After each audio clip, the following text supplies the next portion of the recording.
Welcome aboard, friends. You're now tuned into Fanfic Adventure. We're super excited to share today's story with you. What if Naruto was rescued by Whitebeard and became the 2nd Division commander who married Boa Hancock? If you enjoy what we do here, the best way to support us is by liking, commenting, and subscribing. We read every comment. Ready? Let's go. Chapter 1, Cast Adrift. The sea churned violently beneath a sky split by lightning. Rain lashed down in sheets, each drop stinging like senbon needles against exposed skin. Among the towering waves, a small figure drifted unconscious on a piece of splintered wood, the remains of some unfortunate vessel. Blood mixed with seawater, trailing from the young man's body. His orange and black clothing hung in tatters, revealing deep wounds across his torso. Despite his unconscious state, one hand remained firmly clutched around a metal headband, its spiral leaf symbol barely visible through the grime. Naruto Uzumaki was dying, and he was far from home. Miles away, cutting through the storm like it was merely an inconvenience, sailed a massive ship shaped like a whale. On its deck, a giant of a man sat in a throne-like chair, drinking directly from a sake barrel while the tempest raged around him. "Pops," a voice called over the howling wind.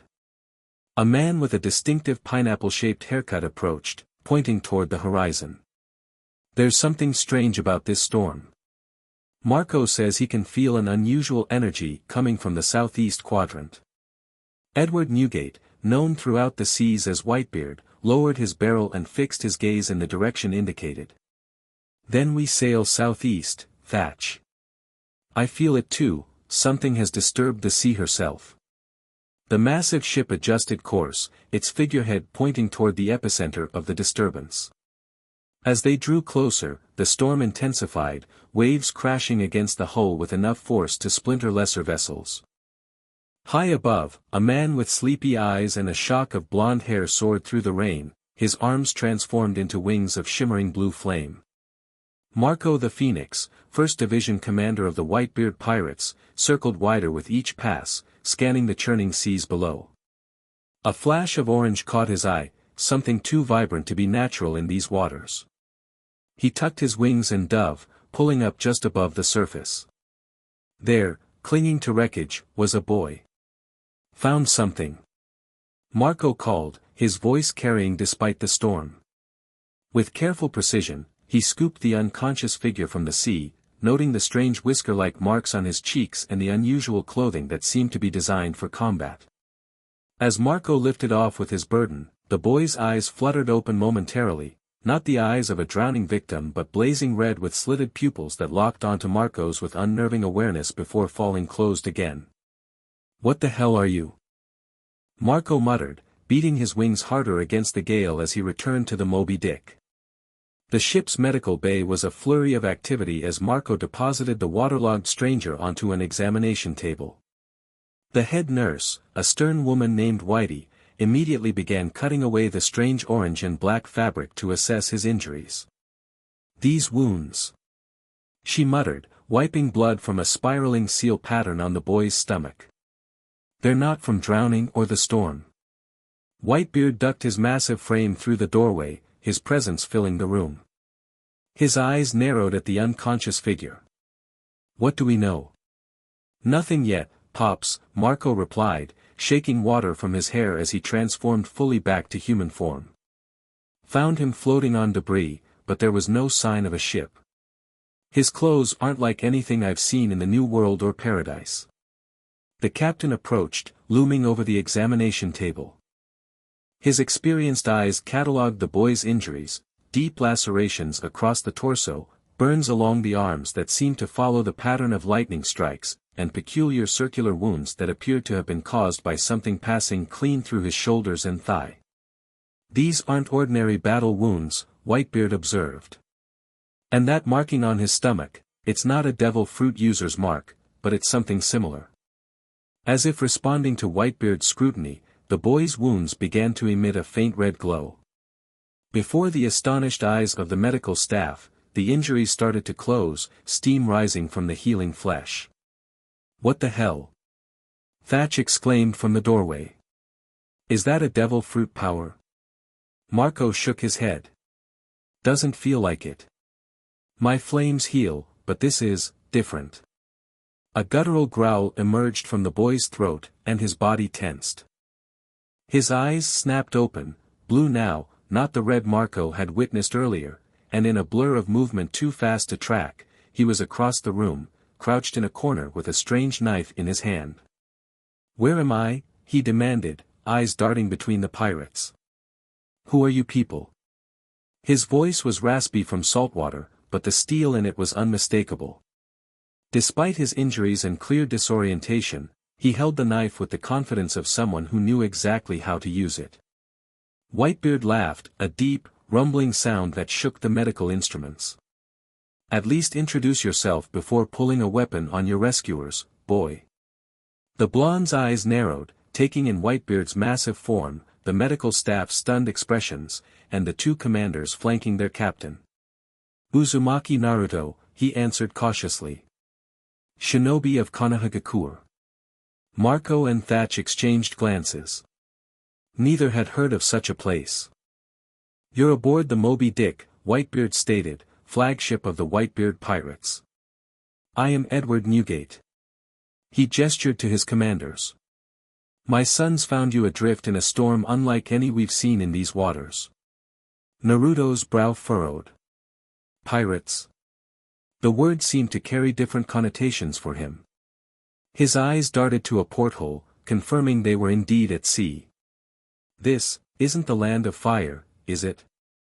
Land of fire? Marco repeated. Never heard of it. You're in the New World, the second half of the Grand Line. The confusion on Naruto's face deepened. His grip on the knife, a kunai, though none present recognized the design, tightened until his knuckles whitened. The last thing I remember. He began, then winced as a flash of memory hit him. Blood sprayed across a cratered battlefield. Naruto stood at the center of destruction, his nine-tails chakra mode flickering as he struggled to maintain it. You don't understand what you're dealing with, boy, his opponent hissed, a towering figure wrapped in bandages, eyes glowing with an unnatural purple light. The dimensional rift isn't something even a Jinchuriki can withstand. Naruto formed a Rasengan in his palm, its swirling chakra unstable. I don't care what it is, Databayo. I won't let you use it on Konoha. The bandaged figure's hands moved in complex signs. Too late. The rift is opening. The question is, which of us will it take? Space itself seemed to tear open behind them, a yawning void that pulled at everything, rocks, trees, and chakra itself. Naruto felt the Nine-Tails' power being drawn toward it like metal to a magnet. Kurama. Naruto called internally to his tailed beast partner. This is bad, kid, the fox growled back. That thing is pulling on our chakra. If it takes us, Naruto didn't wait to hear the rest. He lunged at his opponent, Rasengan thrust forward. The bandaged figure countered with a pulse of purple energy. The two forces collided, and reality itself seemed to splinter. No. Naruto heard Sakura scream from somewhere distant. Naruto. Kakashi's voice, desperate. And then he was falling, tumbling through spaces between spaces, the Nine-Tails chakra wrapping around him like armor as the void tore at his very essence. The last thing he remembered was water. Endless water. Naruto blinked, the memory fading as he returned to the present. The pirates were watching him with expressions ranging from curiosity to suspicion. I was fighting, he said finally. There was a rift. Something that tore open space itself. Whitebeard's expression remained impassive, but his eyes sharpened with interest. And you fell through this rift? Naruto nodded slowly. I think I'm not even in my world anymore. A tense silence followed his declaration. Marco stepped forward, arms crossed. You expect us to believe you're from another world? The first commander asked skeptically. Naruto straightened, lowering his kunai slightly but not sheathing it. I don't really care what you believe. I need to figure out how to get back. There's a war happening, and my friends, put the knife away, boy, Whitebeard interrupted, his voice carrying an undercurrent of power that made the air itself vibrate. If we wanted you harmed, you would be already. Naruto assessed the giant captain, sensing the immense power radiating from him. It wasn't chakra, not exactly, but something similar and just as formidable. After a moment's hesitation, he tucked the kunai into what remained of his sleeve. Good, Whitebeard nodded. Now, explain this world you come from. What is a shinobi of Konohagakure? Naruto took a deep breath. I'm a ninja from the Hidden Leaf Village in the Land of Fire. One of the 5 great shinobi nations.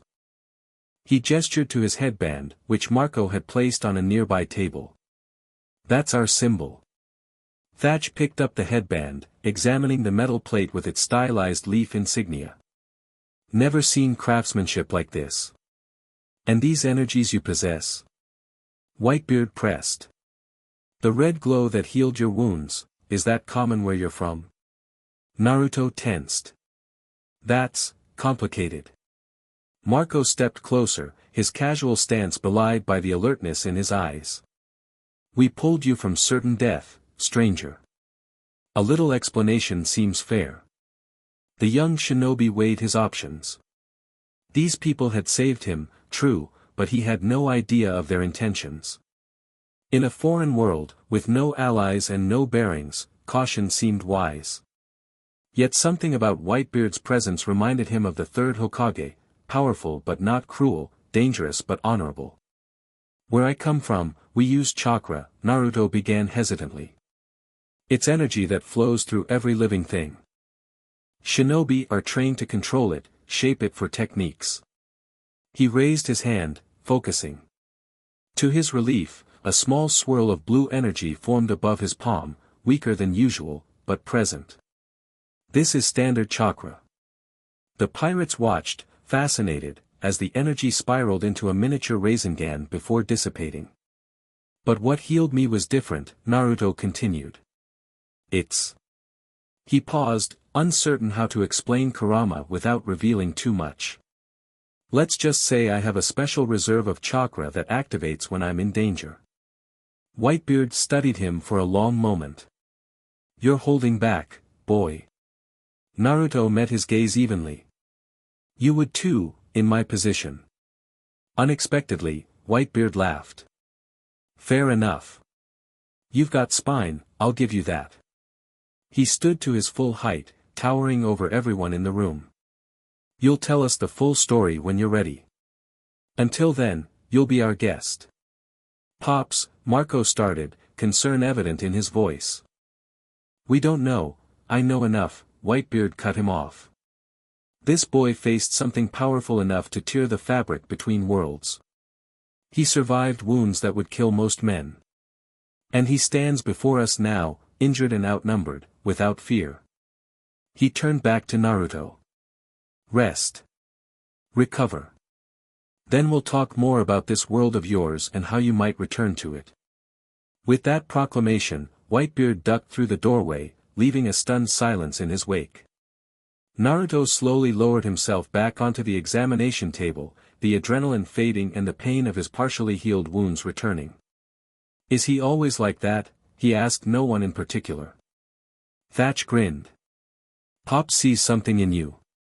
Consider yourself lucky, not everyone gets such a warm welcome aboard the Moby Dick. I wouldn't call this warm, Naruto muttered, wincing as the nurse resumed cleaning his wounds. Marco's expression remained guarded. Get some rest, Uzumaki. Tomorrow, we'll see what you're really made of.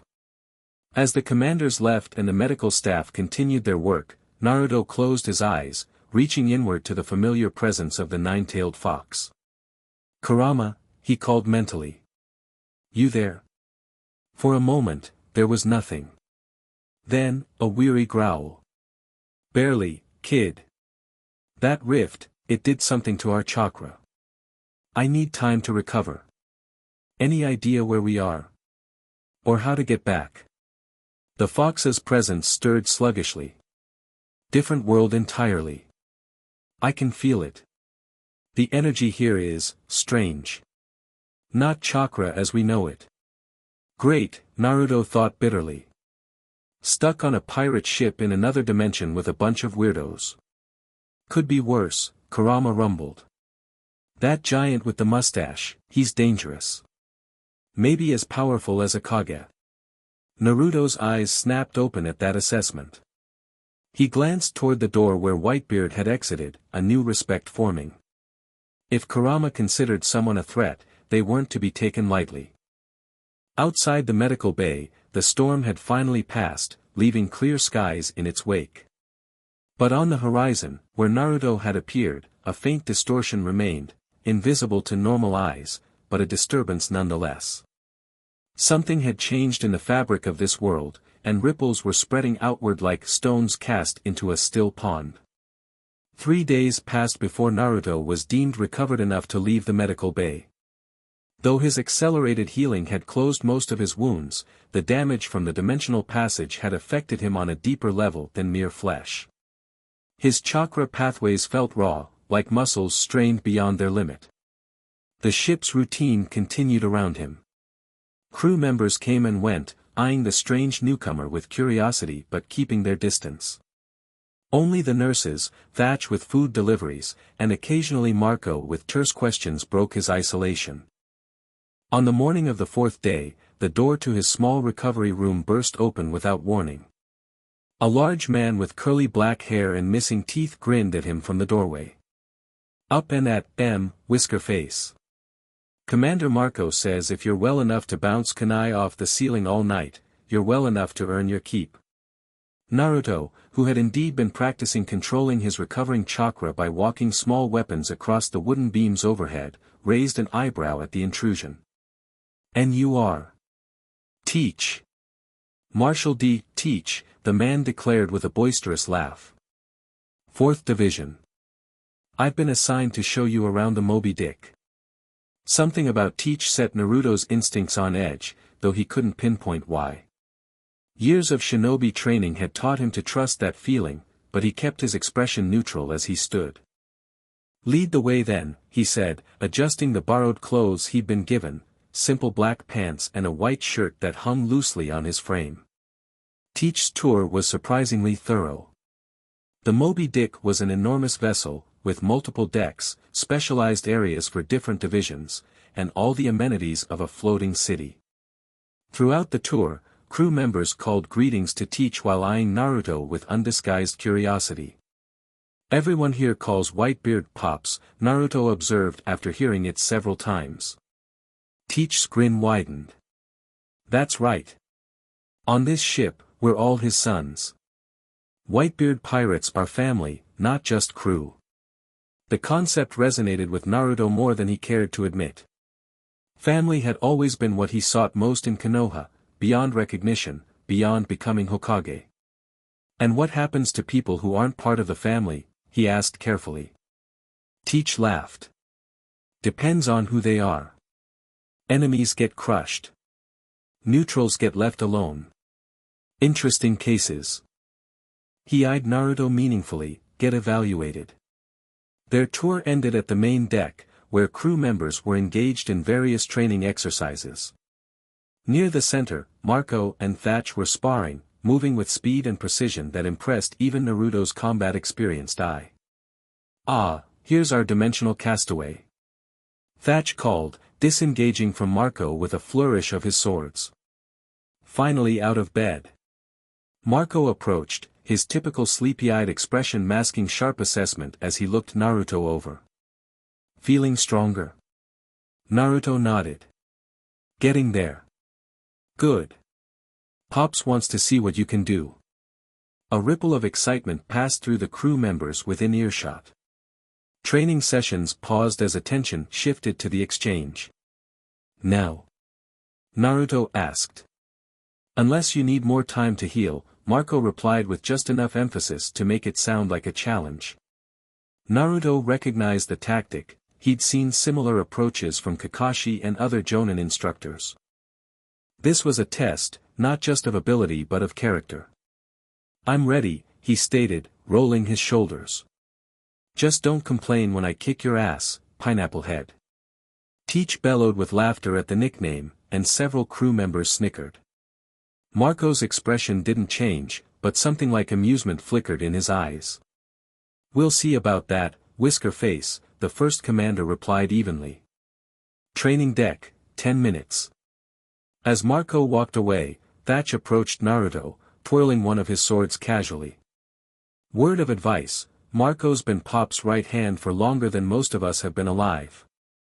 Don't underestimate him because of the lazy look. Naruto grinned. I never underestimate anyone. That's rule 1 of being a shinobi. What's rule 2?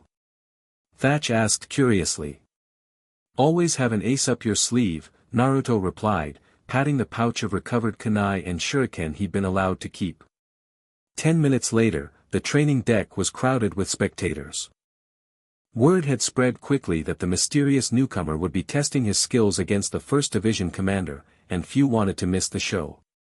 Whitebeard himself sat in his massive chair at one end of the deck, sake cup in hand and a speculative look on his face.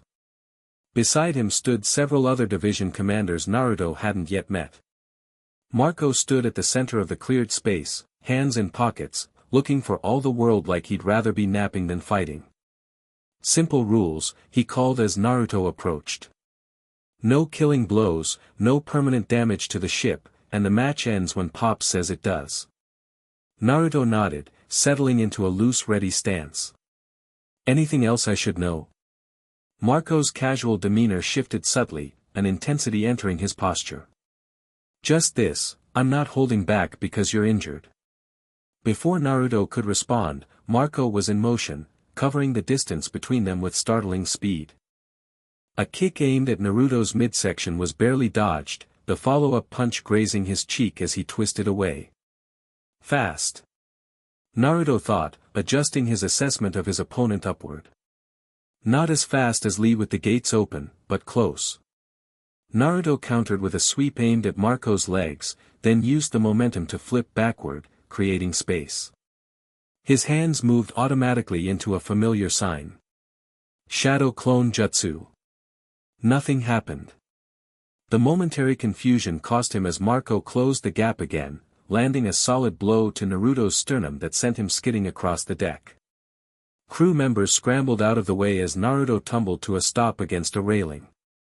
Kurama, Naruto called internally as he regained his footing. Why can't I make clones? Your chakra pathways are still damaged, the fox growled. Basic techniques should work, but anything complex needs time. Now you tell me, Naruto muttered, dodging another lightning-fast attack from Marco. Instead of trying to match the commander's speed, Naruto switched tactics. He pulled 3 shuriken from his pouch and threw them in a pattern that forced Marco to adjust his approach. Following immediately, Naruto landed his first solid hit, a palm strike to Marco's shoulder that carried more force than the commander had expected. Marco's eyes widened slightly. Not bad, he acknowledged, before his arms suddenly erupted into blue flames. Naruto leaped back, startled. What the, forgot to mention, Marco said with a slight smirk. I ate the phoenix devil fruit. I can regenerate from any wound. To demonstrate, he allowed the flames to spread, transforming his arms into fiery blue wings. Several crew members cheered at the display. Devil fruit. Naruto repeated, recalling the term from earlier conversations. So that's what gives you powers in this world. He had no time to contemplate further as Marco launched into the air, then dive-bombed toward him with talons extended. Naruto rolled aside, but the deck where he'd stood erupted in blue fire. Naruto's mind raced through options. Limited chakra. No shadow clones. Opponent who could fly and regenerate. Not ideal. But he hadn't survived years as Konoha's most unpredictable ninja by giving up when outmatched. Focusing his chakra to his feet, a basic technique that thankfully still worked, Naruto dashed up the nearest mast, running vertically while pulling wire from his equipment pouch. As Marco banked for another aerial attack, Naruto launched himself off the mast, spinning through the air while trailing nearly invisible wire. Marco easily avoided the direct charge but didn't notice the wire until Naruto had circled him twice, pulling tight and binding the phoenix's wings to his body. They both plummeted toward the deck, Marco struggling against the restraint.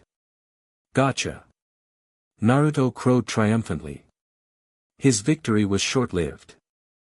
Blue flames intensified along the wire, and suddenly Marco was free, catching himself midair while Naruto crashed to the deck below. Good strategy, Marco called down. But my flames can't be contained so easily. Naruto pushed himself up, wincing at the impact but grinning despite it. Just warming up. The next few minutes became a fast-paced dance of attack and counter. Naruto couldn't match Marco's regeneration or flight, but he compensated with creative use of his limited arsenal and unpredictable movements. For every hit Marco landed, Naruto managed to return one, though his took far more effort. The crew watched in growing appreciation as the battle extended longer than anyone had expected. Even Whitebeard leaned forward in his chair, interest playing on his face. He's adapting, Thatch commented from beside the captain. Most fighters get frustrated against Marco's phoenix form, but this kid's analyzing and adjusting on the fly. Naruto, meanwhile, was feeling the strain. His partially healed body protested the exertion, and his limited chakra was depleting faster than he'd like. Time for one last gambit, he decided. Feinting left, he drew Marco into a predictable counter, then dropped smoke bombs from his pouch. As the deck filled with obscuring smoke, Naruto focused the last of his accessible chakra into his right palm. It wasn't enough for a full Rasengan, but it created a swirling disk of visible energy. When Marco burst through the smoke cloud, Naruto was ready. He ducked under the commander's guard and slammed his palm against Marco's chest, releasing the concentrated chakra in an improvised attack. The impact sent Marco hurtling backward, crashing through a railing and nearly off the ship entirely before he recovered with a flash of phoenix flames. For the first time, genuine surprise showed on his face as he touched the spot where Naruto's attack had connected, a spot that had taken noticeably longer to regenerate than his other wounds. Interesting, Marco murmured, landing lightly on the deck. Naruto stood his ground, though his breathing was labored and his stance less steady. He'd emptied his available chakra reserves with that last attack. Marco seemed to sense it. You're at your limit. Maybe, Naruto admitted with a defiant grin. But so is your regeneration against my chakra. The standoff lasted several heartbeats before Whitebeard's booming laugh interrupted. Enough, the captain called. A good showing from both of you. The tension broken, the crew erupted in cheers and commentary. Marco's flames receded as he approached Naruto, offering a hand. Not many people land a solid hit on me, he said as Naruto accepted the handshake. Your energy, this chakra, it affected my flames differently than most attacks. Naruto nodded. And your flames aren't like any fire jutsu I've encountered. Different worlds, different powers, Marco concluded. Something in his demeanor had shifted, the wariness remained, but there was respect now too. Whitebeard beckoned them both over. Up close, the captain seemed even more imposing, though his expression was thoughtful rather than threatening. You fight well for someone still recovering, Whitebeard observed. And your techniques, most interesting. Naruto straightened under the giant's scrutiny. Thank you for allowing me to demonstrate, Captain Newgate. Whitebeard waved a massive hand. Just Whitebeard. Or Pops, as most here call me. He studied Naruto for a long moment. You believe you're from another world entirely. I know I am, Naruto replied firmly. My village, my friends, my world is real, and I need to find a way back. Perhaps, Whitebeard said slowly. But for now, reality is this, you're here, on my ship, in my protection. He leaned forward. What do you intend to do while you search for this way home? The question caught Naruto off guard. He hadn't thought beyond recovering and finding a way back to Konoha. The idea that he might be stranded long-term hadn't fully registered. I don't know, he admitted. Whitebeard nodded as if this was the answer he'd expected. Then I offer you this, stay aboard the Moby Dick. Learn our ways as we learn yours. If a path home reveals itself, you'll be free to take it. Until then, you'll have food, shelter, and purpose with us. The offer was generous, especially to a stranger. Naruto sensed there was more to it. Whitebeard clearly saw potential value in his abilities, but the alternative was being set adrift in an unknown world without resources or allies. Why would you do this for someone you just met? Naruto asked bluntly. Whitebeard's laugh rumbled like distant thunder. Call it a captain's intuition. Besides, anyone who can give Marco a proper workout deserves consideration. From the gathered crew came murmurs of agreement and a few good-natured jibes at the first commander, who merely shrugged with his usual unruffled demeanor. Naruto looked around at the faces watching him, curious, evaluating, but not hostile. It reminded him, strangely enough, of his early days at the academy before the isolation and scorn had fully set in. All right, he decided. I accept your offer, Whitebeard. Until I find a way home, I'll sail with your crew. The captain smiled beneath his massive mustache. Good. Thatch, show our new shipmate to proper quarters. And find him clothes that fit, he looks like he's wearing a sail. As the meeting dispersed and Naruto followed Thatch below decks, he caught sight of Teach watching from the shadows, an unreadable expression on the man's face. Their eyes met briefly before Teach grinned and raised a hand in casual salute. Welcome to the family, Whisker Face, Teach called. Naruto returned the gesture automatically, but the uneasy feeling persisted. In this new world of pirates and strange powers, he would need to keep his wits sharp and his guard up, even as he adapted to life on the high seas. Hundreds of miles away, on a marine research vessel disguised as a fishing trawler, a slender man in a pristine white uniform studied reports from special recording Den Mushi that had captured distant images of the battle on Whitebeard's ship. Fascinating, he murmured, adjusting his glasses as he replayed the footage showing Naruto's chakra attack against Marco's phoenix flames. Energy manipulation without a devil fruit. A knock at the door preceded the entrance of a subordinate. Vice Admiral Colossal, sir. We've analyzed the atmospheric disturbances from 4 days ago as ordered. And? Colossal prompted without looking up from the images. Definitely non-standard, sir. The energy signatures don't match any known devil fruit or weapon. Whatever caused that storm wasn't natural. Colossal finally looked up, thin lips curving into a smile that didn't reach his cold eyes. As I suspected. The Gorosei were right to form our division after all. He tapped a folder on his desk labeled CP-0 Special Research, Extradimensional Incursions. Sir, the subordinate questioned. History repeats itself, Lieutenant. The void century began with visitors from beyond. Now we have another. He pointed to the frozen image of Naruto. Tag this subject as Priority 1. I want everything, movement patterns, abilities, interactions with Whitebeard's crew. If he sneezes, I want to know which way the wind blew. Yes, sir. And if he proves to be what you suspect? Colosal's smile widened fractionally. Then the world government will have the key to powers beyond devil fruits. Powers that could finally end the great pirate era, and begin something new entirely. Weeks passed as Naruto adapted to life aboard the Moby Dick. The initial strangeness of a world without shinobi, without chakra as he understood it, gradually gave way to fascination with the wonders of the Grand Line. His first sight of a sea king, a massive serpent that rose from the depths to challenge their ship, had left him speechless.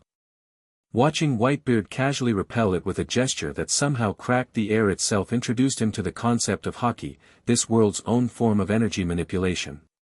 Each day brought new discoveries and challenges. Naruto worked alongside different divisions, learning the roles and responsibilities that kept a ship of this size functioning. He trained with various commanders, each fight teaching him more about how his chakra interacted with their devil fruit powers. His own abilities recovered gradually. Basic chakra control returned first, allowing him to waterwalk and tree climb to the amazement of the crew. Limited shadow clones became possible after the first month, though nowhere near the numbers he'd been capable of in his world. Through it all, he searched for information about dimensional travel, questioning crew members who had sailed the farthest reaches of the Grand Line and studying whatever texts were available in the ship's modest library. The results were discouraging, legends and myths, but nothing concrete enough to form a plan. "You're brooding again," a voice interrupted his thoughts one evening as he sat on the figurehead, watching the sunset. Marco dropped down beside him with casual grace, his ever-present lazy expression belied by the sharpness in his eyes. "Just thinking," Naruto replied. They had developed an odd sort of friendship over the weeks, not quite trust, but mutual respect underscored by wary assessment. "About home?" Naruto nodded. "Today's the anniversary of when I became a genin, a junior ninja. 3 years ago." He fingered his headband, which he now wore tied to his belt. "Seems like a lifetime now." Marco was silent for a moment. "You've adapted well for someone thrown between worlds." "Not much choice," Naruto shrugged.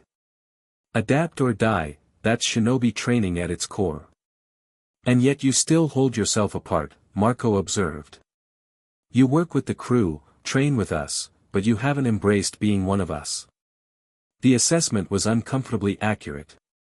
Despite Whitebeard's generosity and the crew's general acceptance, Naruto maintained an invisible barrier. He participated but didn't integrate fully, always the visitor, never the family member. "My precious people are back home," Naruto said finally. "They need me. There's a war happening, remember? Every day I'm here is another day they're fighting without me." Marco considered this. "What if you can't go back?" The question hung between them, the one Naruto had been avoiding confronting directly. What if the dimensional rift was a one-way journey? What if Konoha was forever beyond his reach? "I'll find a way," Naruto insisted, but there was less certainty in his voice than there had been weeks ago. "And if you don't?" Marco pressed. "Will you spend years, decades, as a ghost on our ship, never truly here because you're always looking for a way there?" The criticism stung because it contained truth. Wasn't that exactly what he'd resented during his childhood in Konoha? People who saw him as the Nine-Tails container rather than as Naruto Uzumaki. Before he could form a response, the lookout's cry interrupted. "Ship approaching. Marine vessel, coming in fast." Both of them were on their feet instantly. Marco transformed partially, wings of flame sprouting as he launched himself upward for a better view. Naruto focused chakra to enhance his vision, scanning the horizon where a sleek white ship cut through the waves toward them. Unlike the bulky warships he'd seen before, this one was smaller, built for speed rather than firepower. Marco landed beside him, frowning. Not a typical patrol. Too small, wrong course. Pirates.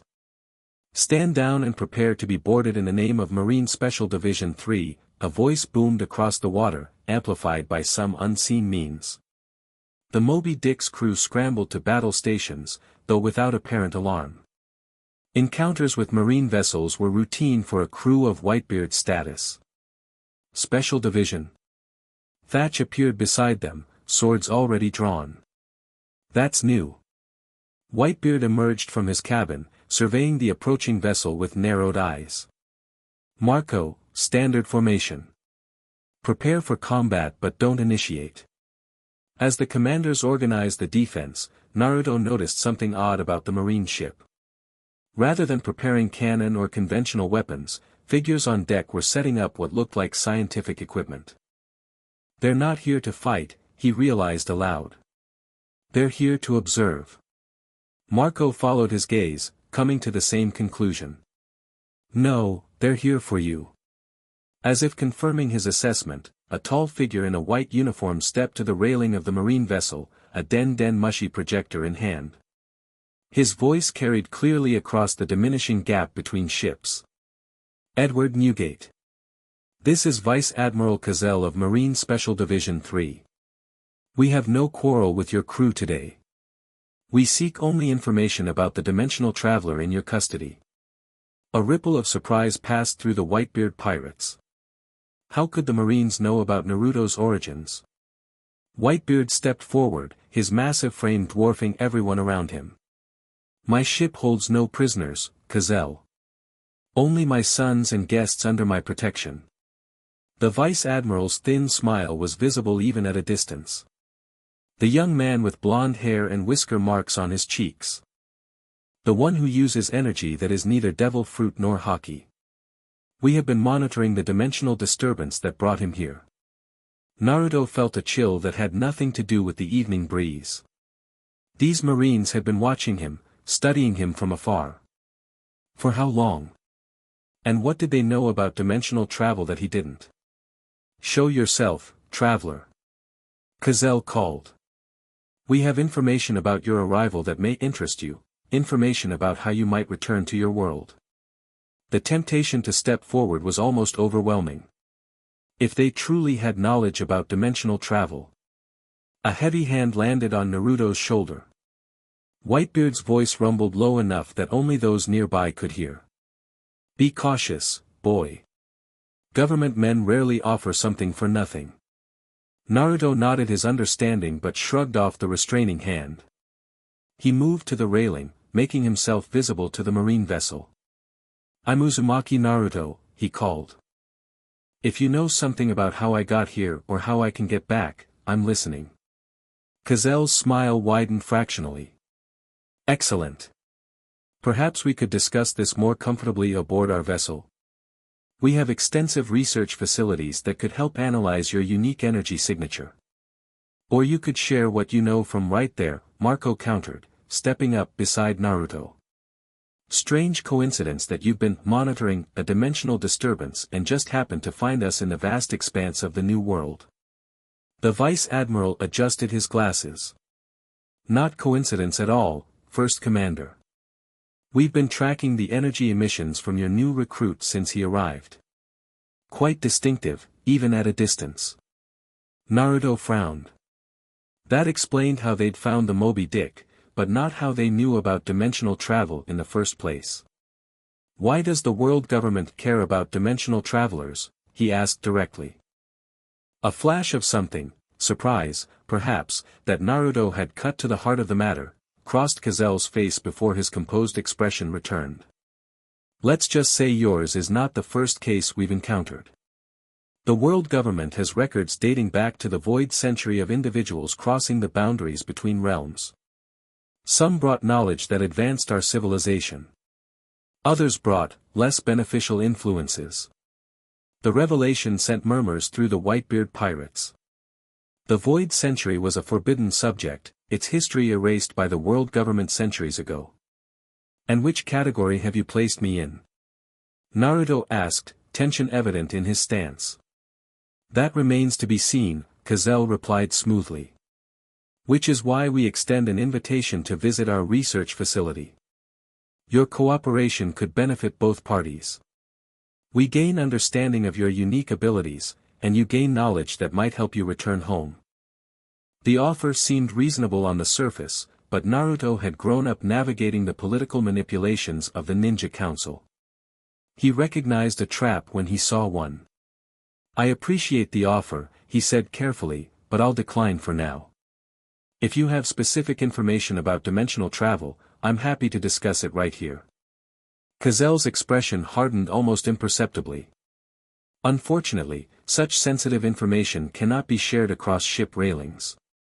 Perhaps you should consider your situation more carefully, Uzumaki Naruto. The world government has resources beyond anything a pirate crew can offer, resources that could be the difference between returning home and remaining stranded forever. The implied threat hung in the air. Beside him, Naruto felt Marco tense, blue flames flickering at his fingertips. Around the deck, other commanders moved subtly into defensive positions.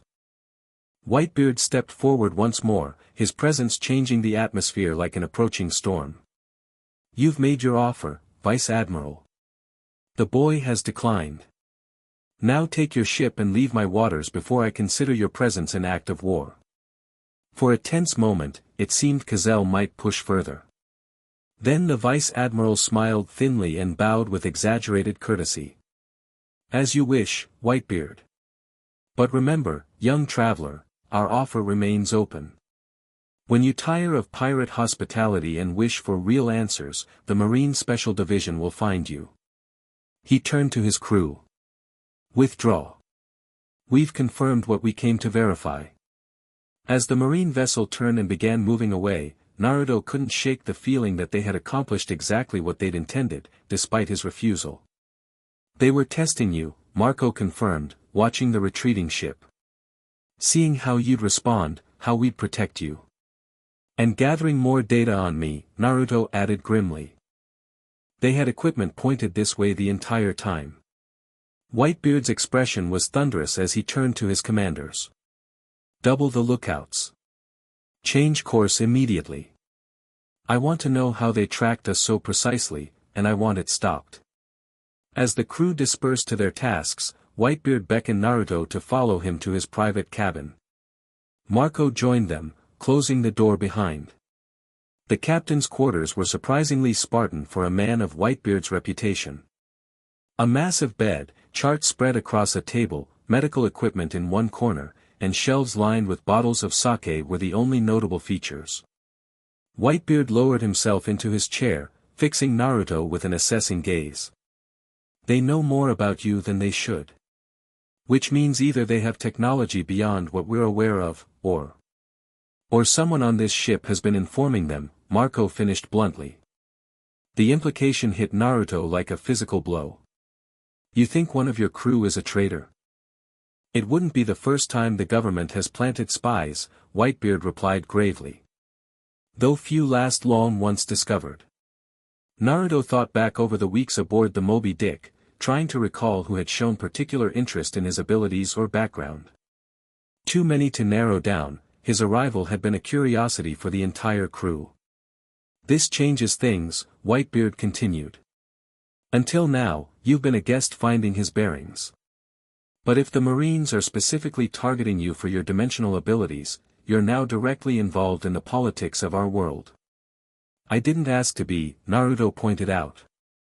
Few of us ask for the battles we're given, Marco replied. But we fight them nonetheless. Whitebeard nodded slowly. The question now becomes, what will you do? Continue as you have been, half in and half out of our crew? Or commit fully to protecting yourself and those who've sheltered you? It was the same challenge Marco had raised earlier, but with higher stakes. No longer theoretical but immediate and consequential. Naruto paced the cabin, mind racing. He still needed to find a way home, that hadn't changed. But if the Marines were the ones with information about dimensional travel, antagonizing them completely might close that avenue forever. Yet surrendering to their research would likely mean becoming a government weapon or test subject. And then there were the Whitebeard Pirates themselves. They had rescued him, sheltered him, begun teaching him their ways. Whatever their reasons, curiosity, assessment of his potential value, or genuine compassion, they had placed themselves between him and government capture. I won't become a marine lab rat, Naruto said finally. But I also won't endanger your crew because of my presence. The decision isn't yours to make, Whitebeard rumbled. My crew, my sons, choose their own battles. They've already chosen to stand with you against government interference. Then I owe them my full commitment in return, Naruto concluded, meeting Whitebeard's gaze directly. While I'm here, while I'm searching for a way home, I'll be fully part of your crew. No more holding back, no more keeping one foot out the door. A slow smile spread beneath Whitebeard's mustache. Well said, boy. Marco's normally impassive expression softened slightly. About time. Whitebeard raised a massive hand. Then let it be settled. From this day forward, you are officially a member of the Whitebeard Pirates, Uzumaki Naruto. Not just a guest under our protection, but one of my sons. The declaration should have felt more momentous, Naruto thought. Instead, it felt like the natural conclusion to the path he'd been walking since being pulled from the sea. A recognition of reality rather than a change in status. Thank you. Pops, he said, testing the unfamiliar term. It felt strange on his tongue, yet not entirely wrong. Whitebeard's booming laugh filled the cabin. We'll make a proper pirate of you yet. Now, we have planning to do. If the Marines want you badly enough to approach my ship directly, they'll try again with less courtesy. As they discussed security measures and potential Marine movements, Naruto felt something shift within him. The constant tension of being caught between worlds, mentally if not physically, eased somewhat. He was still determined to find a way home, still loyal to Konoha and his friends there. But for now, in this moment, he was also a Whitebeard pirate. Kurama stirred within his consciousness. Interesting development, Kit. These pirates aren't so different from your Konoha comrades. They fight for each other, Naruto thought back. That's familiar enough. More than that, the fox rumbled. They've accepted you faster than your own village did. Worth considering. Naruto had no answer to that uncomfortable observation. Instead, he focused on the immediate challenges, identifying potential informants, preparing for future Marine encounters, and continuing to rebuild his chakra reserves.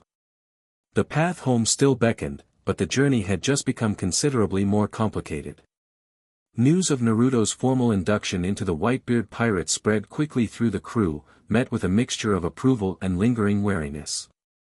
Most had witnessed his abilities in training sessions and recognized the value of having such skills on their side.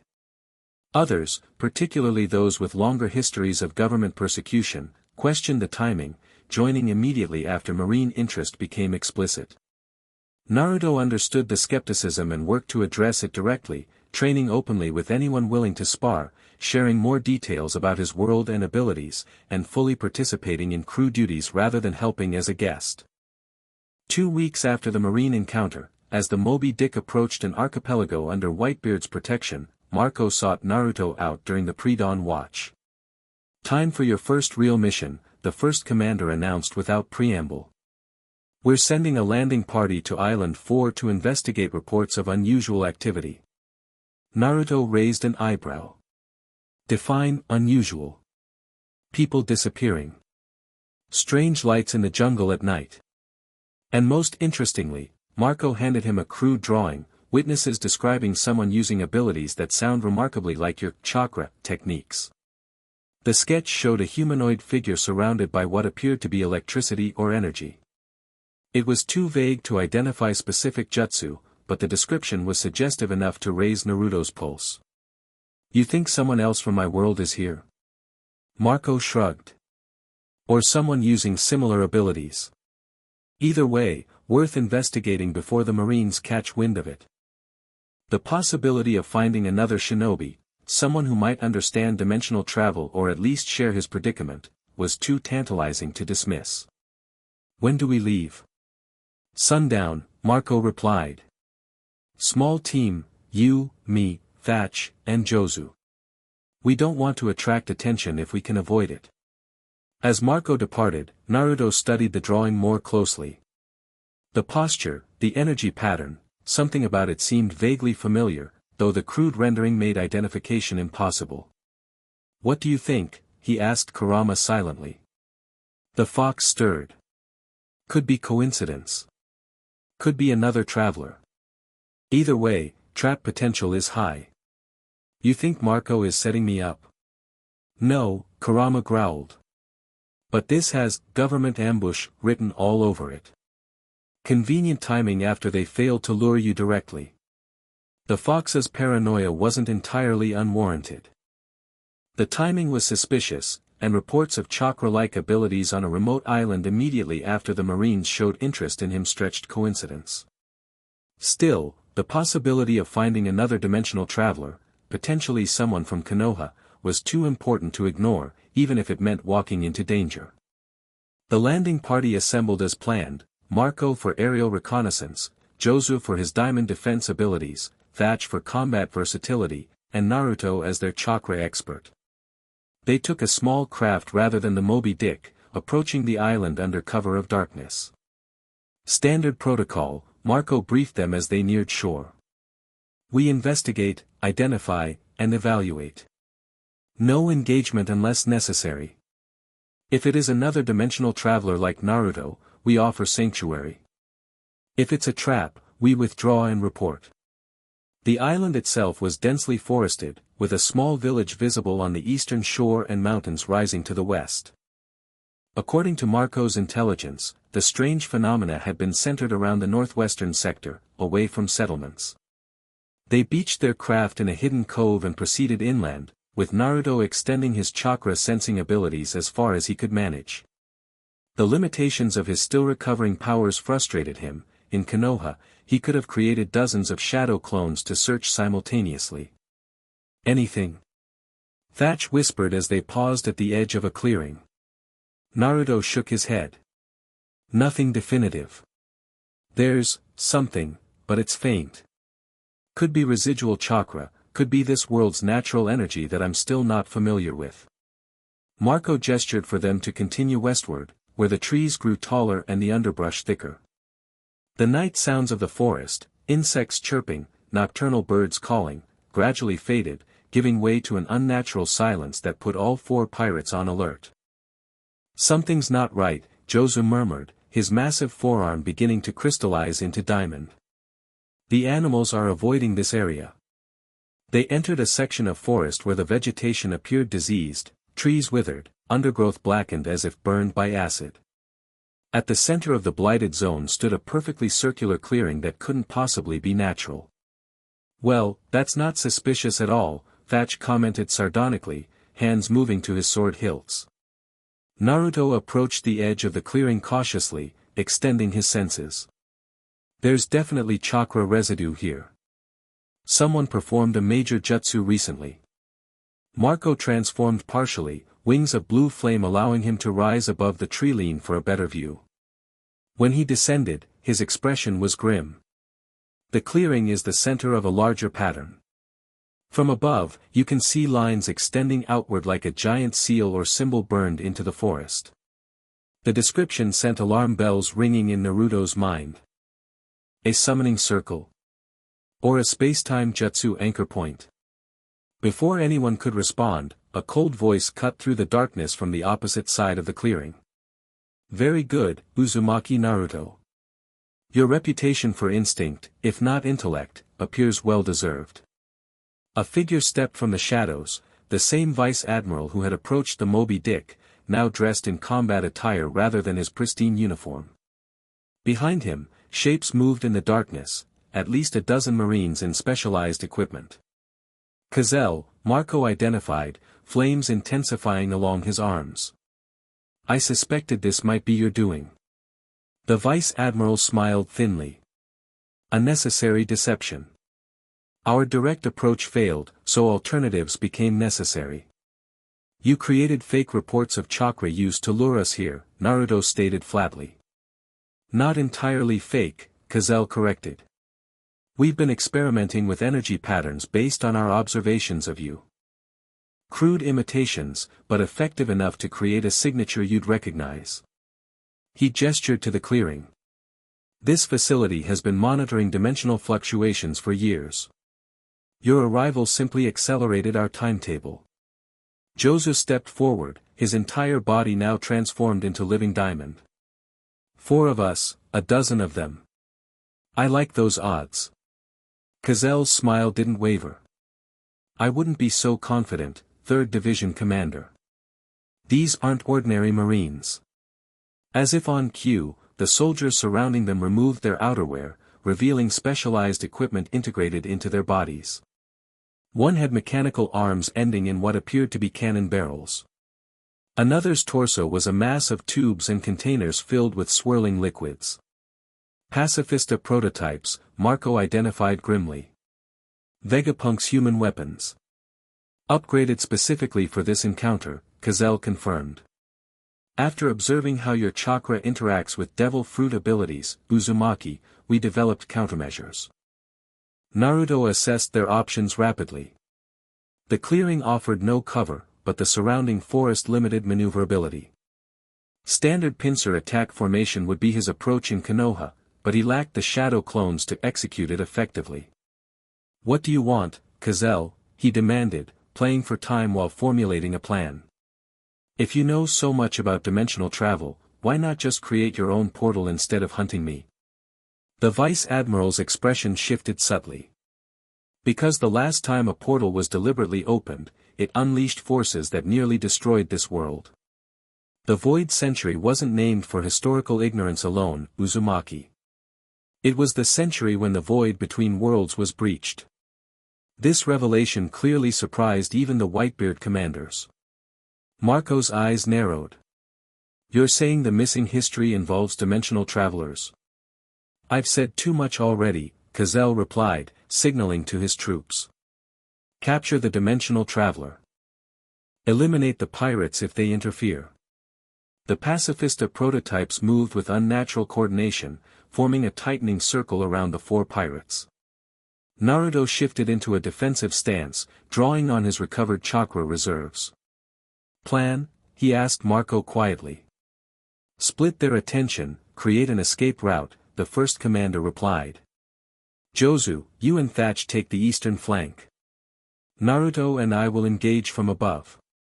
Naruto nodded, channeling chakra to his feet in preparation for a vertical leap. But before they could execute their plan, the ground beneath the clearing began to tremble. "What is this?" Gazelle demanded, genuine confusion crossing his face. "We haven't activated the containment field yet." The trembling intensified, and a fissure split the center of the clearing. Brilliant light, not the blue-white of Naruto's chakra but a sickly purple reminiscent of his final battle before dimensional displacement, erupted from the widening crack. "It's responding to your presence," Gazelle realized, staring at Naruto with a mixture of triumph and alarm. "The residual energy signature is resonating with your chakra." The purple light pulsed, expanding outward in concentric rings. Where it touched the pacifista troops, their mechanical components sparked and malfunctioned. One collapsed entirely, joints locking as its power source overloaded. "Dimensional resonance cascade," Gazelle barked into a communication device. "All units, activate Containment Protocol 7. But his orders came too late. The fissure widened further, and from its depths rose a figure wrapped in tattered bandages, the same opponent Naruto had faced before being cast into this world. "No," Naruto breathed, recognition and dread washing over him. "It can't be." The bandaged figure turned slowly, surveying the clearing with glowing purple eyes that finally fixed on Naruto. "Found you," it rasped in a voice like grinding stone. "The passage is incomplete. The vessel must return." Chaos erupted as marines, pirates, and the mysterious entity all converged. Gazelle shouted orders to capture both Naruto and the newcomer. Marco transformed fully into his phoenix form, blue flames illuminating the night as he dive-bombed the closest pacifista. Jozu and Thatch engaged the marines approaching from the east. Naruto faced his old enemy, questions racing through his mind. How had it followed him? What did it mean about the passage being incomplete? "Who are you?" he demanded, forming a Rasengan in his palm, smaller than his standard technique but the best he could manage with his current reserves. "What do you want from me?" The bandaged figure tilted its head. "Names are irrelevant. I am the keeper. You are the vessel. The dimensional breach must be stabilized or both worlds will suffer cascading collapse." Before Naruto could press further, 3 marines attacked the keeper simultaneously, firing specialized weapons that emitted pulses of energy similar to the purple light from the fissure. The keeper merely gestured, and the marines froze in place, their bodies distorting as if viewed through warped glass. "Crude manipulations of forces beyond your comprehension," the keeper told Gazelle, who watched from a defensive position. "Your world has forgotten the dangers of dimensional meddling." With another gesture, the frozen marines imploded, leaving nothing but scattered equipment where they had stood. Gazelle's expression hardened from scientific curiosity to cold fury. "All units, full suppression," he ordered. "Capture the dimensional entities at any cost." The remaining pacifista converged on both Naruto and the Keeper, forcing Naruto to dodge energy blasts while trying to keep the bandaged figure in his sights. He landed beside Marco, who had reverted to half-human form after disabling two opponents. "We need to retreat," the first commander urged. "This is beyond what we prepared for." Naruto shook his head. "That thing is from my world. It might be my only way back, or my only chance to learn how the dimensional travel works."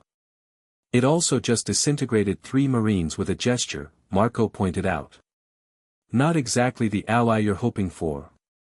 Before they could debate further, the Keeper appeared directly before them, moving with the same space-distorting technique it had used in their previous battle. "The resonance builds," it stated flatly. "The vessel must return to complete the passage." "I'm not a vessel." Naruto snapped. "My name is Uzumaki Naruto, and I'm a shinobi of Konohagakure." The Keeper paused, its glowing eyes flickering. "Identification. Uzumaki Naruto. Jinchuriki of the Nine-Tailed Fox. Dimensional anomaly." It seemed to reassess him. "You do not understand your function. The passage requires anchor points in both dimensions. You were not meant to remain here." A blast of energy from a pacifista interrupted, passing harmlessly through the Keeper but forcing Naruto and Marco to separate. The battle around them intensified as more Marines poured into the clearing from hidden positions in the forest. Jozu and Thatch were holding their own, but even Jozu's diamond form showed damage from whatever specialized weapons the pacifista were employing. This was rapidly becoming a losing proposition. "Marco!" Naruto called. "Get your team out of here. I need to deal with this alone." The first commander shook his head stubbornly. "We came together, we leave together." "You don't understand," Naruto insisted. "That thing is after me specifically. It won't stop until it gets what it wants, and everyone around me is in danger until then." Marco hesitated, torn between his duty to his crew members and his promise to protect Naruto. Before he could decide, the Keeper raised both arms, and the purple light from the fissure intensified to blinding levels. "The window closes," it intoned. "The passage must be completed now, or both dimensions suffer. Choose, vessel." "Choose what?"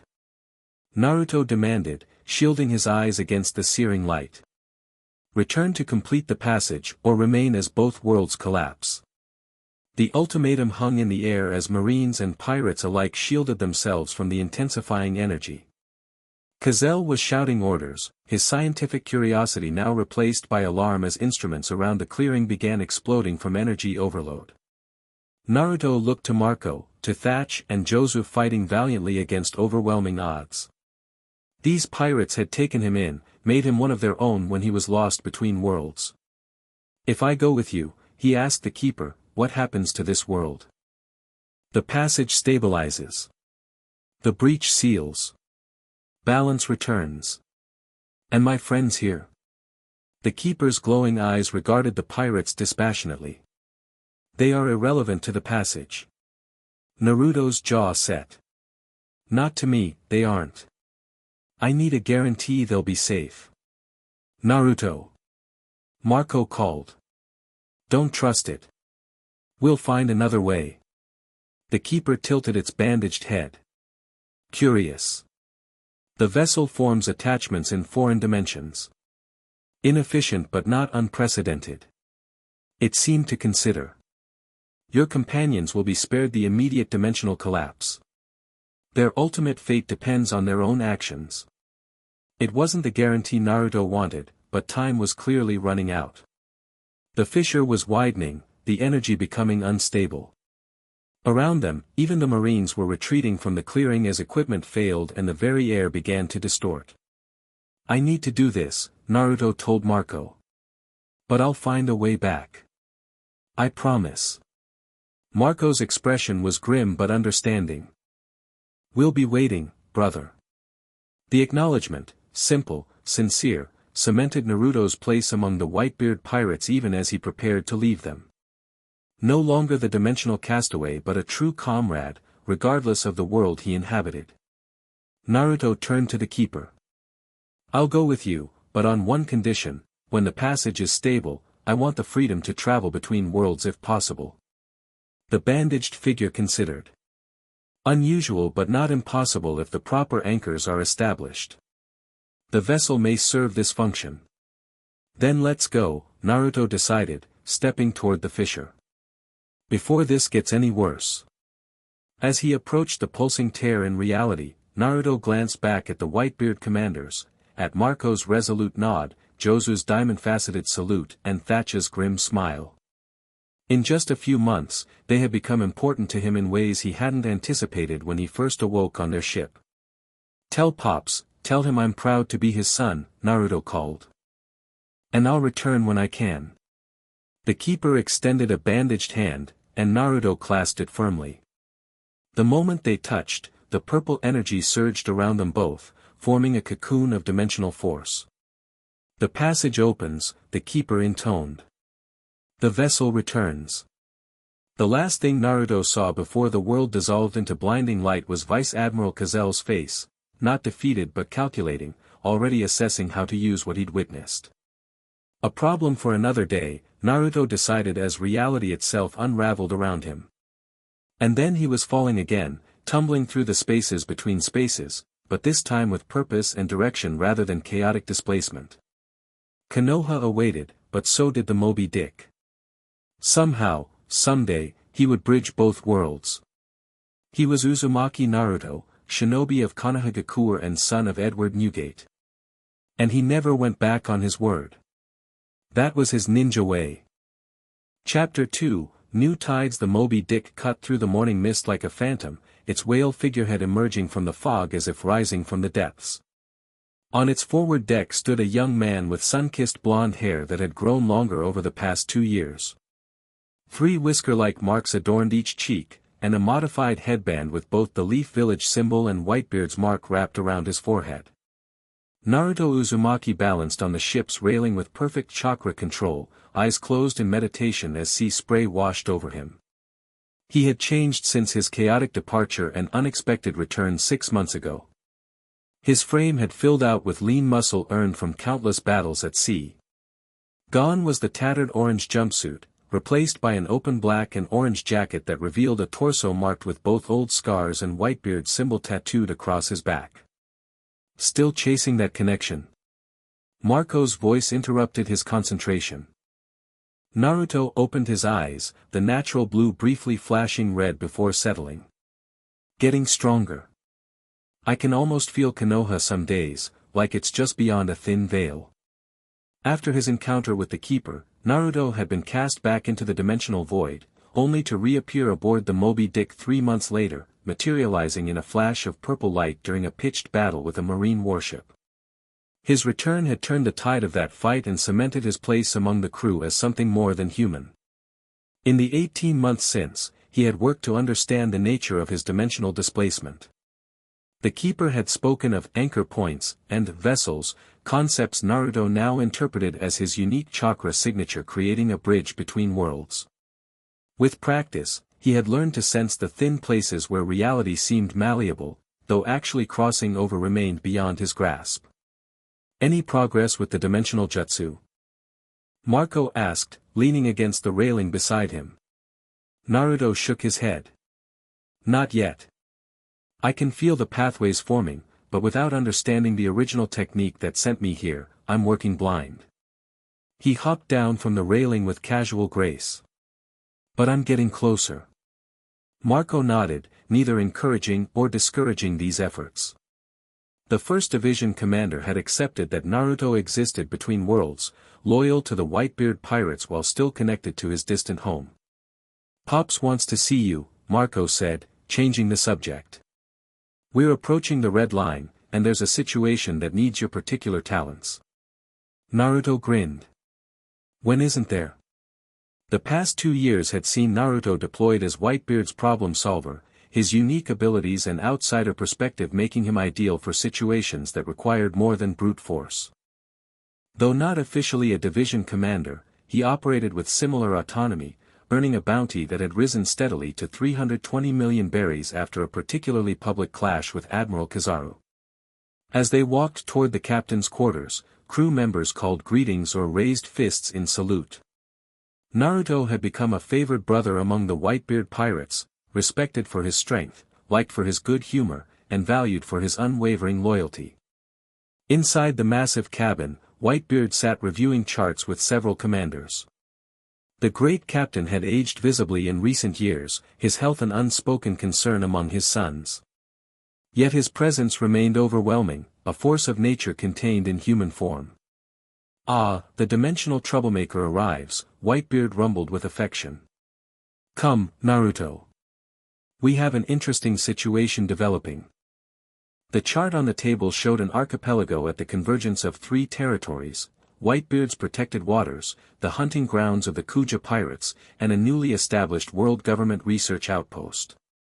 Tidefall Islands, Jozu identified, his massive form shifting as diamond briefly glinted across his shoulders. Technically neutral territory, but everyone has claims. Whitebeard tapped the central island. 3 days ago, one of our allied crews reported unusual activity there. Government ships moving scientific equipment, increased Kuja patrols, and most interestingly, he fixed Naruto with a significant look, energy fluctuations similar to what our instruments recorded during your dimensional incidents. Naruto leaned forward, studying the chart with newfound intensity. Since his return, the world government had intensified efforts to study dimensional phenomena, with Vice Admiral Cazel's special division expanding its operations throughout the New World. "You think they've found another dimensional weakness?" he asked. "Or created one," Marco suggested grimly. "After witnessing your abilities, the government has been obsessed with replicating dimensional access. According to our intelligence, they believe it could lead to weapons beyond even ancient weapons." Thatch, who had been silent until now, spoke up. "The Kuja involvement is equally concerning. Queen Hancock doesn't leave Amazon Lily's waters without good reason." "The Pirate Empress?" Naruto had heard stories about Boa Hancock, the most beautiful woman in the world, they said, and among the most dangerous. Her all-female crew of warriors held territory that would normally be impossible for such a small nation, protected by both their fearsome reputation and Hancock's status as a warlord of the sea. "The very same," Whitebeard confirmed. "Her interest in dimensional matters is new, but not surprising given her past as a guest of the celestial dragons." The euphemism wasn't lost on Naruto. He'd learned enough about this world's power structures to understand what that hospitality had entailed. "So, 3 powers circling the same islands, all with different agendas," Naruto summarized. "And potentially a dimensional disturbance at the center. What's our play?" Whitebeard's eyes crinkled with approval at Naruto's direct approach. "Investigation first. I'm sending you with a small team to assess the situation without provoking open conflict. If dimensional forces are involved, you're our expert." "And if we encounter the Marines or Kuja?" Marco asked. "Diplomacy before blades," Whitebeard instructed. "I have no quarrel with Hancock, and antagonizing the government serves no purpose if we can avoid it. But," his expression hardened, "if Cazel is creating dimensional instabilities that threaten my territories, intervene with whatever force necessary." Naruto nodded, understanding the delicate balance required. "When do we leave?" "Immediately. Small vessel, minimal presence. You'll command, with Vista and Haruta supporting." Whitebeard glanced toward the other commanders. "Questions?" When none came, the meeting concluded. As the others filed out, Whitebeard beckoned Naruto to remain behind. "There's more to this mission than simple reconnaissance," the captain said once they were alone. His voice had grown raspier in recent months, though his presence remained undiminished. "The timing of these events concerns me." "You think it's connected to my return?" Naruto guessed. Whitebeard nodded slowly. The dimensional entity that called itself the Keeper spoke of anchor points and passages. If the government has found, or created, another such point, Then they might be able to access my world, Naruto finished grimly. The implications were staggering. In his time with the Whitebeard Pirates, he'd shared enough about shinobi abilities to understand how devastating such powers could be if weaponized by the world government. Or worse, Whitebeard added. They might destabilize the boundaries between dimensions without understanding the consequences. The Keeper warned of collapse affecting both worlds. Naruto's jaw tightened. I won't let that happen. I know, Whitebeard said with surprising gentleness. Which is why I'm considering formalizing your position among us. The statement caught Naruto off guard. What do you mean? The second division has been without a commander since Ace's death.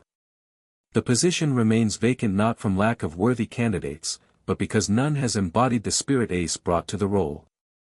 Whitebeard studied Naruto with eyes that missed nothing. You've proven yourself many times over, not just in battle but in how you've unified different factions within my sons. The offer stunned Naruto. Division commanders were Whitebeard's inner circle, his most trusted sons who commanded significant portions of his vast fleet. For all his acceptance among the crew, Naruto had never expected to be considered for such a role. I'm honored, he said truthfully. But I'm still caught between worlds, Pops. What happens if I find a way back to Konoha? Whitebeard's laugh rumbled like distant thunder. Who says you must choose one world exclusively? You've already proven capable of returning once. Perhaps your true destiny lies in bridging both worlds, not abandoning either. The perspective was so simple yet profound that Naruto found himself speechless. He had been viewing his situation as an either/or proposition, either return to Konoha permanently or remain with the Whitebeard Pirates. The possibility of maintaining connections to both had never fully crystallized until Whitebeard articulated it. Consider it while you investigate Tidefall, Whitebeard suggested.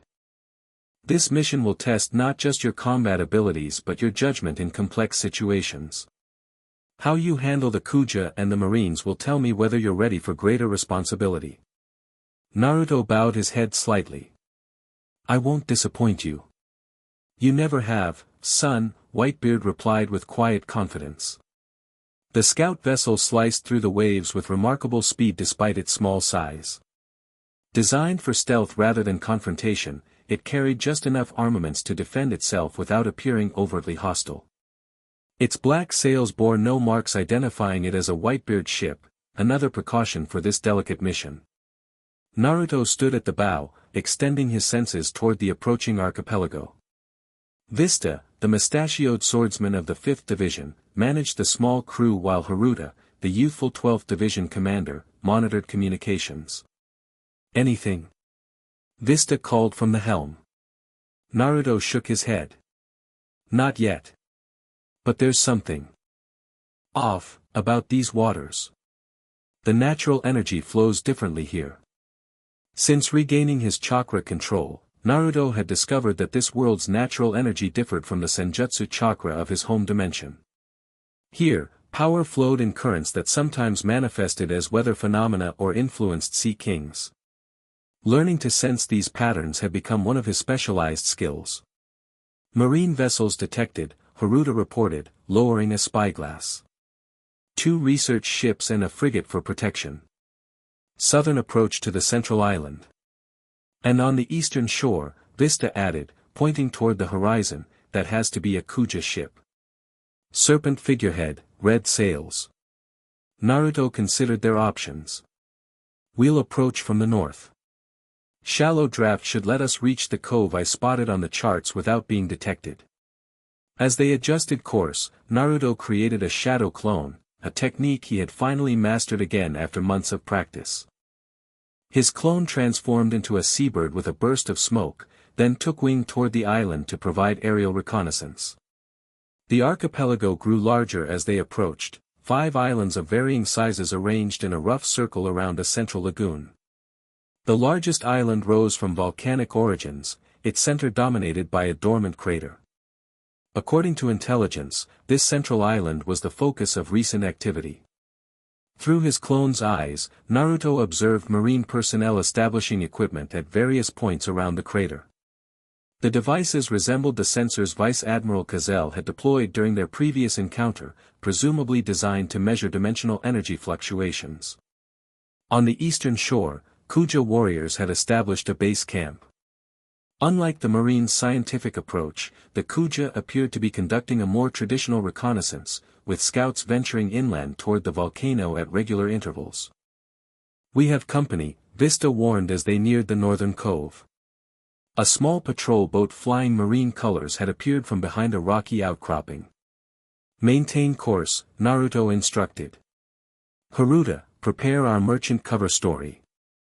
Their vessel was disguised as a trading ship, complete with visible cargo and civilian clothing for the crew. It wasn't perfect, but it might avoid immediate confrontation. The marine patrol approached cautiously, signaling for them to heave to.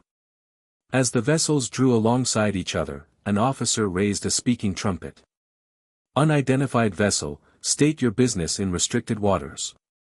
Haruta stepped forward, adopting the practiced persona of a merchant captain.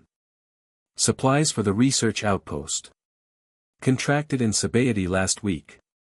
We have manifests if you require them." The marine officer hesitated, clearly not expecting this response. "Remain in position. Preparing to board for inspection." Naruto caught Vista's eye, a silent question passing between them. The swordsman gave an imperceptible nod, ready to act if necessary.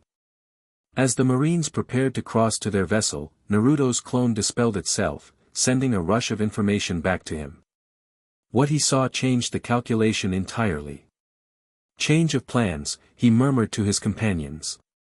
"The Marines aren't just studying the dimensional energy, they're actively trying to manipulate it. They've set up equipment around the crater that matches what Cazell used during my encounter with the Keeper." Haruta's eyes widened.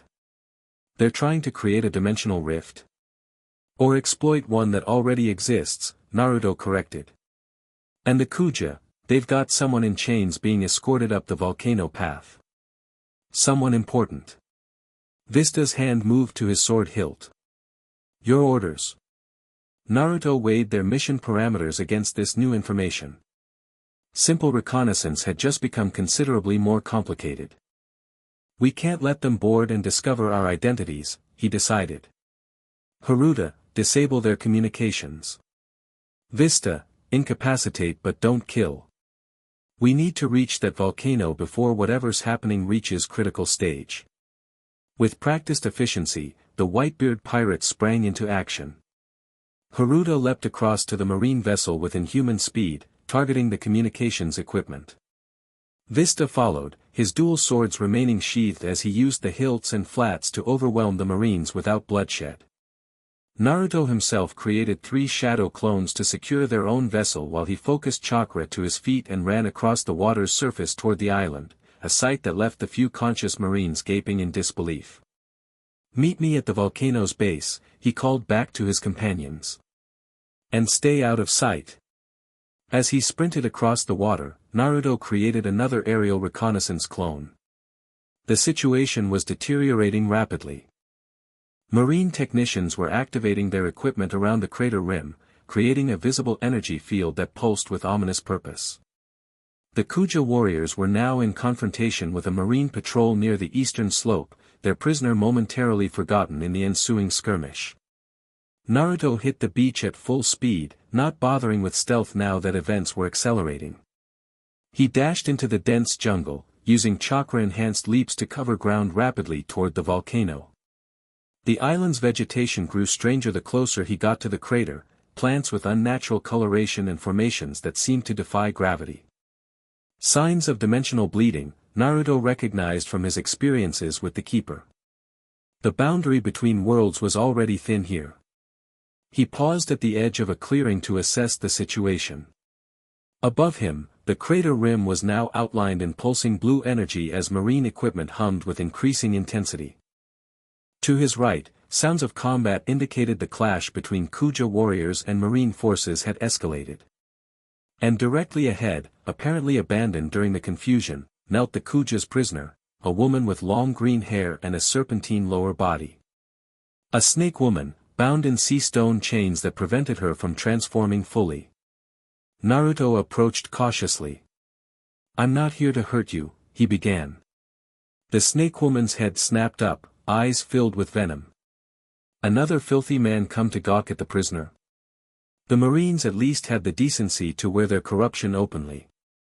"I'm not with the Marines," Naruto clarified, keeping his distance but assessing her bindings. "I'm here investigating the dimensional disturbance." "Who are you, and why did the Kuja capture you?" She laughed bitterly. "Capture? I am Marigold, sister to the Empress Hancock.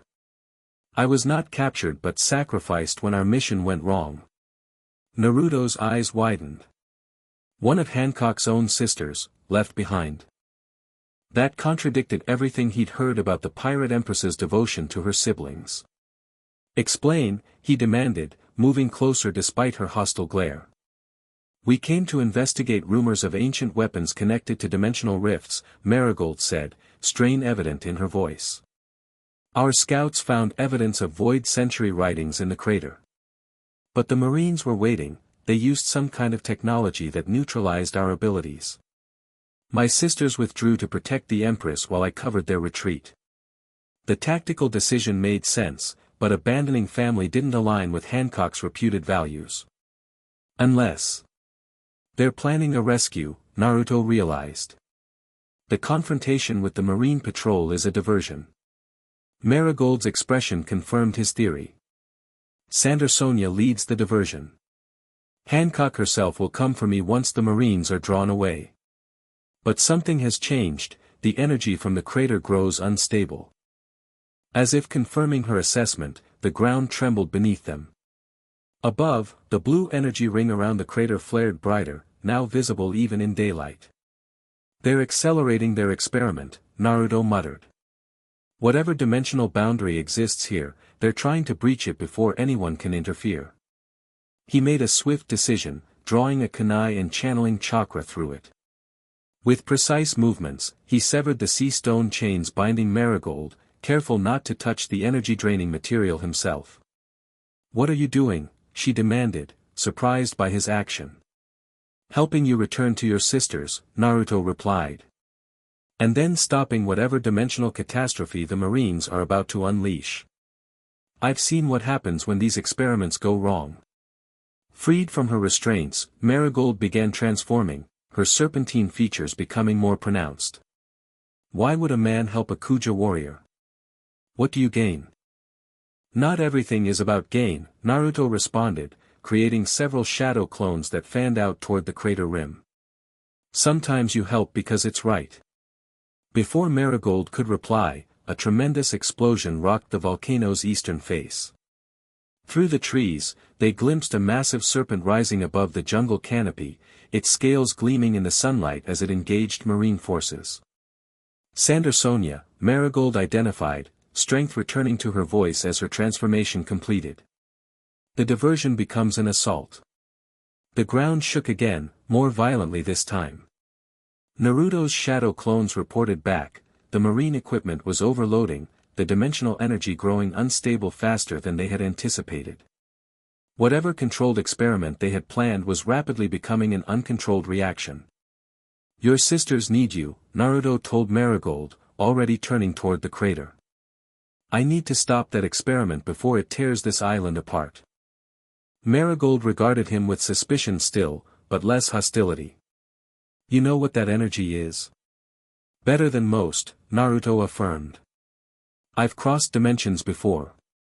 That's not something the Marines should be meddling with." Understanding dawned in the snake woman's eyes.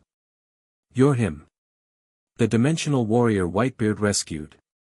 The one the world government has been hunting." Naruto didn't bother denying it. "Tell your empress that whatever she seeks here isn't worth the risk. Dimensional rifts destroy everything they touch if not properly controlled." Without waiting for her response, he leapt toward the volcano slope, chakra propelling him forward with inhuman speed. Behind him, Marigold slithered rapidly toward the sounds of battle, presumably to rejoin her sisters. As Naruto ascended toward the crater rim, the nature of the marine operation became clearer. They had established a ring of devices around the volcano's mouth, each generating energy that fed into a central apparatus positioned over what appeared to be ancient stone carvings.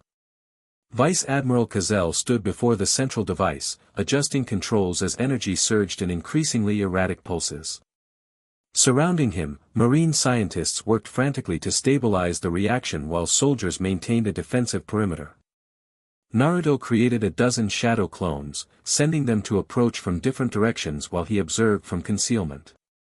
The carvings beneath the apparatus captured his attention, symbols similar to the ones he'd seen during his encounter with the Keeper, arranged around a central circle that pulsed with dormant energy.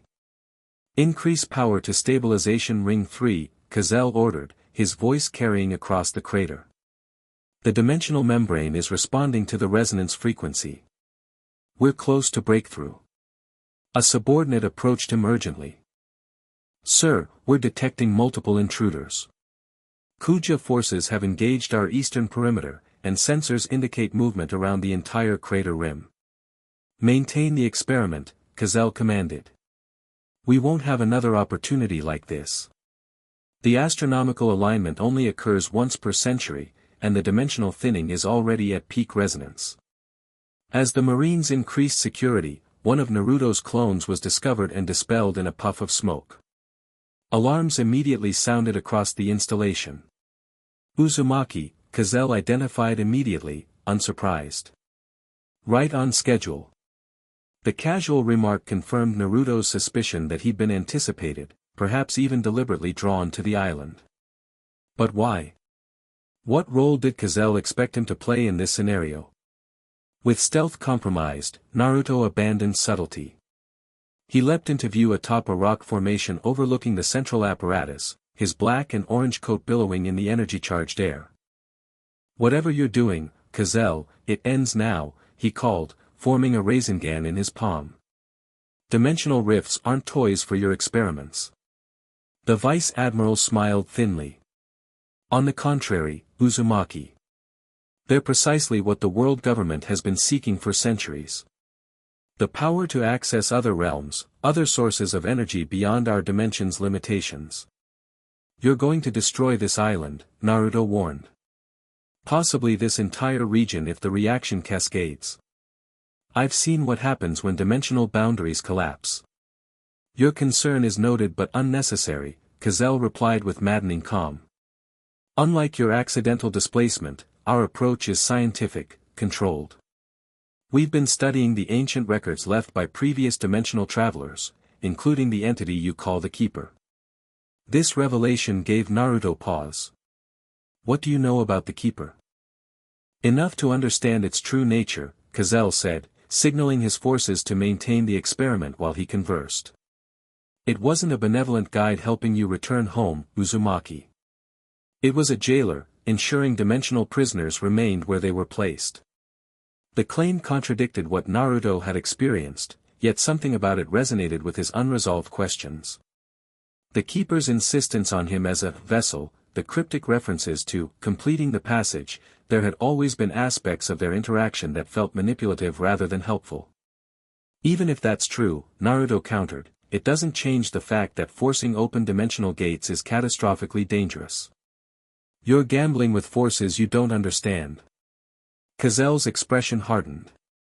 The world government has understood these forces longer than you can imagine, dimensional traveler. The Void Century wasn't erased from history by accident, it was quarantined because of what came through the gates opened by our ancestors. Around them, the energy field intensified, the central apparatus now generating a visible portal above the ancient carvings. Within its swirling depths, shapes moved, indistinct but undeniably alive. You're not just observing, Naruto realized with growing horror. You're deliberately opening a gateway. To a very specific dimension, Cazell confirmed. One the ancient records identified as a source of power similar to what you wield, this chakra, that defies our world's natural laws. Understanding crashed over Naruto like a physical blow. You're trying to reach my world. Konoha. Not Konoha specifically, Cazell corrected. But the dimension it exists within. Our calculations suggested another dimensional traveler would act as a natural attractor, drawing the portal toward familiar energy signatures. Your presence here isn't coincidental, Uzumaki. It's catalytic. The implications were staggering.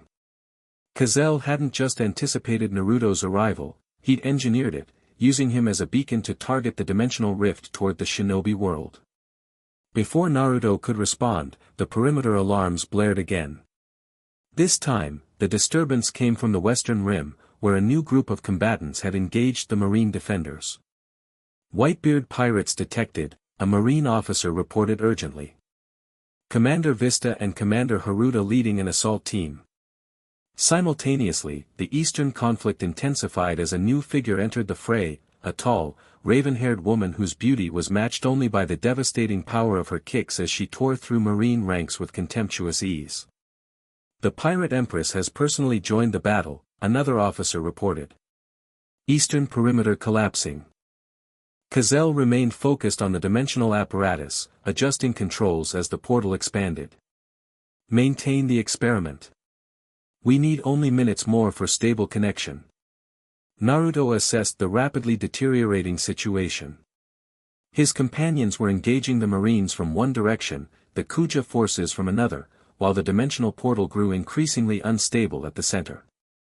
Multiple shadow clones provided information from all fronts, confirming that both Vista and Haruta were pressing toward the crater while Hancock and her snake-like sister led the Kuja assault. Decision time. The most direct approach would be attacking Colossal and the central apparatus, but that risked destabilizing the portal in potentially catastrophic ways. Instead, Naruto focused on the auxiliary power sources feeding energy to the main device, the stabilization rings Colossal had mentioned. Shadow Clone Jutsu, he called, generating 20 copies that scattered toward key points around the crater rim.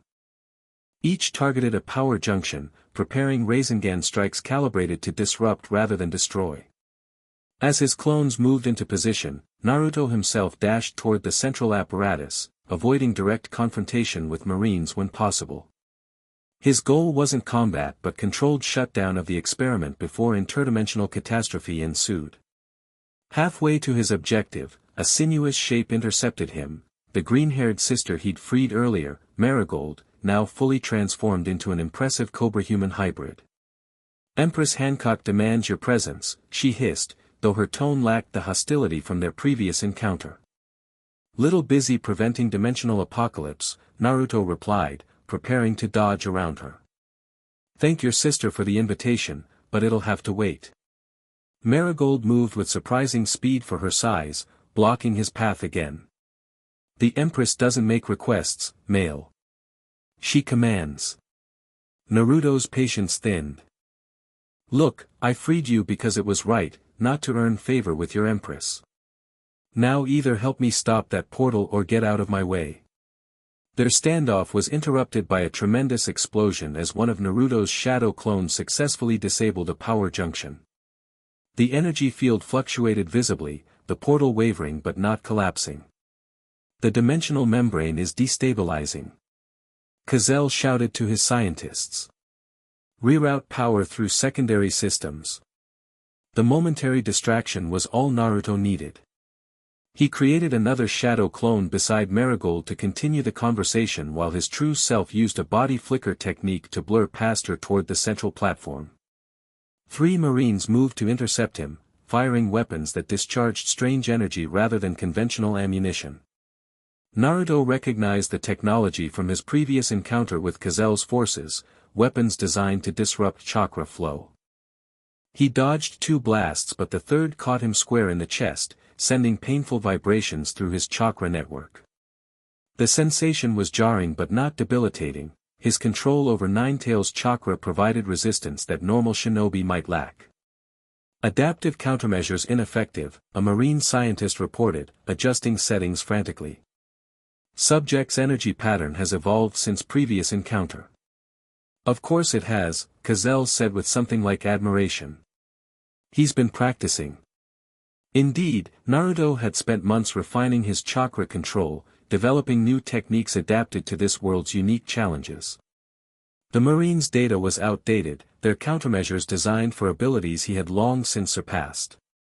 Another explosion rocked the crater as a second power junction fell to his shadow clones. The portal wavered more dramatically, its edges becoming jagged as the carefully controlled energy field deteriorated.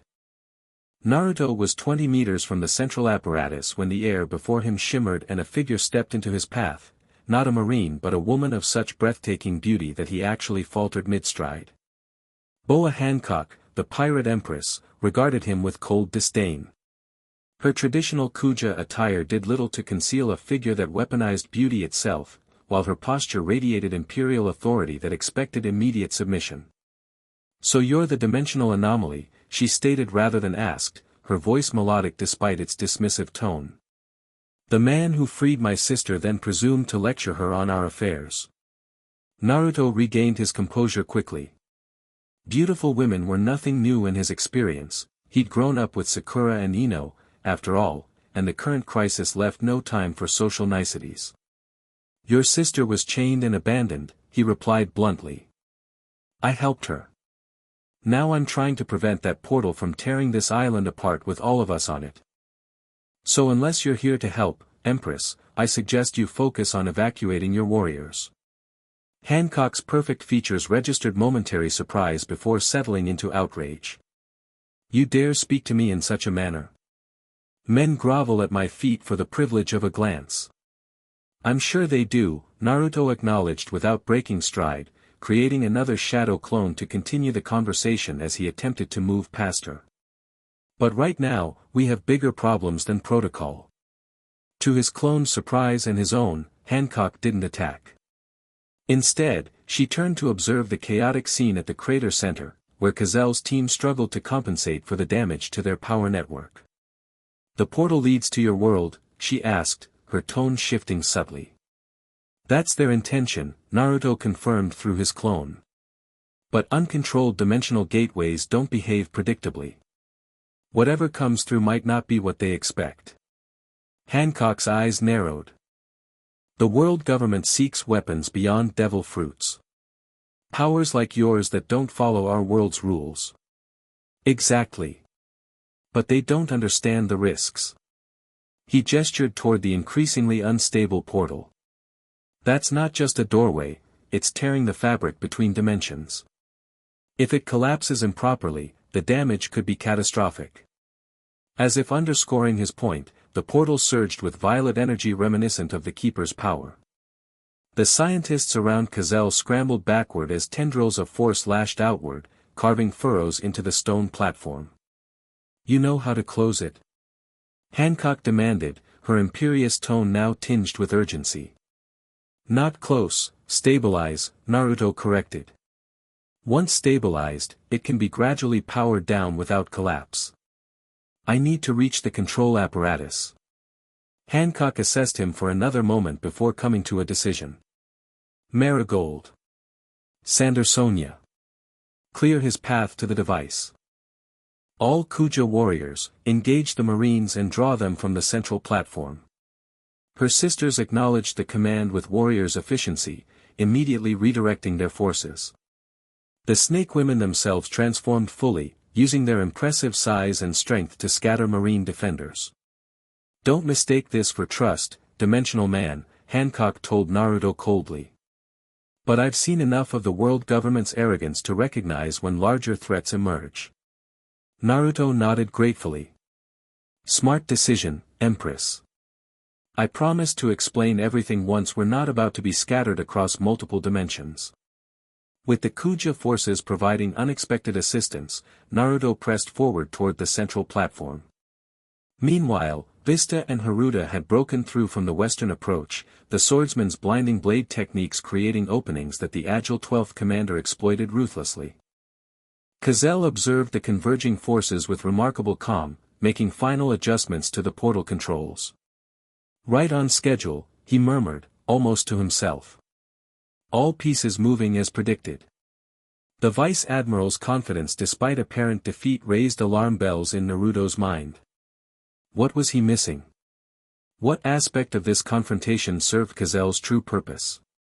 Too late, he recognized the pattern, the same formation of energy stabilizers the Keeper had used during their final encounter, now replicated around Cazel's position. Not research equipment but a containment field designed specifically for dimensional energy. It's a trap. Naruto shouted to his allies. Everyone fall back. He wants me to approach the portal. Colossal smiled thinly. Perceptive, but too late. The resonance is already established. He activated a final control, and energy surged from the portal directly toward Naruto, bypassing all defenses to connect with his chakra network. The sensation was familiar, the same pulling force he'd experienced when first cast between dimensions. Your unique chakra signature serves as both beacon and bridge, Colossal explained calmly as Marines retreated to predetermined positions. The portal doesn't just lead to your world, Uzumaki, it's calibrated specifically to your energy pattern. You are the key that unlocks the passage. Naruto fought against the pulling force, anchoring himself with chakra-enhanced footing, but the connection grew stronger with each passing second. Around him, both Kuja warriors and Whitebeard pirates halted their advance, unable to approach through the intensifying energy field. What do you gain from this? Naruto demanded, straining against the dimensional pull.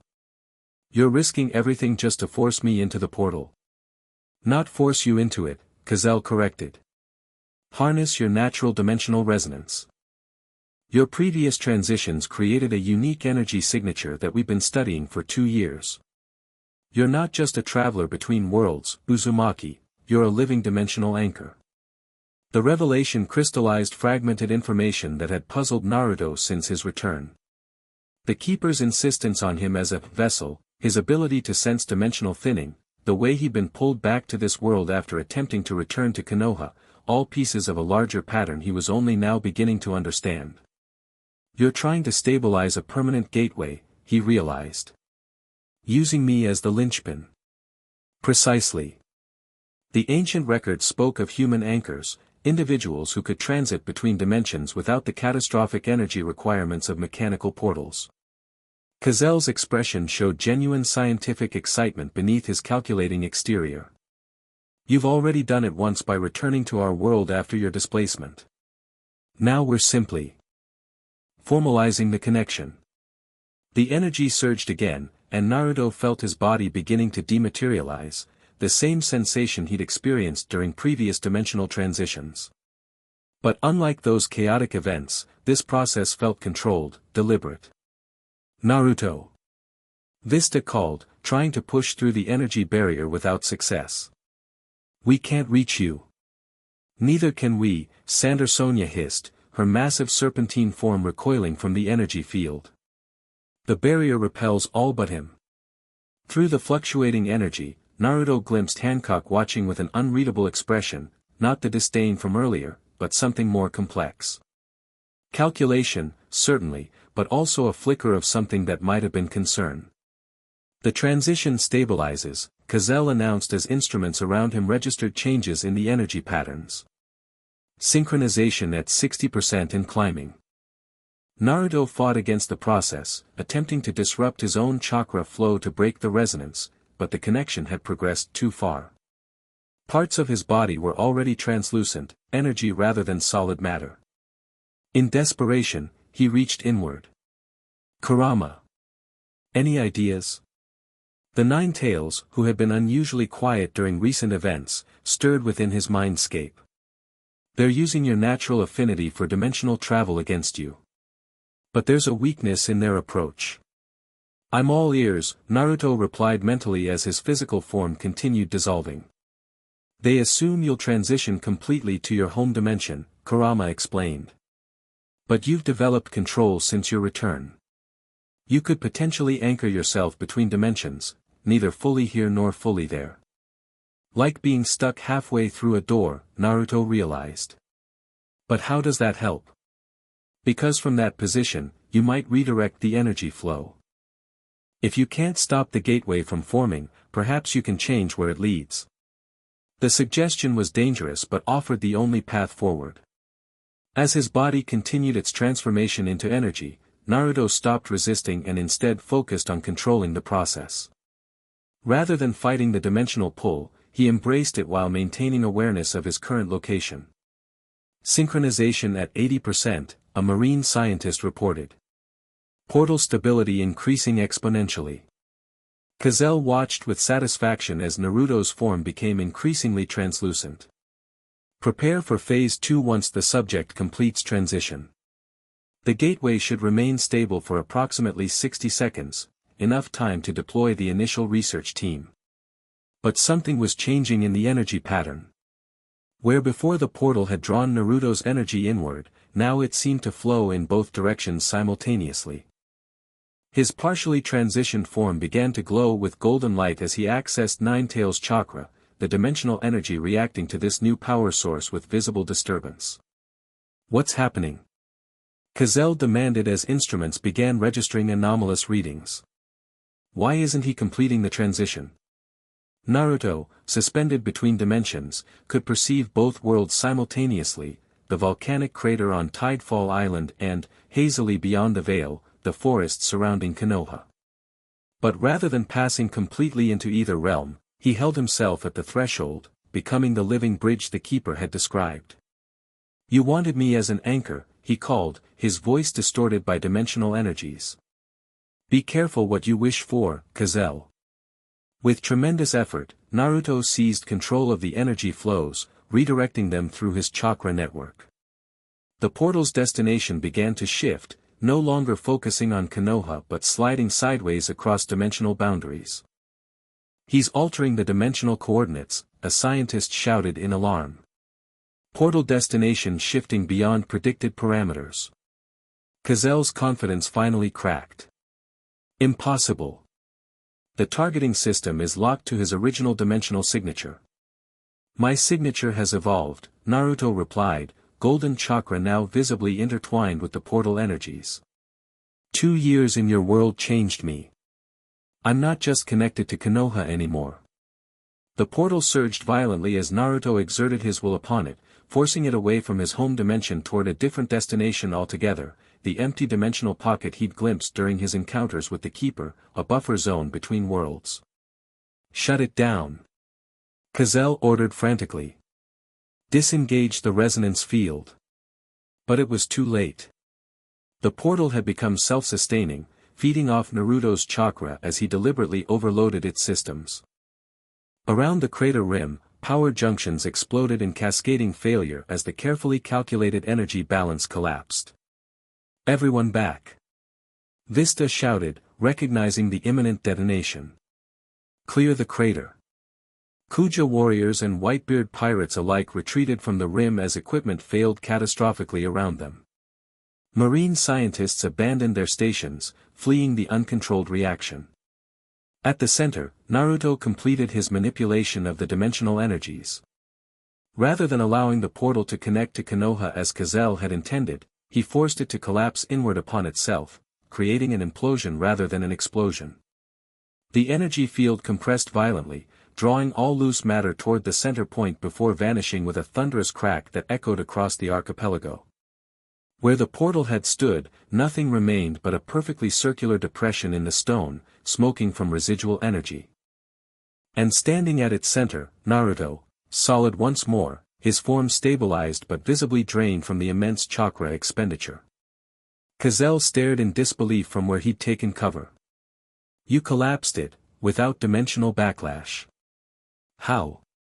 I redirected it, Naruto explained, his voice ragged with exhaustion. Into the space between spaces. The void absorbs energy, it's what it does. Around the crater, both Kuja warriors and Whitebeard pirates cautiously returned, weapons ready but confusion evident. The expected catastrophe had been averted, replaced by an anticlimactic implosion that left the island intact. Hancock approached first, her sisters flanking her protectively.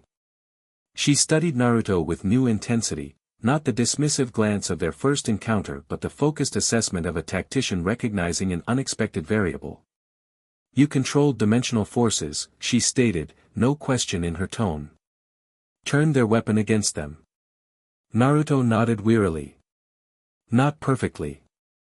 And not without cost. He gestured to the residual energy still crackling around his form. But enough to prevent the worst outcomes. Vista and Haruta joined them, the swordsman placing a supportive hand on Naruto's shoulder. The Marines are retreating to their vessels. Gazelle's already withdrawn. Too easily, Naruto noted with concern. He got something from this encounter, even if it wasn't what he originally planned. Hancock's perfect features arranged themselves into a contemplative frown. The world government rarely admits defeat. They will analyze what happened here and adapt their approach. Which is why we should withdraw as well, Haruta suggested, eyeing the Kuja warriors warily. Our mission was reconnaissance, not open confrontation with two major powers. Naruto knew his teammate was right, but something held him back, questions unanswered, implications not fully explored. Gazelle's revelations about dimensional anchors and the Keeper's true nature demanded further investigation. There's more here than we understand, he said, gesturing toward the ancient carvings partially revealed by the portal's implosion. These symbols match others I've encountered during dimensional transitions. They're not random. Hancock followed his gaze, recognition flashing in her eyes. The poneglyph fragments. They speak of doors between worlds. You can read them? Naruto asked, surprised.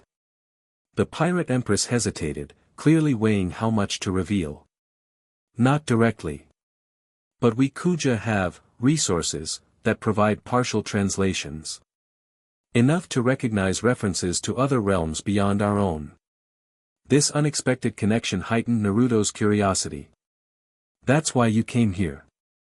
Not just to oppose the Marines but to find these carvings specifically. The world government destroyed most records of the Void Century, Hancock acknowledged with evident bitterness.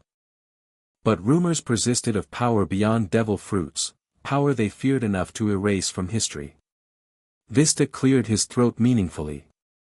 This conversation might be better continued somewhere more secure.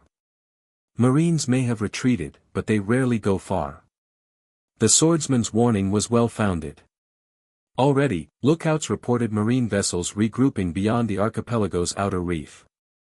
Whatever data Gazelle had gathered, he clearly considered it valuable enough to maintain proximity despite the experiment's failure. Your ship is on the northern shore. Hancock asked, coming to some internal decision. It won't remain hidden long. The Kuja vessel can provide faster egress. The offer surprised all present. Kuja ships were famously off-limits to men, with rare exceptions made only at the Empress's explicit command. Why would you help us? Naruto asked directly. Hancock's expression remained imperious, but her words were pragmatic. Because the world government now targets us both. What I witnessed here, your control of dimensional forces, changes calculations I've maintained for years. She turned to her sisters. Prepare the ship for departure. The Whitebeard representatives will accompany us to neutral waters. Sandersonia and Marigold exchanged glances but complied without question, organizing their warriors for withdrawal. Pops won't like us abandoning our vessel, Haruta murmured to Naruto. We're not abandoning it, Naruto replied. I'm sending shadow clones to sail it to the rendezvous point. But this opportunity to learn what the Kuja know about dimensional boundaries is too valuable to pass up. Vista nodded agreement. Whitebeard's instructions were clear, gather intelligence about the dimensional disturbances. The source doesn't matter if the information is valuable. With decisions made, they began their withdrawal from the crater. Naruto created a dozen shadow clones to retrieve important equipment from the Whitebeard scout ship while the main group proceeded toward the Kuja vessel on the eastern shore. As they descended through the jungle, Hancock fell into step beside Naruto, maintaining enough distance to be proper by Kuja standards but close enough for private conversation. You're not what I expected, she said after several minutes of silence. Based on what stories? Naruto asked, curious about his reputation among those outside Whitebeard's crew. Reports speak of a golden warrior who appeared from nowhere during Whitebeard's battle with the Marines 2 years ago. Some claim you command powers similar to devil fruits but follow different rules. Others say you're a government experiment escaped from a secret facility. She glanced at him sideways. Few mention your unusual facial markings. Naruto touched the whisker marks reflexively. Born with them. In my world, they're connected to the entity I contain. Entity. Hancock's perfect eyebrow arched with interest. Long story, Naruto deflected, not ready to explain Kurama's existence to someone he'd just met, regardless of potential alliance. The point is, I'm not from this world originally, but I've made it my home for now. For now, Hancock repeated thoughtfully. You seek return to your original dimension. The question touched on Naruto's most private deliberations, ones he'd recently discussed with Whitebeard regarding the 2nd Division command position. 2 years ago, his answer would have been immediate and unambiguous. Now, the reality was more nuanced. I maintain connections to both worlds, he said carefully. Each has people I care about, responsibilities I've accepted. Hancock studied him with unexpected intensity. Responsibilities to Whitebeard as his adopted son? Or something more? The perceptive question suggested she'd heard rumors about his potential promotion. Both, Naruto acknowledged. When Whitebeard took me in, he gave me more than shelter. He offered family, purpose. The world government fears what your growing influence within his fleet represents, Hancock observed. A dimensional traveler commanding Whitebeard's forces changes power balances they've carefully maintained. Is that why you're really helping us? Naruto asked directly. Political calculations about power balance. For the briefest moment, Hancock's carefully maintained imperious expression softened. I have my own reasons to oppose government expansion, especially when it involves exploiting powers they don't understand. What they attempted here today would have continued elsewhere without your intervention. The admission seemed genuine, though Naruto suspected it wasn't her complete motivation. The Pirate Empress had a reputation for complex, often contradictory decisions that served multiple objectives simultaneously.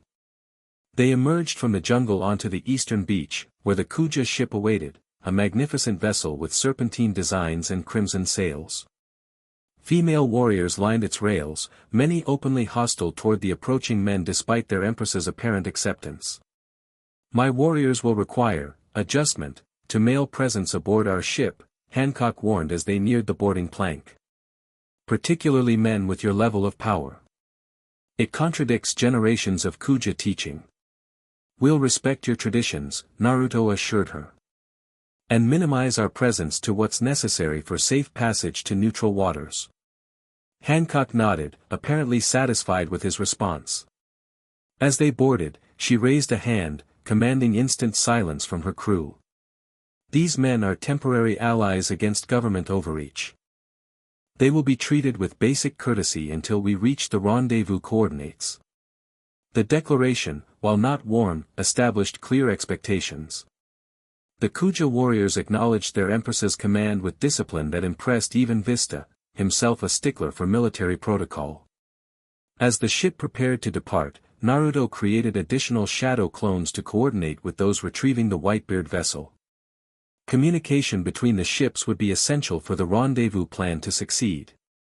Standing at the Kuja ship's rail, watching Tidefall Island recede, Naruto reflected on the day's revelations. Cazel's claims about dimensional anchors, the ancient carvings connecting to the Void Century, Hancock's unexpected alliance, all pieces of a puzzle still taking shape. Your abilities extend beyond what reports indicated, Hancock observed, joining him at the rail with her sisters close behind.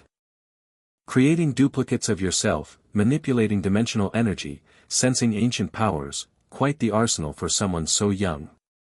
I could say the same about you, Naruto countered. Your fighting style isn't just physical strength. There's something else at work when you engage opponents. A faint smile touched Hancock's perfect lips. Perceptive. Most men see only what they wish to see when looking at me. I'm not most men, Naruto replied simply. No, she agreed, studying him with renewed interest. You're not. Their conversation paused as Sandersonia approached, informing her sister that marine vessels had been spotted following their departure. Not pursuing directly, the snake woman clarified, but maintaining visual contact at extreme range. Gathering more data, Naruto suggested grimly. Cazel's not done with us. Hancock's expression hardened. Few experiences are more dangerous than believing you've captured the world government's full attention, only to discover you've merely glimpsed its edge. The observation resonated with Naruto's own experiences. For all his interactions with Vice Admiral Colossal, he suspected he'd encountered only the public face of whatever division pursued dimensional research.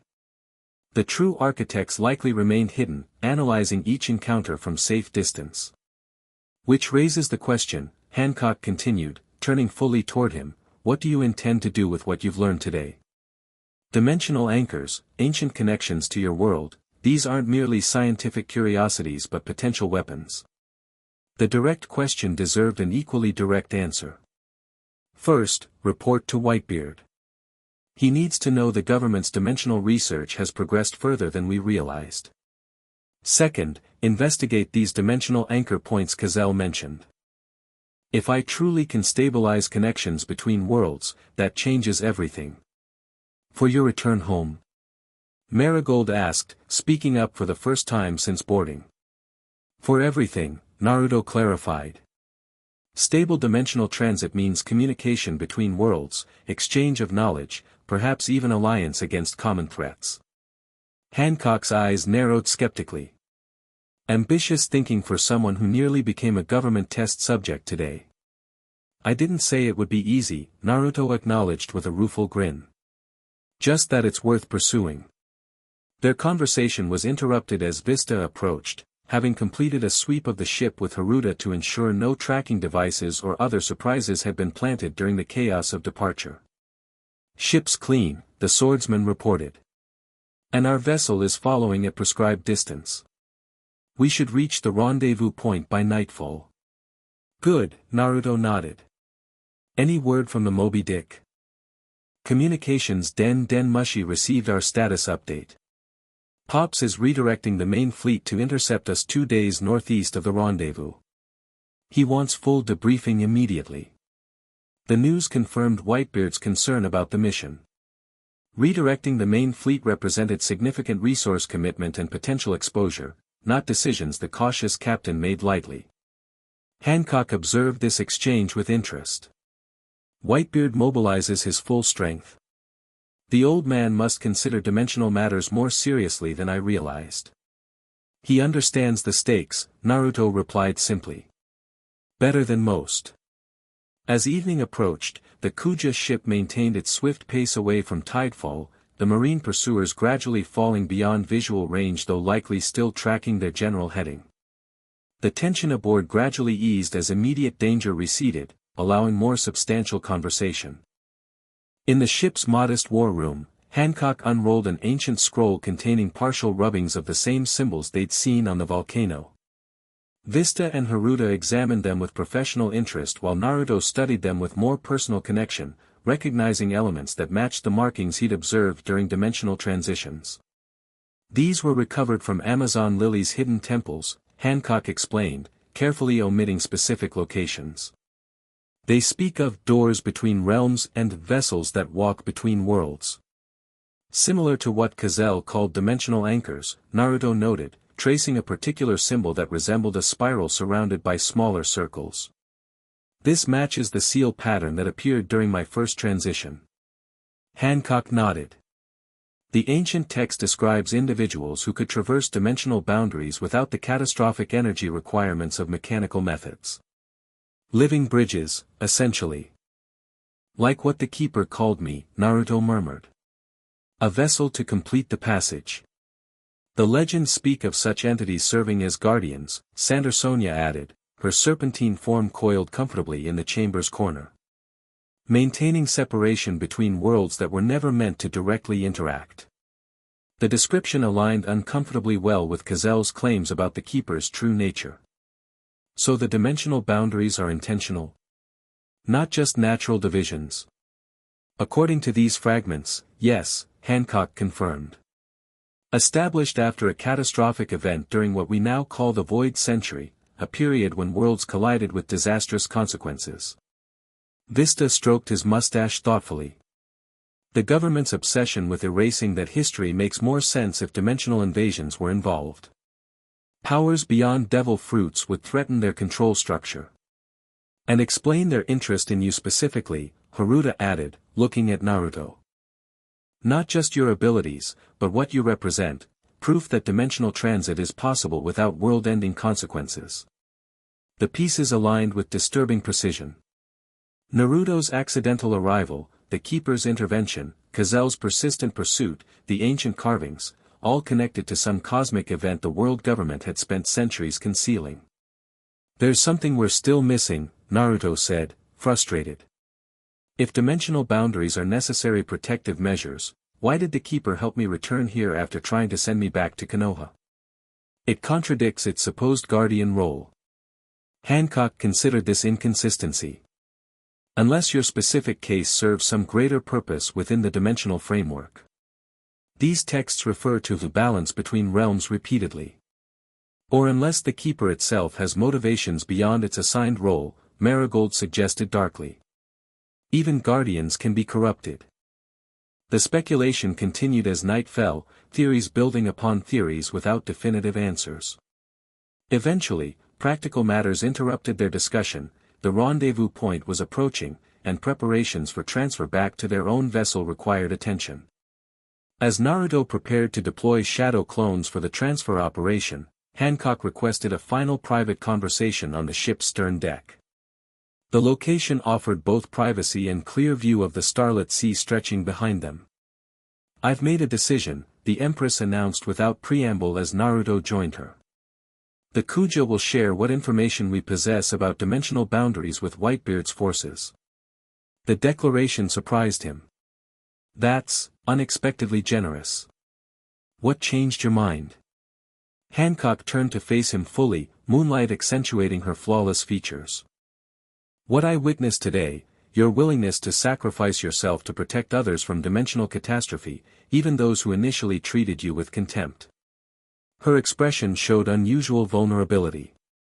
It reminded me that exceptions exist to rules I've lived by for too long.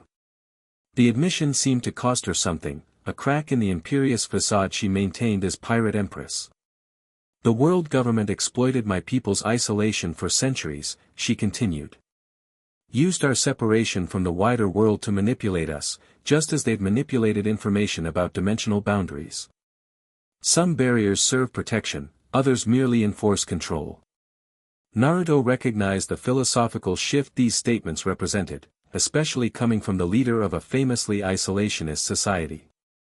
And the traditional Kuja prohibition against male presence, he asked carefully. A complex emotion crossed Hancock's face, pride warring with pragmatism. Remains in effect for Amazon Lily itself. But perhaps, selective alliances with specific male allies might serve our interests against greater threats. The diplomatic phrasing didn't disguise the significant policy revision this represented. For the notoriously man-hating Empress to suggest even limited cooperation indicated profound reassessment. I'm honored by your trust, Naruto said sincerely. And Whitebeard will value the alliance. Hancock's chin lifted slightly. I said nothing about alliance, merely selective cooperation on matters of mutual interest. The correction made Naruto smile. Of course, Empress. Selective cooperation it is. A comfortable silence fell between them as they watched the moonlit wake stretching behind the ship. Despite their brief acquaintance, Naruto sensed unexpected kinship with the proud warrior queen, both shaped by isolation and prejudice, both fighting to protect their people against forces that would use them as weapons. Your world, Hancock said eventually, genuine curiosity in her voice. Is it very different from ours? The question invited more personal exchange than their previous strategic discussions. In some ways, Naruto replied thoughtfully. We have different power systems, chakra instead of devil fruits or hockey. Our geography is continental rather than island-based.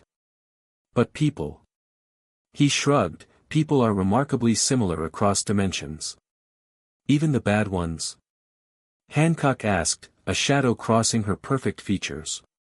Especially those, Naruto confirmed, thinking of enemies faced in both worlds.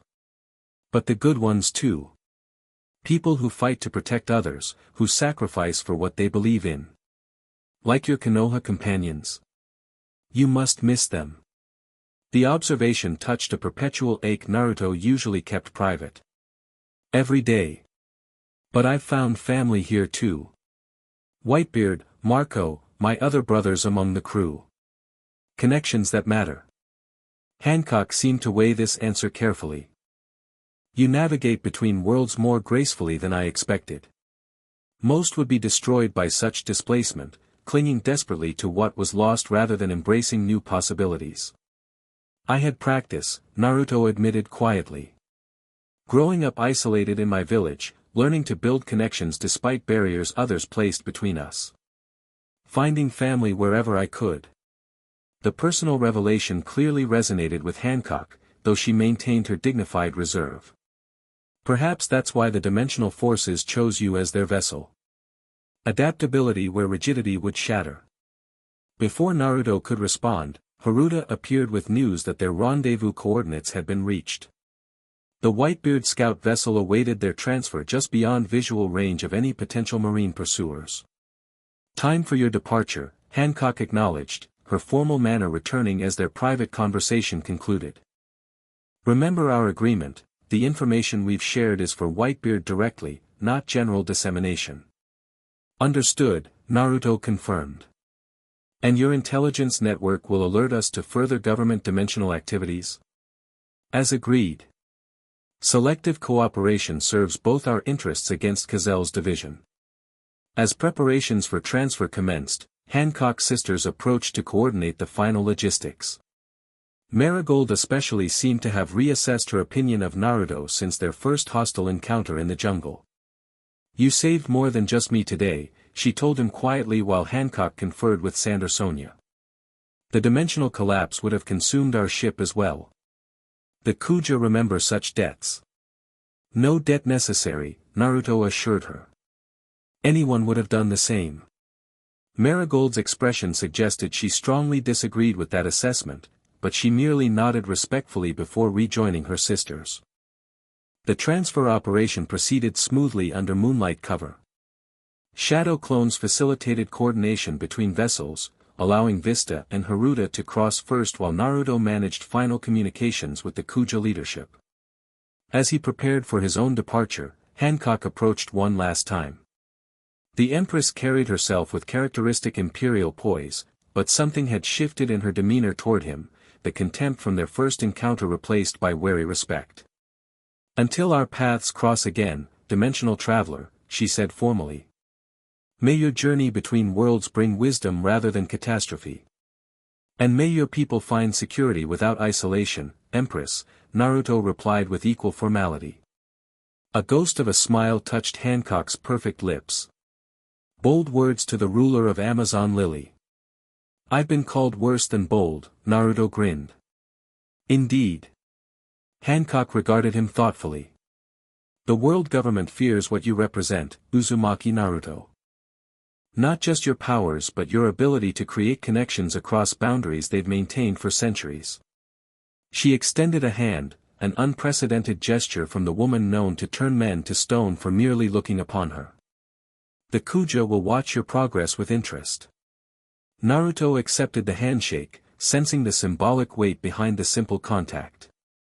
And I'll remember that not all isolation is chosen, Empress.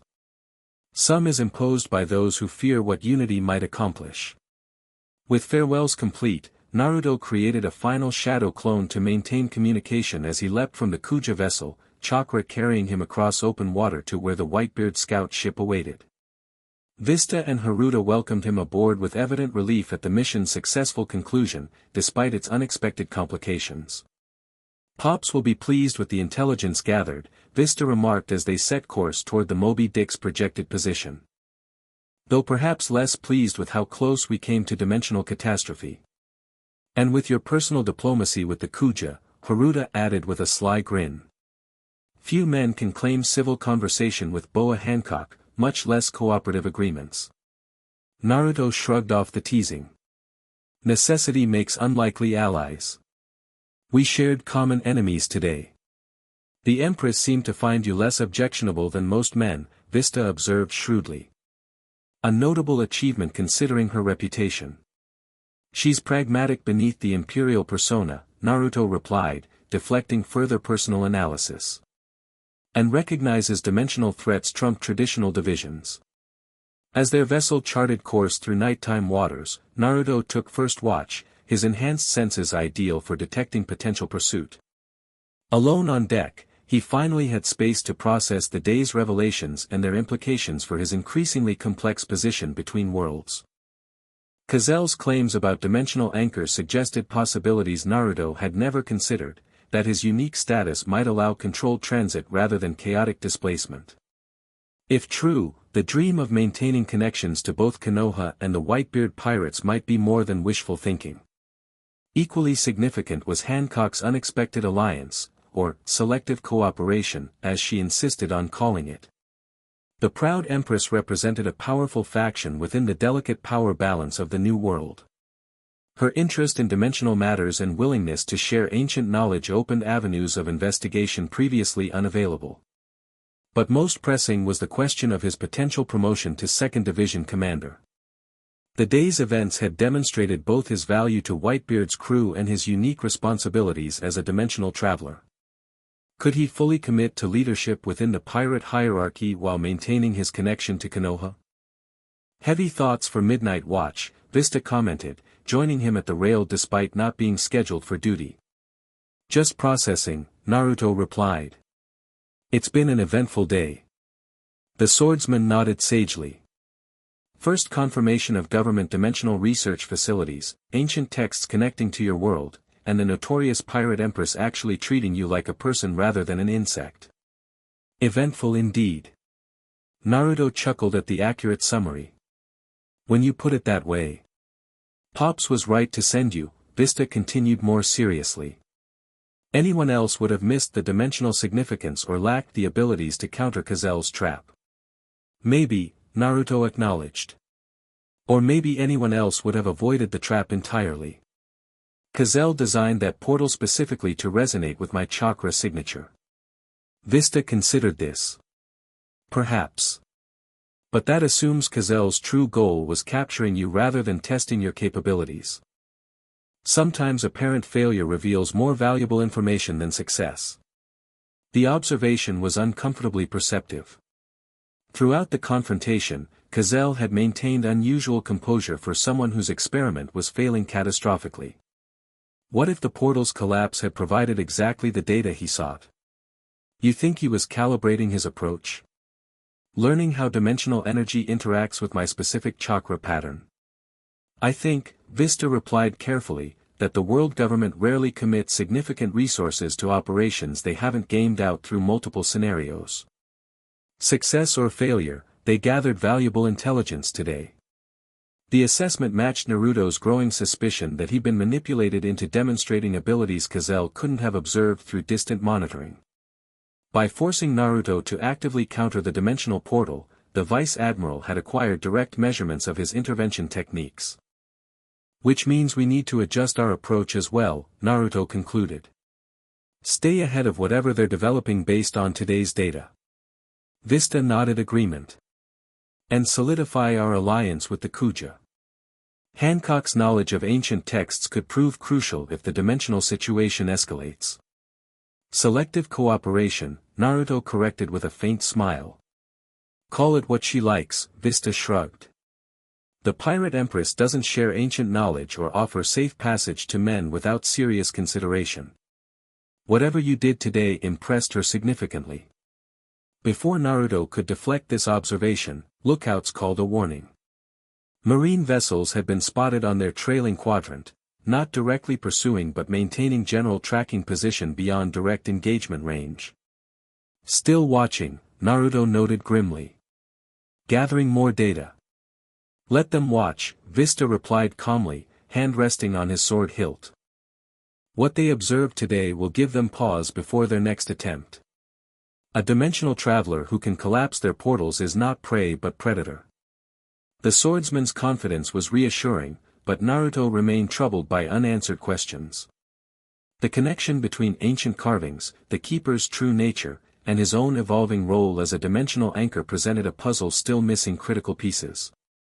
2 days later, the scout vessel rendezvoused with the Moby Dick at the predetermined coordinates. The massive flagship dominated the horizon, surrounded by its impressive fleet of allied vessels, a display of force meant to discourage marine pursuit. As they approached, Naruto spotted Whitebeard on the main deck, awaiting their arrival with Marco and several other commanders flanking him. The captain's expression was unreadable at this distance, but his commanding presence remained undiminished despite recent health concerns. "Ready for debriefing?" Vista asked as they prepared to board. Naruto nodded, mentally organizing everything they'd learned at Tidefall. "Ready to report on dimensional anchors, ancient texts, and unexpected alliances with warrior empresses. Just remember," the swordsman advised with a knowing smile, "Pops cares more about his son's safety than perfect mission execution. Lead with the fact we all returned intact." It was good counsel. For all his fearsome reputation, Edward Newgate placed his family above strategic objectives, a value that had initially surprised Naruto but now formed the foundation of his loyalty to the great captain. As their vessel came alongside the Moby Dick, Naruto took a moment to center himself. The mission had changed everything, confirming his suspicions about government dimensional research, revealing new aspects of his own nature as a dimensional traveler, and forging unexpected connection with the Kuja Empire. Whatever came next would build on these developments, accelerating the journey he'd begun 2 years ago when cast adrift between worlds. The 2nd Division commander position now represented not just recognition of his place among the Whitebeard Pirates but a platform from which to protect both worlds he called home. With that clarity, Naruto leapt from the scout ship to the Moby Dick's deck, landing with practiced grace before the man who had become his second father. Whatever challenges dimensional politics presented, he would face them with the strength of both his Konoha heritage and his Whitebeard family. "Welcome back, son," Whitebeard rumbled, genuine warmth in his gruff voice. "I hear you've been rewriting the rules of dimensional transit again." Naruto grinned up at the towering captain. "Just improvising, Pops.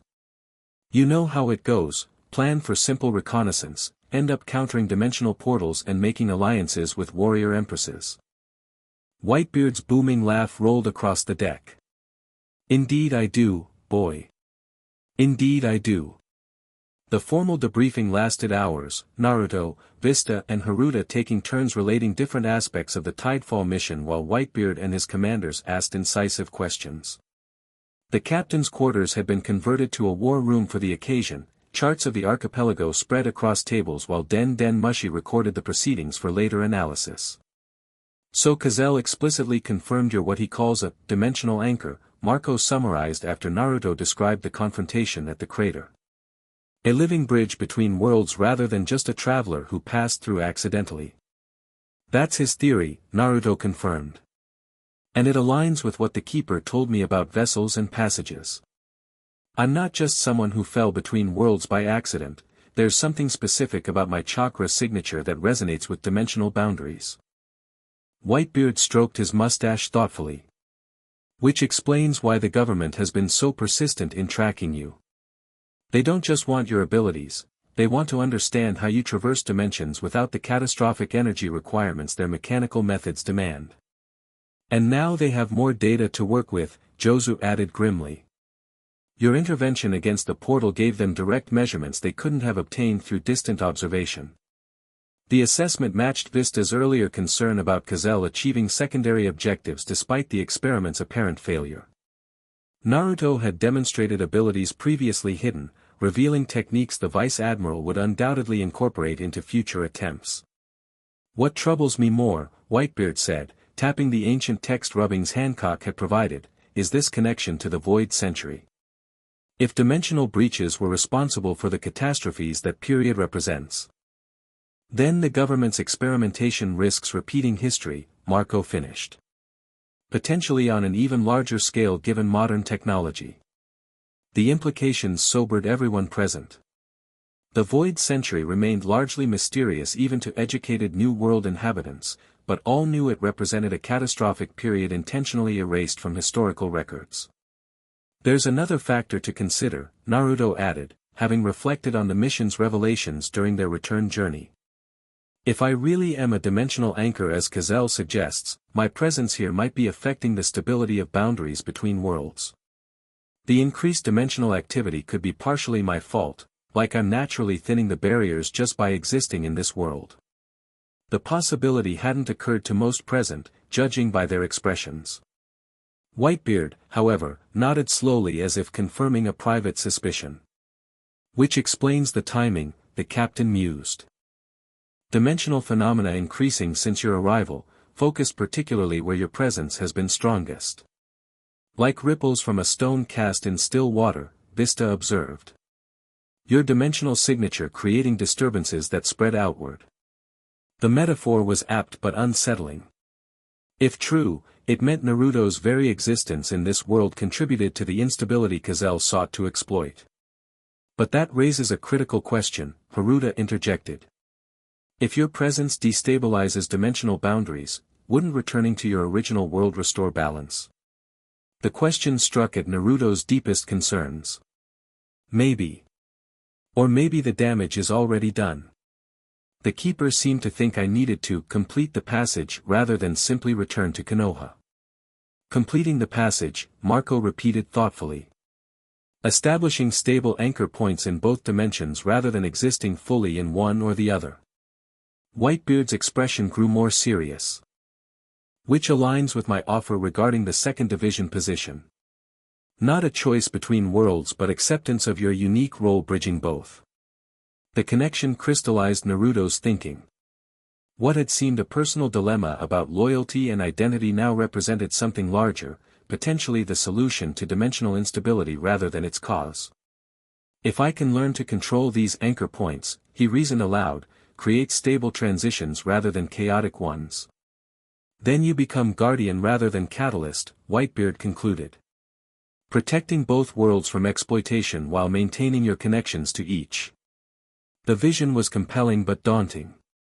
Naruto had barely begun understanding his dimensional nature, let alone mastering it. Yet the alternative, allowing Cazell and his division to continue experimenting with forces they couldn't possibly control, was unacceptable. There's one more piece to consider, Vista added, unrolling the final scroll Hancock had shared. The Kuja texts mention guardians who walk between worlds as part of an ancient system maintaining dimensional balance. If that system still exists in some form, then others like me might exist, Naruto finished, the possibility both exciting and concerning. Other dimensional anchors maintaining boundaries between different realms. Or exploiting them, Jozu suggested darkly. Nothing says these guardians all serve the same purpose or moral framework. The observation introduced further complexity to an already labyrinthine situation. If dimensional guardians existed throughout a multiverse of worlds, their agendas and alliances could represent an entirely new front in conflicts Naruto was only beginning to comprehend. Whitebeard absorbed these implications silently before tapping his massive finger on the table with finality. Theories are valuable but insufficient without action. We need 3 immediate responses to what we've learned. The room focused on the captain's words. When Whitebeard shifted to strategic planning, his centuries of experience commanded complete attention. First, accelerated training for Naruto in dimensional sensing and manipulation. If he's naturally attuned to these boundaries, that connection must be strengthened and controlled. The captain looked to Marco. Work with him daily on extending these abilities. Marco nodded acceptance of the assignment. Second, expanded intelligence gathering focusing on government dimensional research facilities. Cazell's division clearly operates multiple sites, we need locations, capabilities, and objectives for each. Whitebeard turned to several intelligence specialists among his commanders. Prioritize this above all other surveillance targets. Finally, the captain's gaze returned to Naruto. Third, formalize our alliance, or selective cooperation, with the Kuja Empire. Hancock's knowledge of ancient texts may prove crucial to understanding dimensional boundaries. That relationship must be cultivated. The directive caught Naruto by surprise. You want me to maintain contact with Hancock specifically? You've established rapport where others would have failed, Whitebeard observed pragmatically. The pirate empress doesn't share ancient knowledge or offer assistance to men without significant reason. Whatever impression you made serves our interests. Several commanders exchanged knowing glances that Naruto studiously ignored. I can arrange communication through neutral channels, he agreed, focusing on practicalities. Though direct meetings might prove challenging given Kuja traditions. Traditions she's already bent by allowing you aboard her vessel, Marco pointed out with uncharacteristic directness. The Empress makes exceptions when it suits her purposes. Rather than engage with the obvious subtext, Naruto redirected the conversation. There's a fourth priority we haven't addressed. If I'm causing dimensional instability through my presence here, I need to learn how to mitigate that effect while remaining in this world. Whitebeard nodded approval at the initiative. A valid concern. What approach do you suggest? Naruto had been considering this question since their encounter at Tidefall.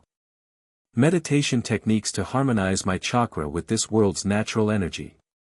I've already noticed differences in how my abilities interact with local power sources, devil fruits, hockey, even the ambient energy of the Grand Line itself. Adaptation rather than suppression, Marco observed. Logical approach given your role as a bridge between worlds.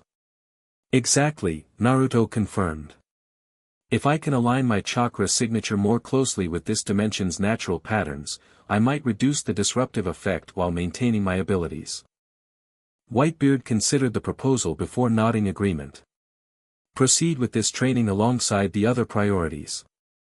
Regular reports on your progress will inform our strategic planning.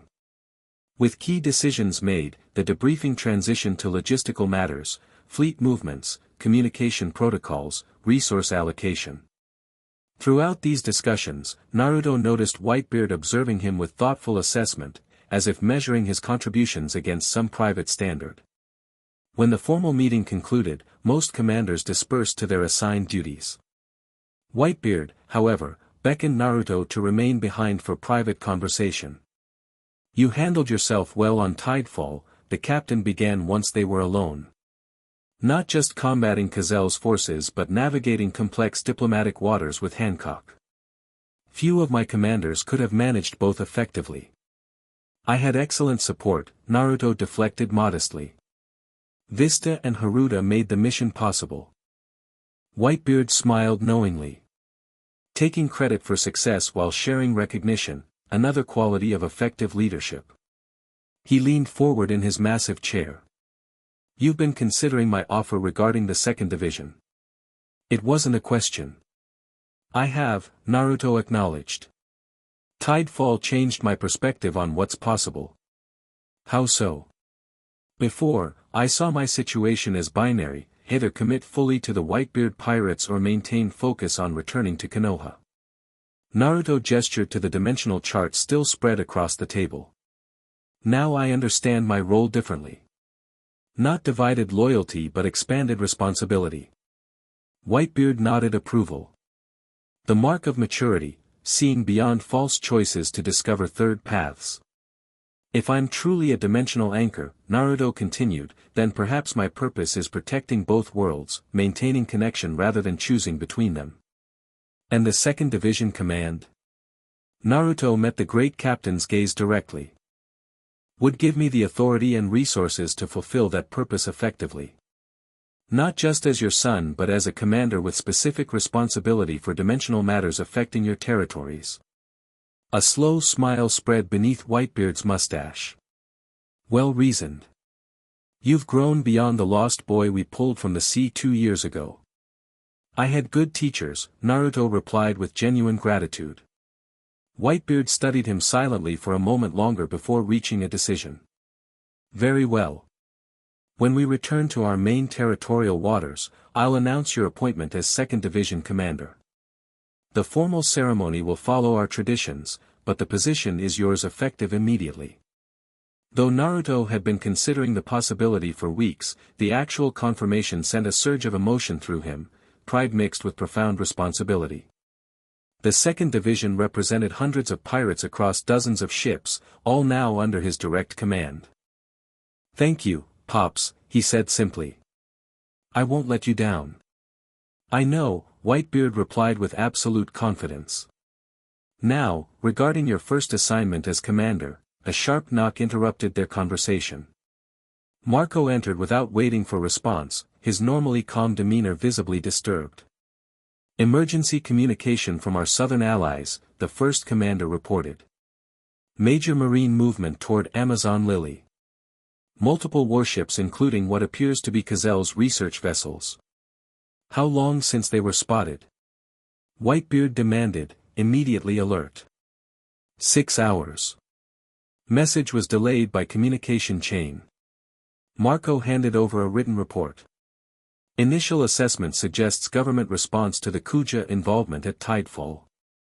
Naruto's mind immediately connected implications. They're retaliating against Hancock for interfering with the dimensional experiment. Or worse, they detected the ancient texts she showed us and want them for themselves. Whitebeard scanned the report with practiced efficiency. Timing supports your assessment. This force mobilized immediately after Tidefall, with clear intent to reach Amazon Lily before Hancock's return. They might already be engaged, Marco added grimly. Given standard Kuja sailing routes, Hancock's ship would have reached Amazon Lily territorial waters approximately 2 hours ago. The scenario crystallized in Naruto's mind with alarming clarity. It's a coordinated operation. The Tidefall experiment was Phase 1, either successful dimensional research or, failing that, confirmation of Kuja knowledge about ancient dimensional texts. This attack is Phase 2, seize that knowledge while Hancock's forces are divided. Logical analysis, Whitebeard agreed. And our response? Though phrased as a question, Naruto recognized it as his first test as newly appointed commander. Without hesitation, he outlined his assessment. The Moby Dick can't reach Amazon Lily in time to prevent initial engagement, but our allied fleet in the southern quadrant could provide support within hours. I propose immediate deployment of available forces to intercept the marine operation, with the main fleet following as rapidly as possible. Marco raised an eyebrow. Direct intervention in Kuja affairs would violate our existing territorial agreements with Hancock. Under normal circumstances, yes, Naruto acknowledged. But we've just established cooperation regarding dimensional matters. More importantly, this attack is partially our responsibility. Hancock's involvement at Tidefall came through our investigation. Whitebeard nodded approval at the reasoning. Sound judgment. What forces do you request for this operation? The question confirmed Naruto's command authority over the response. He considered available assets and mission parameters before answering. Our scout vessel can move fastest, Vista, Haruta and I should depart immediately as advance team. 2nd Division ships in the southern quadrant should mobilize toward Amazon Lily under Marco's coordination. The Moby Dick follows with main fleet strength as health and weather permit. The strategy balanced immediate response with realistic assessment of their scattered forces. Whitebeard's expression showed satisfaction with the approach. Proceed as outlined. This operation now falls under 2nd Division authority. The captain looked to Marco. Support Commander Uzumaki's deployment with all necessary resources. The formal acknowledgement of his new rank, spoken in front of Marco, the most senior commander, made the promotion real in ways the private conversation hadn't. Naruto straightened unconsciously, accepting the mantle of responsibility. We'll depart within 30 minutes, he assured Whitebeard.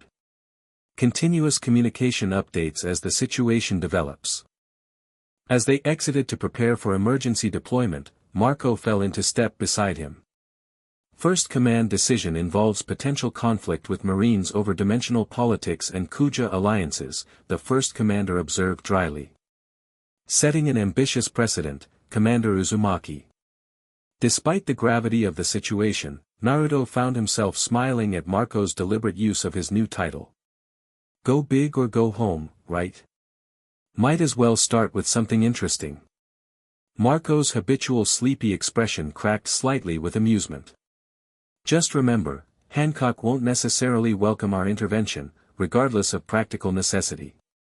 The Pirate Empress protects her sovereignty as fiercely as her sisters. I'm counting on it, Naruto replied as they reached the deck where preparation for their departure had already begun. Her pride will demand she fight the Marines herself. Our role isn't replacement but reinforcement, respect her leadership while providing critical support. The distinction reflected his growing understanding of New World political complexities. Direct rescue would insult Hancock's capabilities, well-timed alliance honored her strength while providing practical assistance. Nuanced approach, Marco acknowledged with approval. You've learned more about diplomatic subtleties than I realized. 2 years watching Whitebeard navigate competing alliances teaches plenty, Naruto replied with a shrug. Besides, Hancock strikes me as someone who values competence over courtesy. Actions over words. Within 20 minutes, their scout vessel was prepared for immediate departure. Vista and Haruta had been briefed on the situation and their role as support for Naruto's first command operation. Both experienced commanders accepted his authority without question, testament to Whitebeard's judgment and their own professional respect. As final preparations completed, Naruto created several shadow clones to maintain communication with the Moby Dick during their separate journeys. The ability to coordinate across distances gave their scattered forces significant tactical advantage. Standing at the scout vessel's bow as they disembarked from the flagship, Naruto felt the weight of dual responsibility, to his new division and to the dimensional complications that had become his specialty. Whatever awaited at Amazon Lily represented more than just military engagement with Marine forces. It would establish precedent for how dimensional politics functioned in this world going forward. Ready, Commander? Vista asked formally as they cleared the Moby Dick's protective wake. Naruto nodded, eyes fixed on the horizon as their vessel accelerated toward the contested waters surrounding Amazon Lily. Ready as I'll ever be for my first command involving dimensional politics, Marine Special Forces, and a warrior empress who turns men to stone with a glance. Vista chuckled. Just another day in the new world, then. Exactly, Naruto agreed with a grin that belied the seriousness of their mission. Just another day bridging worlds. Chapter 3, Heart of the Empress. The morning sun glinted off the waves as a fleet of ships bearing the mark of Whitebeard's 2nd Division cut through the waters of the New World. At the lead vessel's bow stood a figure whose reputation had grown considerably in the 6 months since his promotion, Naruto Uzumaki, commander of the 2nd Division, his black and orange coat billowing in the sea breeze. Report, he called to the navigator, blue eyes scanning the horizon where Amazon Lily's protected waters began. Kuja Border Patrol spotted half a mile out, Commander, the navigator replied. They've acknowledged our approach flags but haven't signaled permission to enter their territory yet. Naruto nodded, unsurprised by the cautious response.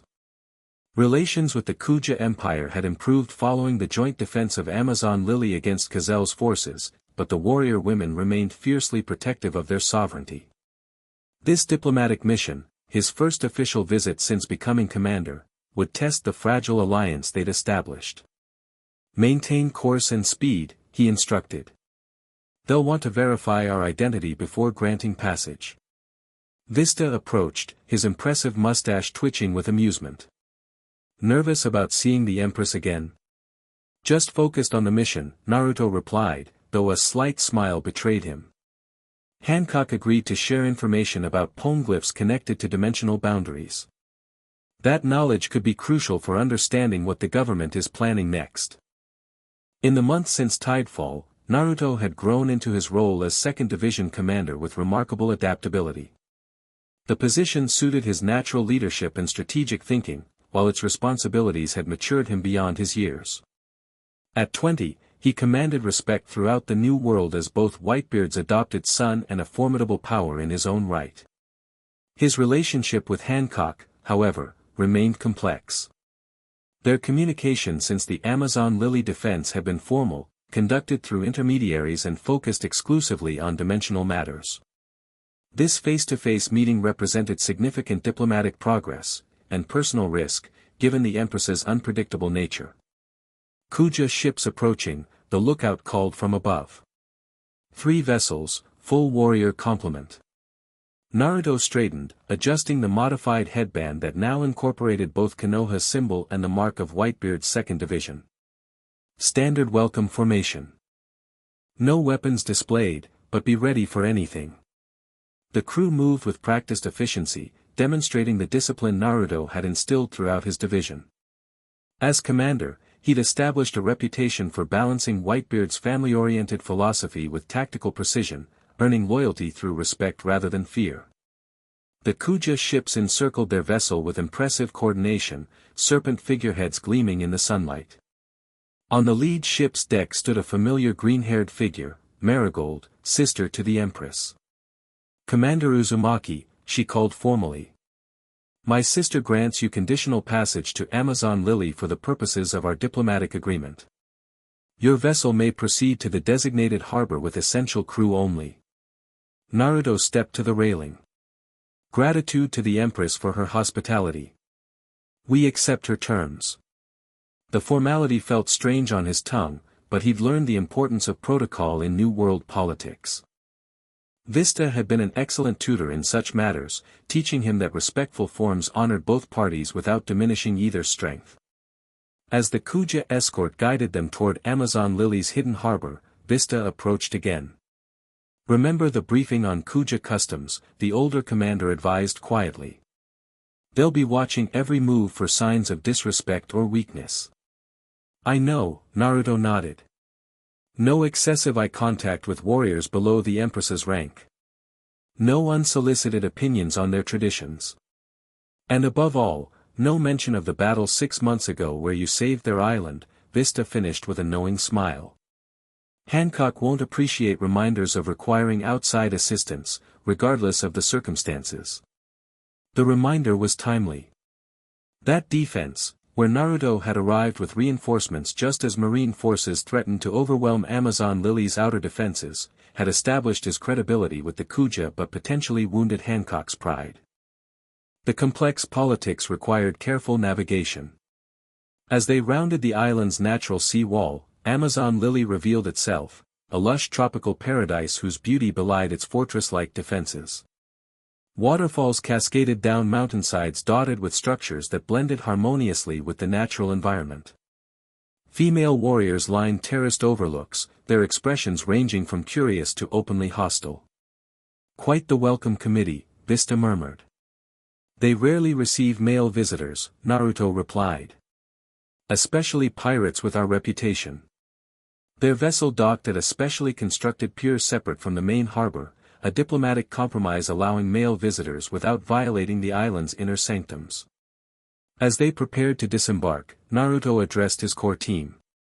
Remember why we're here, information exchange about dimensional boundaries, not political posturing. The Kuja have preserved knowledge that could help us understand what happened at Tidefall and what the government plans next.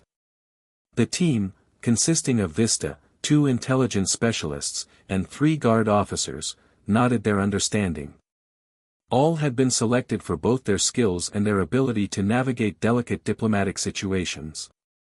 As Naruto stepped onto the pier, a formal reception party awaited, Marigold and her sister Sandersonia flanked by elite Kuja warriors. Their posture was neither welcoming nor hostile, but professionally neutral. Commander Uzumaki, Sandersonia greeted, her serpentine features accentuated in her partial transformation state. We will escort you to the diplomatic pavilion where the Empress will receive you. The formality continued as they proceeded through carefully selected paths that revealed little of Amazon Lily's true layout. Naruto noticed how the route deliberately avoided populated areas and strategic defenses, sensible precautions that he respected rather than resented. The diplomatic pavilion proved to be an elegant structure positioned on a cliff overlooking the sea, providing both stunning views and easily defensible position. Its design incorporated both beauty and function, with open-air sections allowing natural ventilation while strategic screens preserved privacy. The Empress will join you shortly, Marigold informed them as servants arranged refreshments. These attendants will see to your needs until then. As the Snake sisters departed, Vista settled comfortably on a cushioned bench. Impressive structure, he observed. Built recently, I'd wager. Specifically for external diplomatic meetings. Naruto nodded agreement. Another sign of Hancock's adaptability. Creating space for diplomacy while preserving Amazon Lily's traditions. For the next hour, they waited with disciplined patience. Naruto recognized the delay as both practical, allowing Hancock to attend to other matters, and tactical, establishing dominance through controlled timing. Rather than showing irritation, he used the opportunity to center himself, extending his senses to feel the island's natural energy patterns. This place has unusual chakra flow, he noted quietly to Vista. Different from other islands we've visited. More, concentrated somehow. Before Vista could respond, trumpets sounded from the pavilion's entrance. All present rose as the great doors swung open to admit the pirate empress herself. Boa Hancock entered with regal grace that commanded attention without effort. Her traditional Kuja attire accentuated a figure that weaponized beauty itself, while her perfect features maintained the imperial disdain for which she was famous. Sisters flanking her, personal guard following at precise distance, she embodied sovereign power with every measured step. Commander Uzumaki, she acknowledged, taking her seat on an elevated chair that functioned as a portable throne. Whitebeard honors our agreement by sending his dimensional expert. Though I note he sends his fifth commander as well. Her gaze shifted briefly to Vista. The honor is mine, Empress, Naruto replied with a formal bow, respectful but not subservient.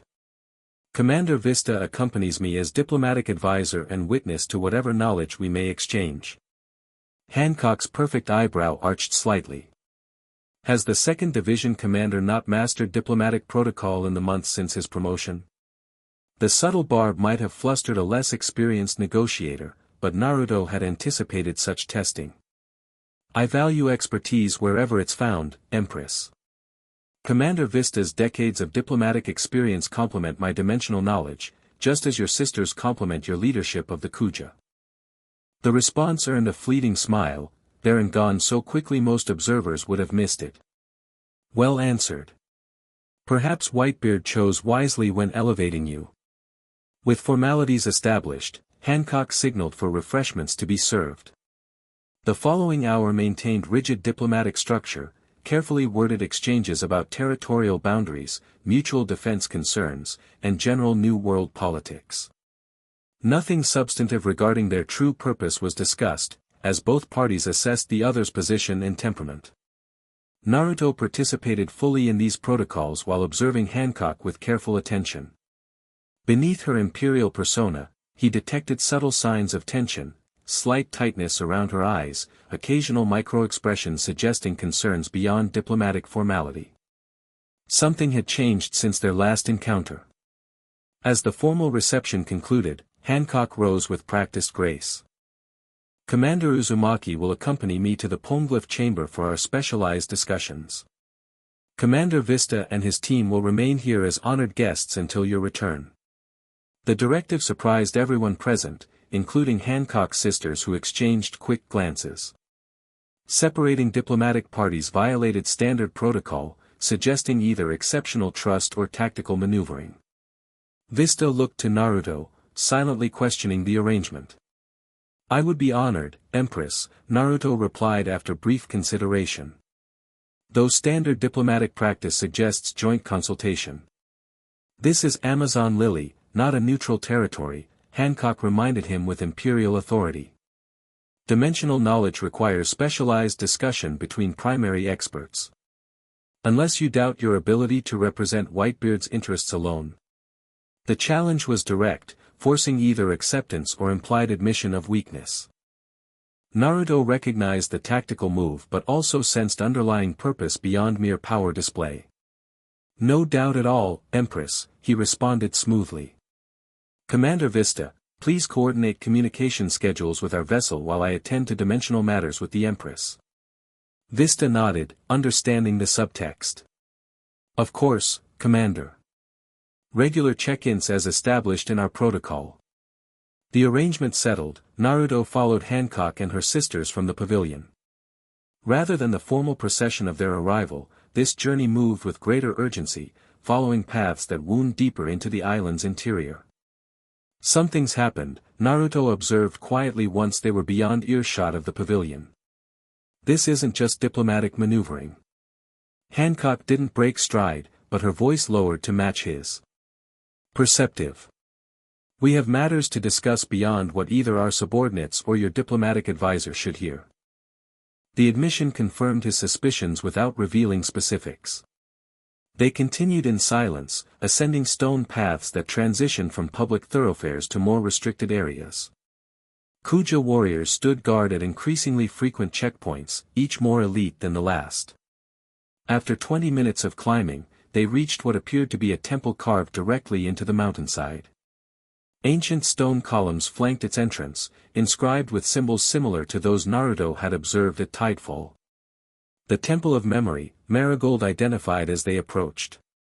Few outsiders have ever been permitted entry. None male in living memory, Sandersonia added with significant emphasis. Hancock paused at the entrance, turning to face Naruto directly. What you will see inside is sacred to the Kuja. Knowledge preserved through generations of guardianship. Your access is granted solely because dimensional matters now threaten both our peoples. The gravity of this privilege wasn't lost on Naruto. I understand, Empress.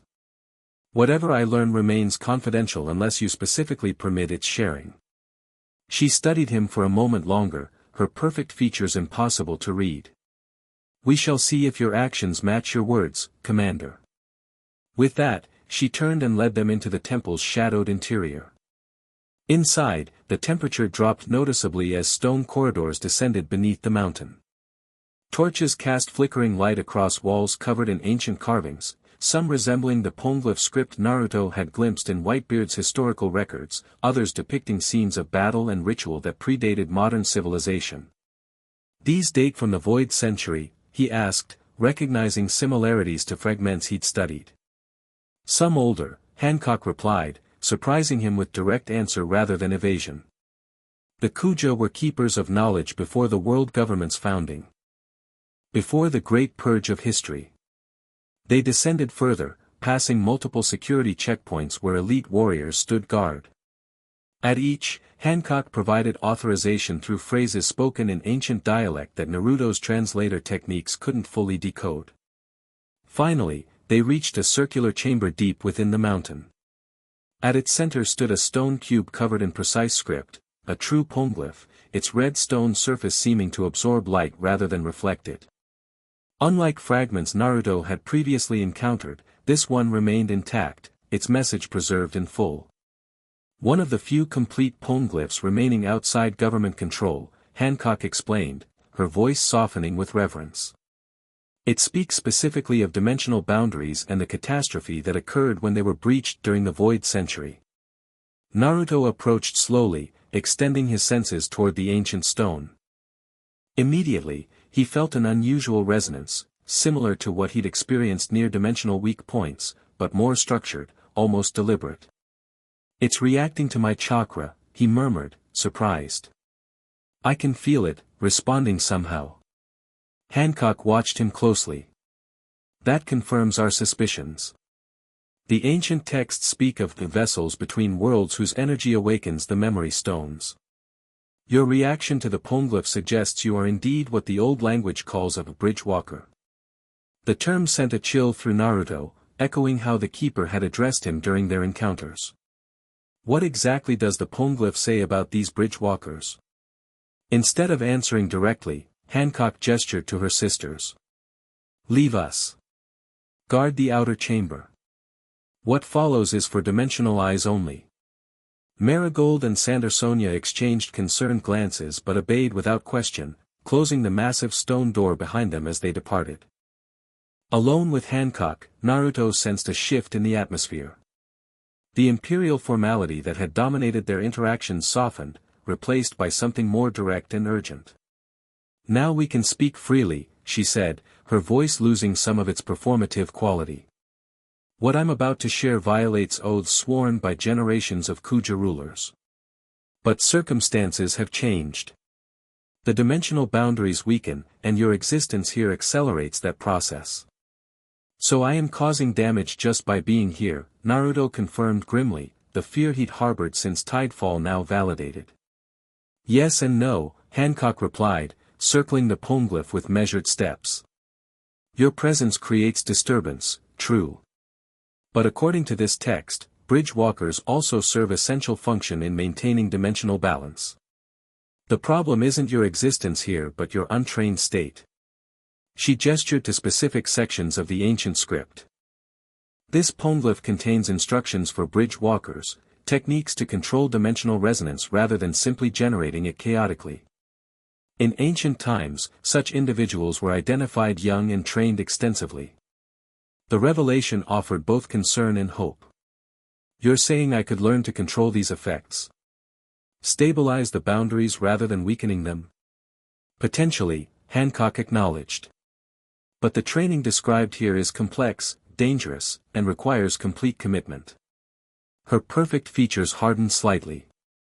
Which brings me to why I separated you from your delegation. Naruto tensed subtly, senses alert though not yet alarmed.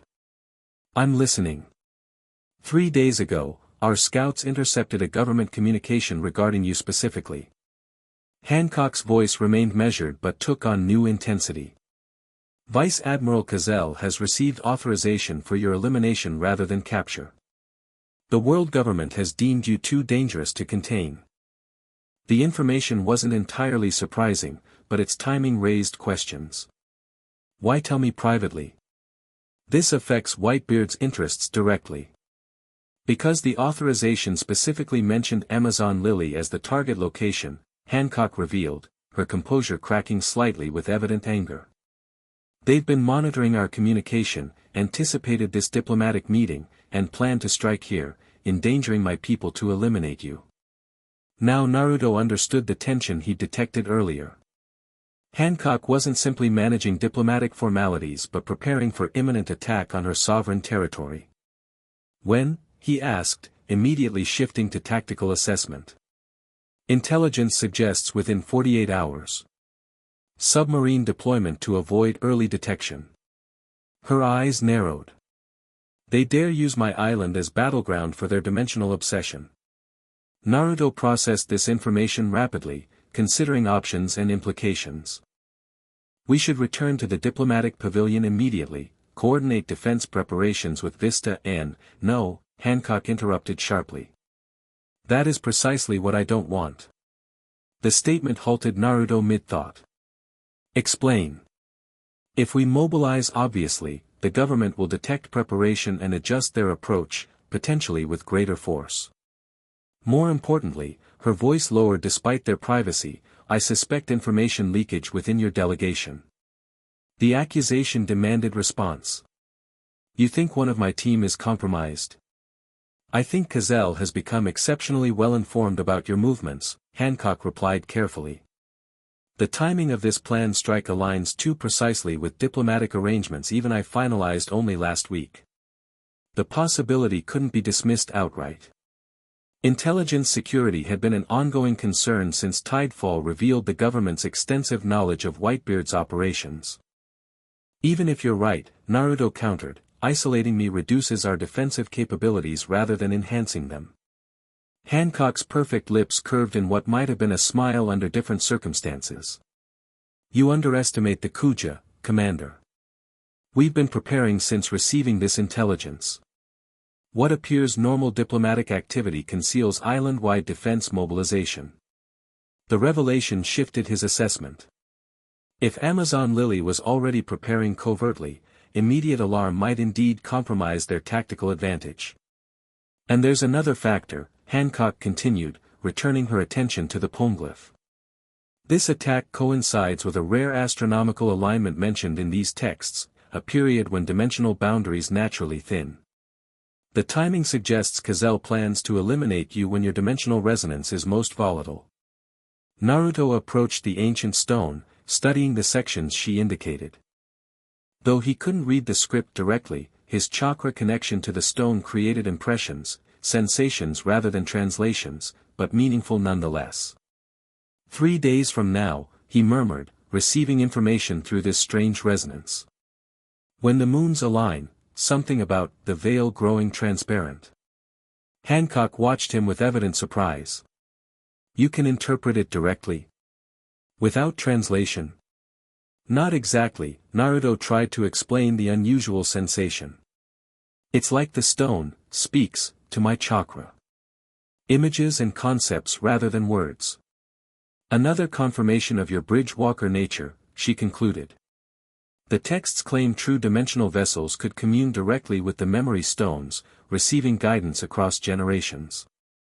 The implications were staggering, suggesting connections between his dimensional abilities and this world's ancient history that extended far beyond accidental arrival.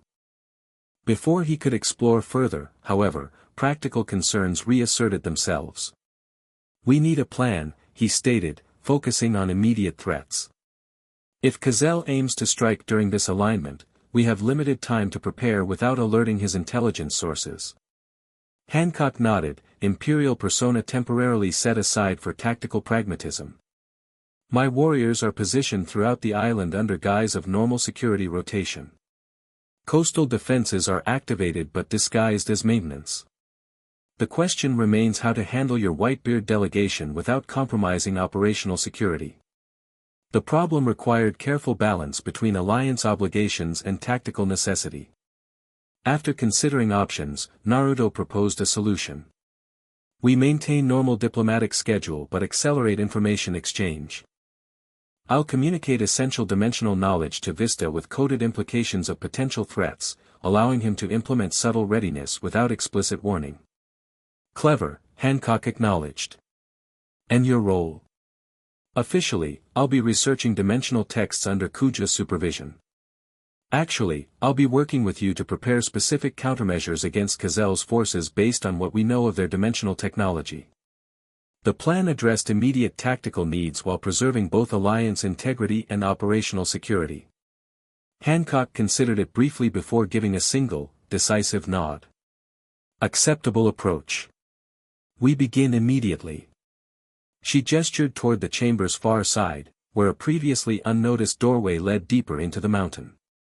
There are more texts beyond, one specifically addressing dimensional combat techniques that may prove useful against Colosal's weapons. As they proceeded deeper into the ancient repository, Naruto remained alert to both external threats and the complex political situation. Hancock's decision to share such restricted knowledge indicated genuine concern beyond normal diplomatic calculation, suggesting either extraordinary danger or previously undisclosed priorities. The next chamber contained smaller stone fragments arranged in circular pattern around a central platform. Unlike the main poneglyph, these pieces appeared deliberately separated, their arrangement forming what Naruto recognized as a dimensional array similar to patterns he'd observed during transitions between worlds. Training ground, he identified immediately, recognizing the purpose before Hancock explained. She glanced at him with renewed interest. Yes. According to tradition, bridge walkers would stand at the center, using these stones to practice controlled dimensional resonance without risking actual boundary breaches. Like chakra control exercises, Naruto murmured, recognizing parallels to his early ninja training. Learning to channel and direct the energy rather than simply generating it. Precisely. The texts suggest weeks of progressive training, but circumstances require accelerated approach. Hancock's expression revealed rare uncertainty. I cannot read these instructions directly. Our translations are incomplete, preserved through generations of oral tradition with inevitable degradation. The implied request was clear, she needed his direct connection to the stones to access their full knowledge. Without hesitation, Naruto stepped onto the central platform.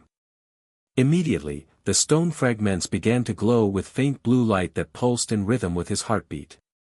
The sensation was strange but not unpleasant, similar to entering sage mode but more focused, as if the stones were calibrating to his specific chakra signature. It's responding, Hancock observed, fascination briefly overriding her typical composure. Just as the ancient texts described. Images and sensations flooded Naruto's mind, not coherent instructions but fragments of knowledge regarding dimensional energy manipulation. He saw techniques for containing his resonance, focusing it directionally, even temporarily amplifying it for specific purposes. "This is incredible," he breathed, absorbing information through this strange direct connection. "It's like the stones contain memories, not just writing." "Memory stones," Hancock confirmed. "That's the literal translation of the Kuja word for poneglyphs. Not records but actual preserved memory, accessible to those with the right connection." For nearly an hour, Naruto remained on the platform, receiving knowledge from the ancient training system. Techniques that would normally require years to master presented themselves in accelerated sequence, not granting instant mastery but providing conceptual understanding that would normally require extensive research. When he finally stepped down, slightly dizzied by the experience, Hancock watched him with an expression he couldn't quite interpret, something beyond her usual imperial assessment, containing elements of both concern and something deeper. "You received the knowledge?" she asked. Naruto nodded, steadying himself against a stone column. "Partial understanding, at least. Enough to begin practicing control techniques immediately." He looked up, meeting her gaze directly. But there was something else. Something about paired resonance between bridge walkers and local anchors. Hancock's perfect features betrayed momentary tension before resuming their composed state. "That aspect of the training is complicated. And not immediately relevant to our current situation." The deflection was obvious but Naruto chose not to press, respecting both her sovereignty over this knowledge and the more urgent concerns of Cazel's approaching forces. "We should return to the diplomatic party," he suggested instead. "Maintain appearances while beginning preparations." "Agreed." Hancock's formal demeanor returned as she moved toward the chamber's exit. "I'll arrange private access for you to continue training with these stones overnight. The alignment approaches rapidly, and your control must improve before Cazel arrives." As they retraced their steps through the ancient temple, Naruto organized his thoughts regarding immediate priorities. The dimensional knowledge would require practice to implement effectively, especially under combat conditions. Meanwhile, he needed to alert Vista to potential threats without compromising Hancock's operational security concerns. Most troubling was the possibility of information leakage within his own delegation. While he trusted Vista implicitly, the intelligence specialists and guard officers had been selected from the broader division rather than his personal team. Any could potentially serve as unwitting information source through monitoring or manipulation. They emerged from the temple into late afternoon sunlight, Amazon lilies' lush landscape stretching before them. On the surface, the island appeared peaceful, with Kuja going about normal activities visible in the distance. Only with enhanced senses could Naruto detect the subtle indicators of defensive preparation, slightly increased warrior presence at strategic points, weapons cached within easy reach, observation posts fully staffed despite non-alert status. "Impressive operational discipline," he commented quietly as they descended toward the diplomatic pavilion. "No visible indication of heightened readiness. The Kuja have survived centuries of external threats through strategic deception," Hancock replied with evident pride. "Appearing vulnerable while maintaining constant vigilance." The observation carried personal resonance that Naruto noted without comment. Like the island itself, Hancock projected beautiful imperviousness while concealing complex defenses beneath. They rejoined the diplomatic party with seamless transition back to formal protocols. Vista received them with practiced courtesy, though his experienced eyes briefly questioned Naruto's slightly altered demeanor. "The Empress has graciously shared preliminary dimensional texts," Naruto announced for the benefit of all present. "We've established framework for information exchange beneficial to both our interests." Vista nodded, following the diplomatic script. "Excellent progress, Commander. Will further consultation be required?" "Extensive study over the coming days," Naruto confirmed, embedding their coded communication within standard diplomatic language. "The texts suggest significant dimensional activity approaching, theoretical models requiring careful analysis." The subtle emphasis on approaching and requiring careful analysis communicated potential threat without explicit warning. Vista's slight nod confirmed understanding, prepare without obvious mobilization. I've invited Commander Uzumaki to continue specialized research within our archives, Hancock added, maintaining the formal narrative. Commander Vista and his team will enjoy full diplomatic hospitality at the pavilion during this process. The arrangement established perfect cover for their separate activities while maintaining alliance appearances. Vista would manage routine diplomatic functions with appropriate Kuja counterparts while Naruto and Hancock prepared specific countermeasures against Cazel's forces. As sunset approached, the delegation separated according to this arrangement. Vista and team remained at the pavilion for formal dinner with Kuja representatives, while Naruto accompanied Hancock and her sisters to the palace proper, an unprecedented honor for a male visitor, justified through dimensional emergency protocols. Your diplomatic advisor recognized warning without explicit statement, Hancock observed as they proceeded toward the palace. Impressive coordination. Vista has decades of experience reading between lines, Naruto replied. He'll implement appropriate precautions without compromising your security concerns. The palace itself proved both beautiful and formidable, architecture designed for both ceremony and defense, with multiple fallback positions and hidden security features integrated throughout its elegant structures. Hancock led him to a private strategy room overlooking the harbor, where detailed maps of the island and surrounding waters covered a central table. Our intelligence suggests submarine approach from the northeast, she explained, indicating likely infiltration routes. Cazel favors specialized strike teams over overwhelming force, precision rather than destruction. Naruto studied the tactical display, integrating this information with his knowledge of Cazel's previous operations. He'll target me specifically while minimizing collateral engagement with Kuja forces. His ideal scenario is eliminating me without declaring open hostilities against Amazon Lily. Precisely. Which provides tactical advantage if we control the engagement location. Hancock indicated a coastal region several miles from the main harbor.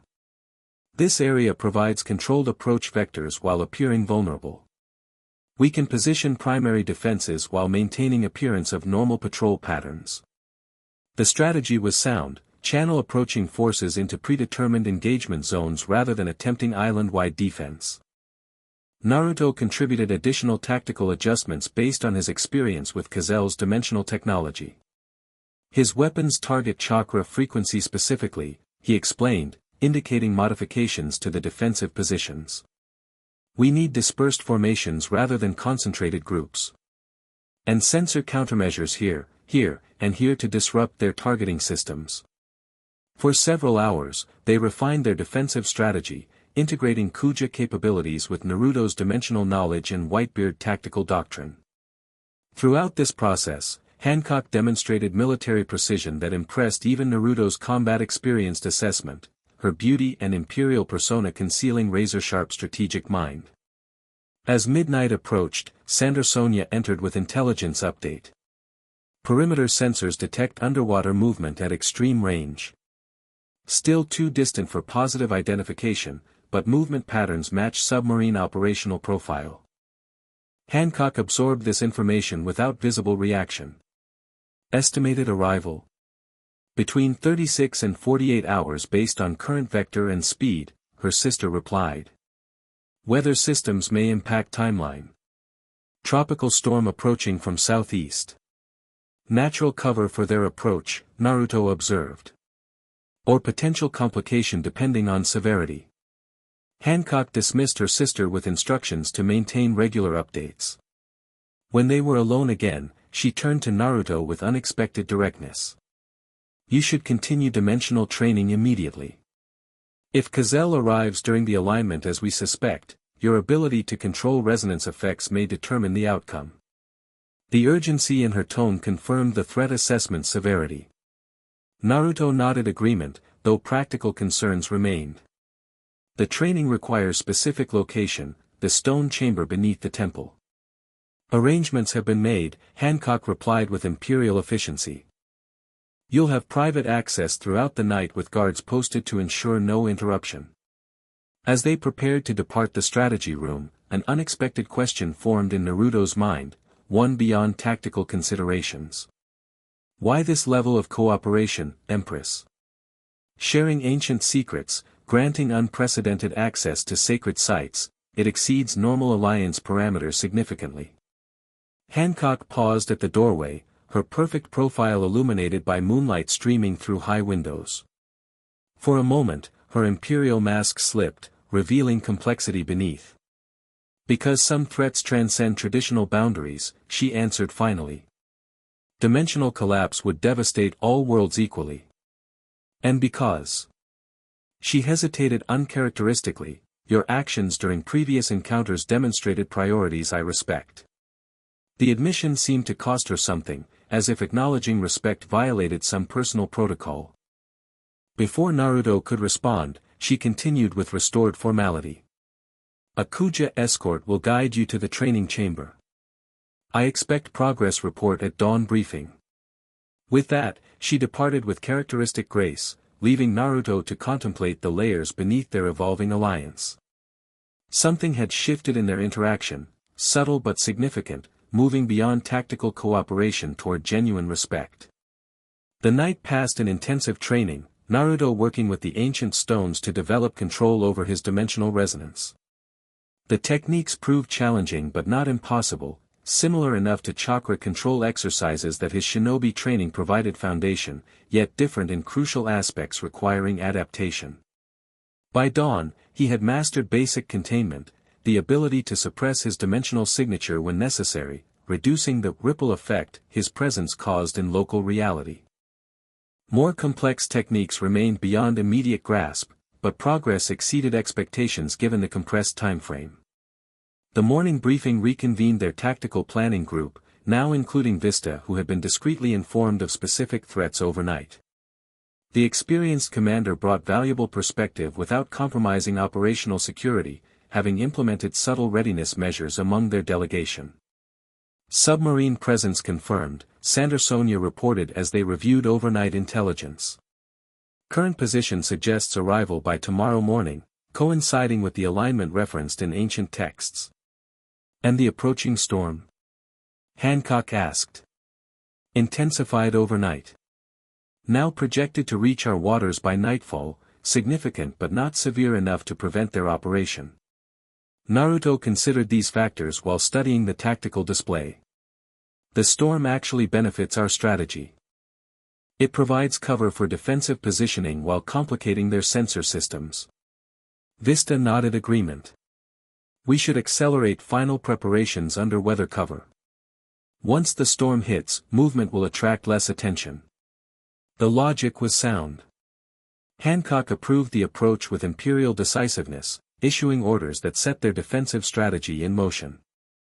Elite Kuja warriors would move into predetermined positions as the storm approached, while Naruto would continue dimensional training to maximize control before Cazel's arrival. Throughout the day, Amazon Lily transformed beneath its peaceful surface, weapons distributed, communication networks established, medical preparations completed. All conducted with remarkable discipline that maintained normal appearance despite war-level readiness. By late afternoon, storm clouds darkened the horizon, wind increasing as tropical systems approached. Under this natural cover, final defensive preparations accelerated. Naruto divided his time between dimensional training and tactical coordination, pushing himself to balance both responsibilities effectively. During a brief respite, he found himself alone with Hancock on a palace balcony overlooking the darkening sea. The approaching storm painted dramatic patterns across the sky, while wind tousled her perfect raven hair in rare disorder. Your training progresses well, she observed, having monitored his developing control techniques. The stones respond to you more strongly than our record suggested possible. It feels familiar somehow, Naruto admitted, struggling to articulate the strange connection. Like they recognize something in my chakra beyond just dimensional resonance. Hancock studied him with uncharacteristic openness. The ancient texts speak of bloodline connections, certain families predisposed to dimensional sensitivity across generations. The Uzumaki clan did specialize in sealing techniques, Naruto reflected, remembering fragments of history Jiraiya had shared during their training. Manipulating space and energy barriers. Perhaps not coincidental, Hancock suggested. Some boundaries transcend individual worlds. The observation carried philosophical weight beyond their immediate tactical concerns. Before they could explore further, however, Marigold arrived with urgent update. Underwater movement accelerating, she reported tersely. New vector suggests they're using the storm's approach to cover more aggressive timeline. Arrival estimate? Hancock demanded. Before midnight. Well ahead of previous projection and before the alignment peaks. The information changed their tactical calculations significantly. Cazell was adapting his approach, perhaps suspecting their preparations or simply capitalizing on the storm's natural cover. We need to accelerate defensive positioning, Naruto stated, mind already revising engagement scenarios. And I need to complete at least the intermediate control techniques before they arrive. Hancock nodded sharply. Marigold, implement Phase 2 immediately. All warriors to primary positions within the hour. She turned to Naruto. You have until sunset to complete essential training. After that, tactical positions take priority. The compressed timeline added pressure but also crystallized focus. Naruto returned to the stone chamber with renewed determination, pushing his training to accelerated pace. The ancient system responded to his urgency, dimensional knowledge flowing more freely as his connection to the stones deepened. By sunset, he had achieved breakthrough in controlling his resonance, not merely suppressing it but directing it purposefully, even amplifying effects in specific patterns that might disrupt Cazell's dimensional technology. The capabilities remained raw, untested in combat conditions, but represented significant advantage over previous encounters. As he emerged from the temple, the storm had fully arrived, rain lashing the island in sheets while wind bent trees horizontal. Perfect cover for final defensive preparations, and equally perfect cover for approaching hostiles.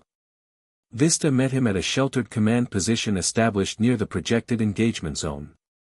The experienced commander had coordinated seamlessly with Kuja forces, integrating Whitebeard tactical doctrine with their defensive strengths. Our vessel is secured but ready, Vista reported as they reviewed final positions. Full crew on standby alert, weapons charged but cold to avoid energy signatures. And our delegation? Naruto asked, concerned about potential intelligence vulnerabilities. Separated with plausible diplomatic excuses. Each with trusted observers rather than isolation. The precaution addressed Hancock's concerns about information leakage without directly confronting potential sources. If Cazell had indeed penetrated their delegation, the compartmentalization would limit damage while maintaining operational security. Hancock joined them as night fully descended, accompanied by her sisters in combat form rather than diplomatic attire. All pretense of normal activities had been abandoned with darkness, Amazon Lily now openly preparing for invasion beneath storm cover. Perimeter sensors detect multiple penetrations, she reported without preamble.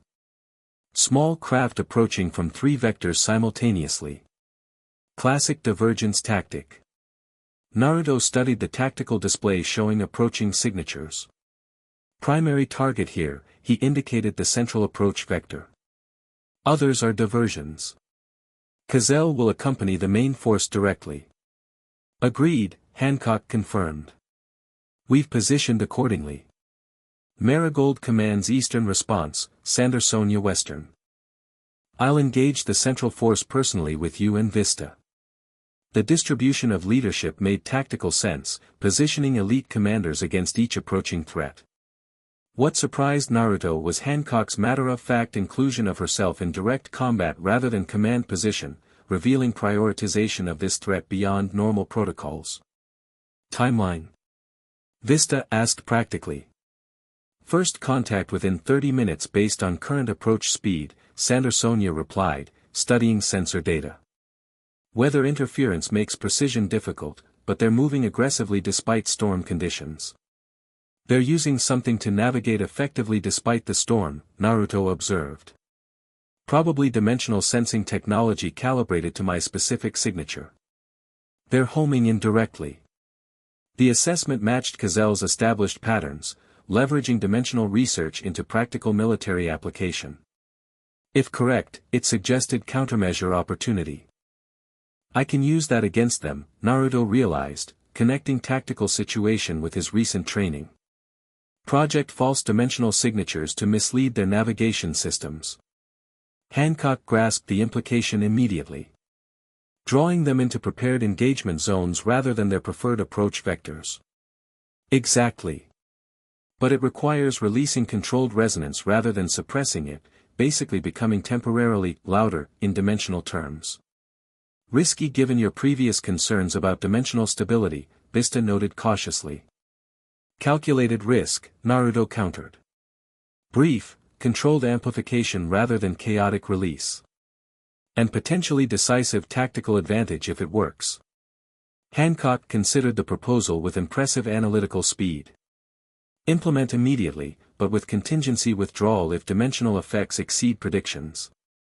We need tactical advantage but not at cost of boundary stability.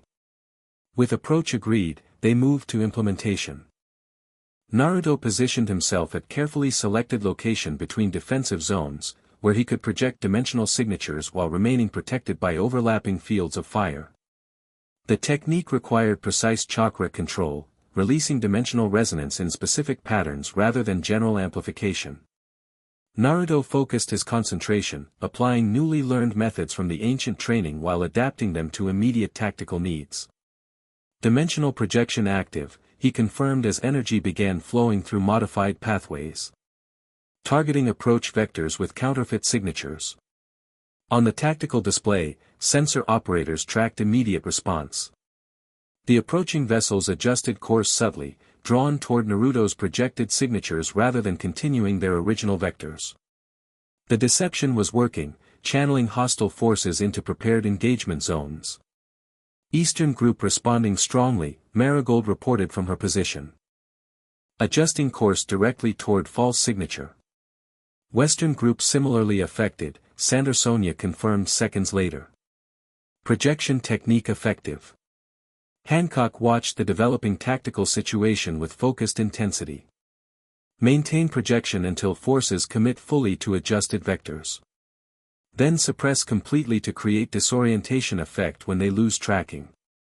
The strategy demonstrated impressive tactical adaptation, integrating dimensional techniques with conventional military doctrine. For several minutes, Naruto maintained the projected signatures, gradually drawing approaching forces deeper into their prepared defensive positions. Central force approaching optimal engagement range, Vista observed, monitoring distance calculations. Recommend signature suppression on your mark, Empress. Hancock nodded sharply. Suppress on my command. All defensive positions, prepare for immediate engagement following signature disappearance. She waited 3 calculated breaths. Now. Naruto instantly reversed the technique, pulling his dimensional resonance inward with techniques practiced during intensive training. The effect was immediate and dramatic, his dimensional presence vanishing from sensors that had been tracking it moments before. On the tactical display, approaching vessels showed immediate disorientation, movement patterns becoming erratic as they lost their primary navigation reference. Momentary confusion, exactly as planned. All positions engage, Hancock commanded. Maximum effect on initial contact. Throughout the prepared defensive zones, Kuja warriors unleashed coordinated assault against the disoriented approaching forces. Arrows arced through storm-tossed darkness, many enhanced with haki to penetrate defensive barriers. Specialized weapons targeted vulnerable systems based on intelligence regarding Cazel's previous equipment. The engagement unfolded with impressive coordination, Amazon Lily's defenders pressing immediate advantage against momentarily confused invaders. From the central command position, Naruto monitored all 3 combat zones simultaneously through communication network established earlier. Eastern Group substantially damaged, Marigold reported, satisfaction evident despite professional tone. 2 vessels disabled, remaining 3 attempting withdrawal. Similar results Western Sector, Sandersonia added moments later. Significant casualties observed, no successful landing yet. The central approach, however, showed different pattern. Despite initial disorientation, these vessels quickly reorganized, adjusting tactics with professional discipline that suggested elite forces rather than standard marines. Central Group implementing countermeasures, Vista warned, tracking their movement patterns. Deploying what appears to be specialized equipment, likely dimensional technology based on configuration. Hancock's expression hardened. As expected. Cazell commands Central Approach personally, with his specialized division rather than regular forces. They're establishing beachhead half-kilometer south of primary defensive position, Naruto observed, studying sensor data. Deploying equipment in circular pattern similar to what we encountered at Tidefall. The development matched their prediction that Cazell would attempt dimensional manipulation during the approaching alignment. The Vice Admiral's accelerated timeline suggested opportunistic adaptation rather than fundamental strategy change, using the storm as cover while maintaining original objective. We need to disrupt their equipment deployment before it becomes operational, Hancock decided, rain streaming down her perfect features without diminishing her commanding presence. Strike team approach while defensive positions maintain suppressing fire. The tactical adjustment made immediate sense. Naruto nodded agreement. Small, elite team can penetrate their perimeter during deployment phase when they're most vulnerable. 3-person strike force optimal for this approach. You, me, and Commander Vista, Hancock stated rather than suggested. Maximum impact with minimal footprint. Vista raised a questioning eyebrow at Naruto, technically his superior officer deferring to his command decision given his specialized knowledge of dimensional threats. Naruto gave sharp nod confirming the approach. Strike team implements immediately, he decided. Marigold and Sandersonia maintain command of flanking engagements while we neutralize central threat directly. With approach established, they moved to immediate implementation. Kuja communication networks coordinated suppressing fire to cover their approach, while defensive positions adjusted to compensate for leadership redeployment. Moving through storm-lashed darkness, the 3-person strike team advanced with complementary skills, Vista's swordsmanship, Hancock's hockey mastery, and Naruto's dimensional techniques creating formidable combination despite their limited previous coordination. As they approached the enemy beachhead, the nature of Cazell's operation became clearer. Marines had established perimeter around central equipment array that resembled more refined version of the Tidefall apparatus. Scientists worked frantically despite storm conditions, assembling components with practiced urgency while combat forces provided protection. Dimensional resonance amplifier, Naruto identified, recognizing key components from previous encounters. They're trying to force artificial alignment rather than waiting for the natural peak tomorrow. Can they succeed? Hancock asked, assessing the operation with critical eye. Possibly. The approaching astronomical alignment already thins dimensional boundaries. With sufficient power and precise calibration, they could potentially create localized effects similar to natural phenomenon. Vista studied the defensive formation surrounding the equipment. Approximately 50 combatants visible, likely more in support positions. Standard perimeter configuration but with specialized units near the central apparatus. Cazell will be there, Naruto confirmed, sensing distinctive energy patterns. Directing the dimensional aspects personally. Hancock absorbed this assessment before outlining strike approach. Initial penetration here, she indicated vulnerable section of their perimeter. Rapid advance to central position before they can consolidate response. Primary objective is the dimensional equipment rather than personnel engagement. The strategy prioritized mission success over combat dominance, destroy the equipment rather than defeating all opponents. Naruto and Vista acknowledged the approach with professional acceptance, though both recognized the significant combat challenge it presented. On my mark, Hancock instructed as they completed final position adjustments. 3, 2, 1. Their coordinated strike launched with devastating precision. Vista's dual sword technique created initial penetration, his blades cutting through defensive positions with fluid grace that belied their lethal effectiveness. Hancock followed immediately, her Mero abilities freezing secondary defenders in momentary paralysis that created critical opening. Naruto completed their offensive triad, shadow clones multiplying their apparent force while his dimensional techniques disrupted enemy sensors and communication. The combination proved momentarily irresistible, punching through outer defenses before organized response could materialize. Central apparatus 30 meters ahead, Vista reported as they pressed their advantage. Significant reinforcement converging from northern quadrant. Keep moving, Hancock commanded, her combat abilities proving every bit as formidable as her legendary beauty. Perfect kicks shattered marine defensive formations while calculated hockey application neutralized superior numbers through quality rather than quantity. They reached the inner perimeter surrounding the dimensional apparatus just as Cazell himself emerged from the central control station, his pristine white uniform incongruous amid storm chaos and battle damage. Commander Uzumaki, the Vice Admiral acknowledged with disturbing calm. Right on schedule. Your dimensional signature has been most instructive in calibrating our equipment. The greeting confirmed Naruto's worst suspicion, their defensive preparation had been anticipated, perhaps even deliberately triggered. Cazell had used their response to gather additional data about dimensional manipulation techniques. Whatever you're attempting stops now, Cazell, Naruto responded, assessing the apparatus with growing concern. Its configuration had evolved significantly since Tidefall, incorporating elements that suggested deeper understanding of dimensional mechanics. On the contrary, Cazell replied with scientific detachment. What we're attempting accelerates now, thanks to your timely arrival. Your dimensional resonance provides the final calibration variable our models required. Around the central platform, Marines deployed specialized equipment forming circular pattern around both the apparatus and Naruto's strike team. The configuration was familiar, similar to containment systems used during previous encounters but more sophisticated in design and implementation. It's a trap, Vista realized, recognizing the tactical pattern too late. They wanted us to penetrate this far. Hancock's expression revealed momentary surprise before hardening into combat focus. Tactical withdrawal, immediate dispersal pattern.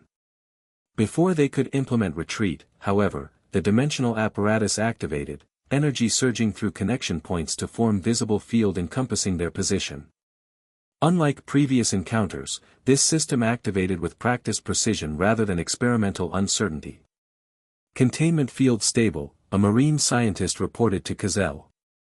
Subject's dimensional signature successfully isolated within parameters. Cazell nodded satisfaction. Proceed with resonance amplification. The alignment window opens despite accelerated timeline. Naruto recognized the immediate threat. They were using his presence to amplify dimensional effects during the approaching alignment, essentially weaponizing his resonance rather than simply studying it. Techniques learned from the ancient training immediately sprang to mind. Stay close to me, he instructed his companions. I can counteract the field, but only within limited radius. Without waiting for acknowledgement, Naruto implemented advanced control technique from the stone chamber training, creating dimensional shell around their position that opposed the artificial resonance Cazell's equipment generated. The counterfield manifested as golden energy barrier extending approximately 3 meters from his position. Impressive adaptation, Cazell observed with clinical interest. Your control techniques have evolved substantially since our last encounter. Self-taught or acquired from external sources? The question confirmed the Vice Admiral's intelligence about Amazon Lily's ancient knowledge. Hancock's expression darkened dangerously at this implied threat to Kuja secrets. Subject implementing countermeasures, the scientist reported, adjusting equipment settings. Dimensional resonance patterns show structured opposition rather than chaotic response. Increase amplification accordingly, Cazell instructed calmly. The countermeasures themselves provide valuable calibration data. Around them, the containment field intensified, energy patterns shifting to counter Naruto's protective techniques. A tactical battle of dimensional manipulation unfolded, technology versus trained ability in escalating competition. We need to destroy the primary apparatus, Hancock assessed, recognizing the central weakness in Cazell's approach. Without it, the field collapses regardless of secondary systems. Vista nodded agreement, swords ready despite the energy field surrounding them. Can you extend your counter field long enough for direct strike? Naruto assessed the tactical challenge. His protective technique required intense concentration, especially against the evolving countermeasures Cazel's scientists implemented. Extending it sufficiently for offensive action would create significant vulnerability. 7 seconds maximum, he calculated. After that, the counter field collapses and we're fully exposed to whatever dimensional effect they're generating. 7 seconds is sufficient, Hancock stated with imperial confidence.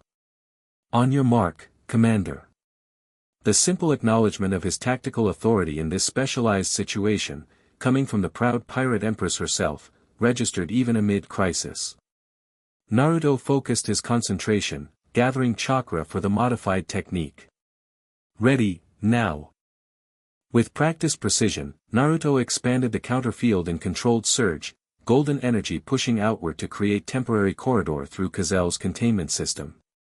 The effort strained his control to breaking point, dimensional energies fighting against his directed manipulation.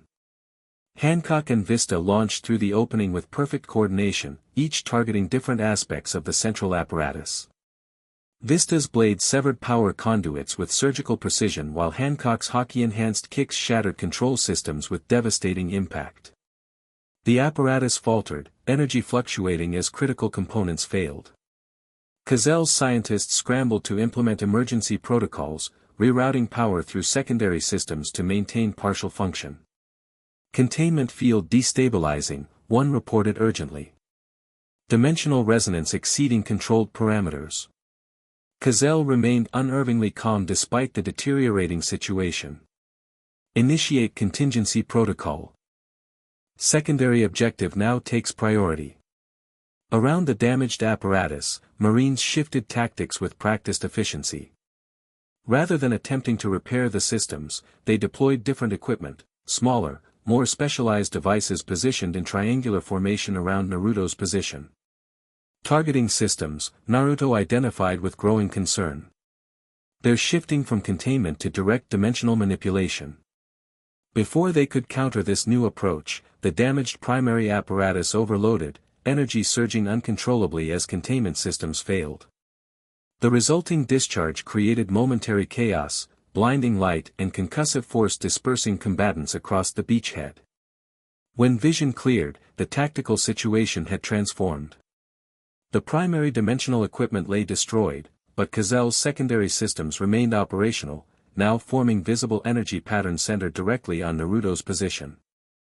The alignment accelerates, Cazel announced, monitoring readings from portable equipment rather than the destroyed main apparatus.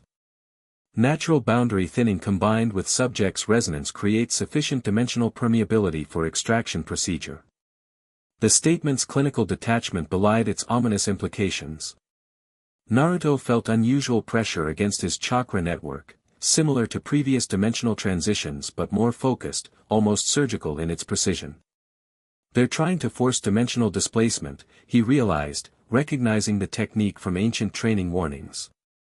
Not full portal creation but targeted extraction of dimensional signature. Hancock recovered her position beside him, combat-ready despite the chaotic energy still dissipating around them. They seek to remove you specifically. Without full dimensional breach? Exactly.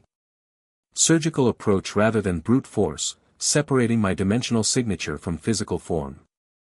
Naruto implemented countermeasures from his training, reinforcing his chakra pathways against the extractive pressure.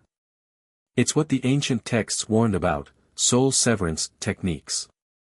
Vista rejoined them, swords at ready despite evident concern at the increasingly esoteric nature of their battle. Can you counter it?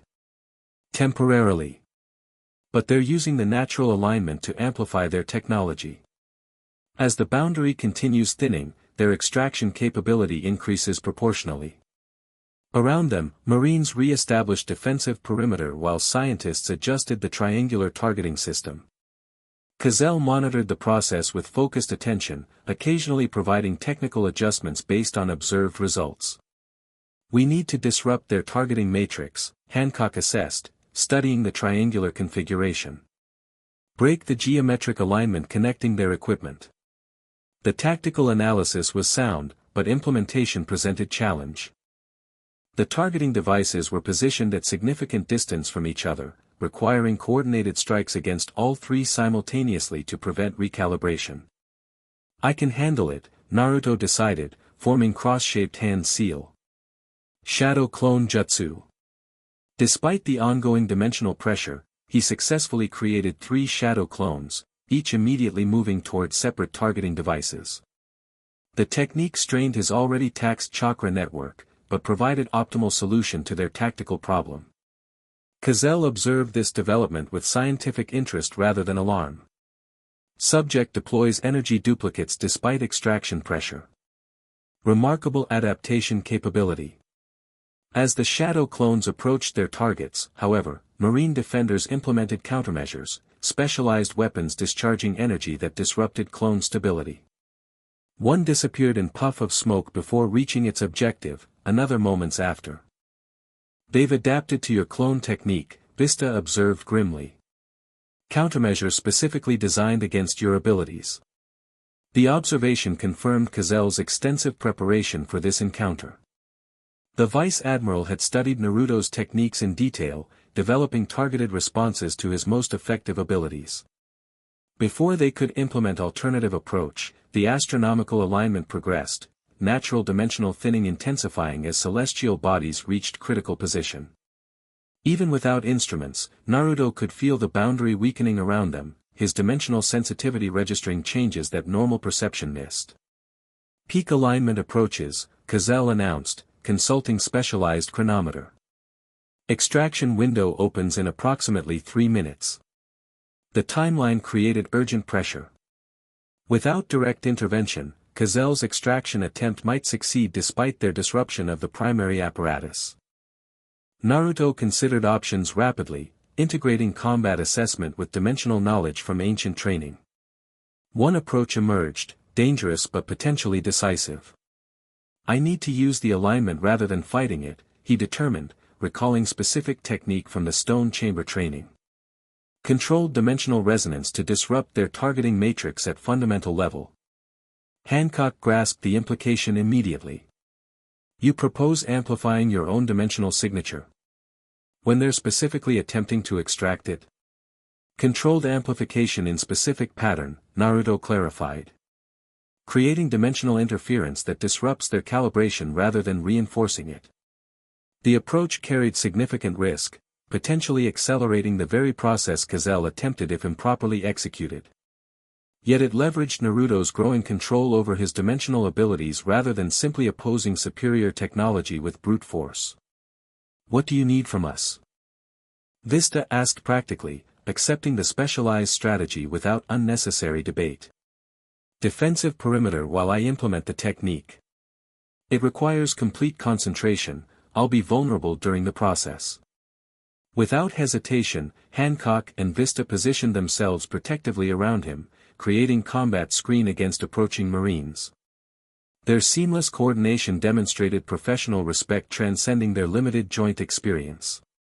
Protected by their defensive formation, Naruto implemented the advanced technique from ancient training. Unlike basic resonance control, this approach required deliberate manipulation of his dimensional signature, not merely suppressing or amplifying but restructuring its fundamental pattern. The process felt strange, almost uncomfortable, like reconfiguring part of himself at quantum level. Yet the ancient training provided precise guidance, each adjustment following prescribed sequence despite the accelerated implementation. Around them, Cazell's equipment reacted to the changing dimensional patterns. Scientists adjusted settings frantically, attempting to compensate for unexpected variables in their extraction calculations. Subject implementing interference pattern, one reported with evident confusion. Dimensional signature fragmenting into multiple harmonic frequencies. "Fascinating," Cazell observed, scientific curiosity momentarily overriding tactical focus. "He's not opposing extraction but dispersing the dimensional signature itself, distributing across spectrum rather than presenting unified target." The Vice Admiral's analysis was remarkably accurate. Naruto's technique effectively scattered his dimensional presence across multiple frequency bands, making precise targeting increasingly difficult as the pattern complexified. Extraction synchronization failing, a scientist reported with increasing urgency. Target signature too dispersed for coherent lock. Cazel's expression showed rare frustration breaking through scientific detachment. Recalibrate targeting matrix. Focus on primary resonance band regardless of secondary dispersal. The adjustment demonstrated impressive adaptability, but Naruto had anticipated such response.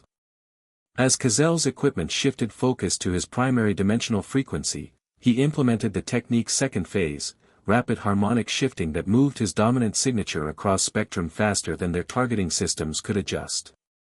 Around them, the dimensional apparatus began to falter, energy patterns becoming increasingly erratic as targeting failed repeatedly. The technical battle unfolded in realm beyond conventional combat, dimensional mathematics and energy manipulation rather than physical confrontation. Throughout this process, Hancock and Vista maintained protective perimeter with impressive efficiency. Their complementary combat styles created defensive screen that allowed Naruto's complete concentration on the specialized technique. The alignment peaks, Cazel announced, consulting his chronometer again. Final extraction attempt implementing now. The remaining equipment surged with desperate power, energy focused through increasingly unstable targeting matrix. For a moment, Naruto felt his dimensional signature, catch, connection establishing despite his countermeasures. In that critical moment, something unexpected occurred. Hancock, positioned beside him in defensive formation, placed her hand directly on his shoulder, physical contact establishing connection beyond tactical coordination. Instantly, Naruto felt resonant response, her energy signature somehow harmonizing with his dimensional pattern, reinforcing his countermeasures through unexpected synchronization. The connection wasn't chakra as he understood it, nor haki in conventional form, but something more fundamental, almost as if her presence itself strengthened his dimensional anchoring. Local anchor, he realized, remembering fragments from ancient training. Just like the texts described. The harmonization effect disrupted Cazel's final extraction attempt completely, dimensional targeting failing as Naruto's signature stabilized through this unexpected reinforcement. Equipment throughout the deployment zone overloaded, power systems failing as calculations encountered irresolvable variables. Extraction procedure failed, a scientist reported dejectedly. Subject's dimensional signature stabilized beyond our targeting capability. Cazel absorbed this information with remarkable composure despite evident disappointment. Fascinating outcome nonetheless. The harmonic reinforcement effect warrants further study. He glanced toward Hancock with renewed scientific interest. Most unexpected participant in this equation. The Vice Admiral's analytical assessment of their connection triggered protective response from both Naruto and Hancock simultaneously. Their defensive postures shifted subtly, not just tactical protection but something more personal, almost territorial. You've lost this engagement, Cazel, Naruto stated flatly, maintaining dimensional countermeasures while preparing for potential combat escalation. Your equipment is destroyed, the alignment passes, and Amazon Lily's defenses have neutralized your supporting forces. As if confirming this assessment, communication signals indicated Kuja victories in both flanking engagements, Marigold and Sandersonia's forces having decisively defeated the diversionary attacks while the central confrontation unfolded. Cazel acknowledged the tactical situation with pragmatic acceptance. This particular approach has indeed failed. But the data collected remains valuable regardless of immediate outcome. He signaled his remaining forces. Strategic withdrawal. Preserve all sensor recordings for subsequent analysis. The order surprised both defenders, tactical retreat rather than desperate final engagement. It confirmed Naruto's growing suspicion that Cazel's primary objective remained scientific data collection rather than immediate victory or capture. As Marine forces implemented coordinated withdrawal, Hancock maintained combat readiness. We could prevent their retreat. Capture Cazel himself for interrogation regarding government dimensional plans. The suggestion had tactical merit but strategic complications. Vista articulated the concern before Naruto could respond. Direct capture of Vice Admiral represents significant escalation beyond defensive engagement. Potential government response would extend beyond Dimensional Research Division to regular Navy forces. The assessment was accurate. Defending against unauthorized incursion differed fundamentally from capturing high-ranking government official. Such action would transform limited engagement into major conflict with broader implications. Let them withdraw, Naruto decided after weighing considerations. We've accomplished primary objective, preventing dimensional extraction while protecting Amazon Lily. Capturing Colossal creates more problems than solutions at this stage. Hancock accepted this reasoning with imperial acknowledgement. Tactical withdrawal permitted but monitored. All marine forces to depart territorial waters immediately under observation.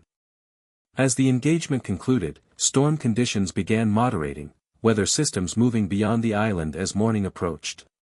Sunrise revealed beachhead littered with damaged equipment and battle debris, but Amazon Lily itself largely unscathed thanks to their defensive strategy. Coordinated cleanup operations commenced immediately, Kuja efficiency transforming battle zone back toward normal appearance with remarkable speed.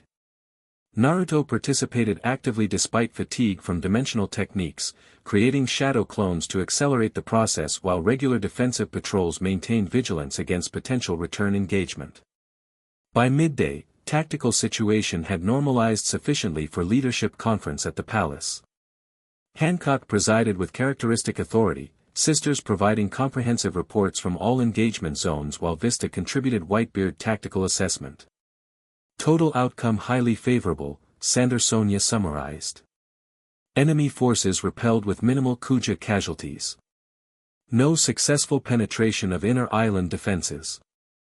All dimensional equipment destroyed or captured for analysis. Prisoner debriefing suggests most marine forces uninformed about true mission parameters, Marigold added.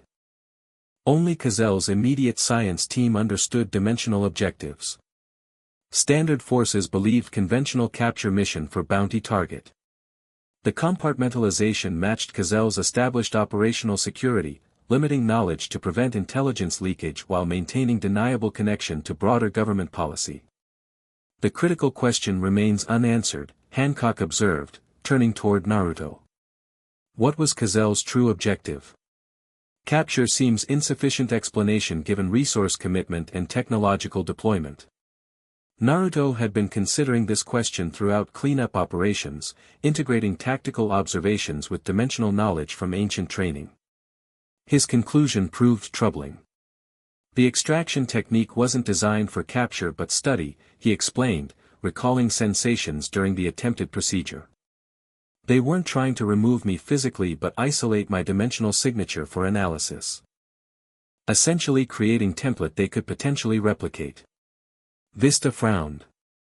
You believe they seek to create artificial dimensional capability based on your natural resonance patterns? Exactly. Reverse engineering dimensional transit capability without requiring natural bridge walkers. Naruto's expression darkened. Which explains their shift from capture to elimination authorization. They no longer need me alive once they've mapped my dimensional signature sufficiently. The assessment aligned with observed government research priorities and Colosal's scientific rather than military background.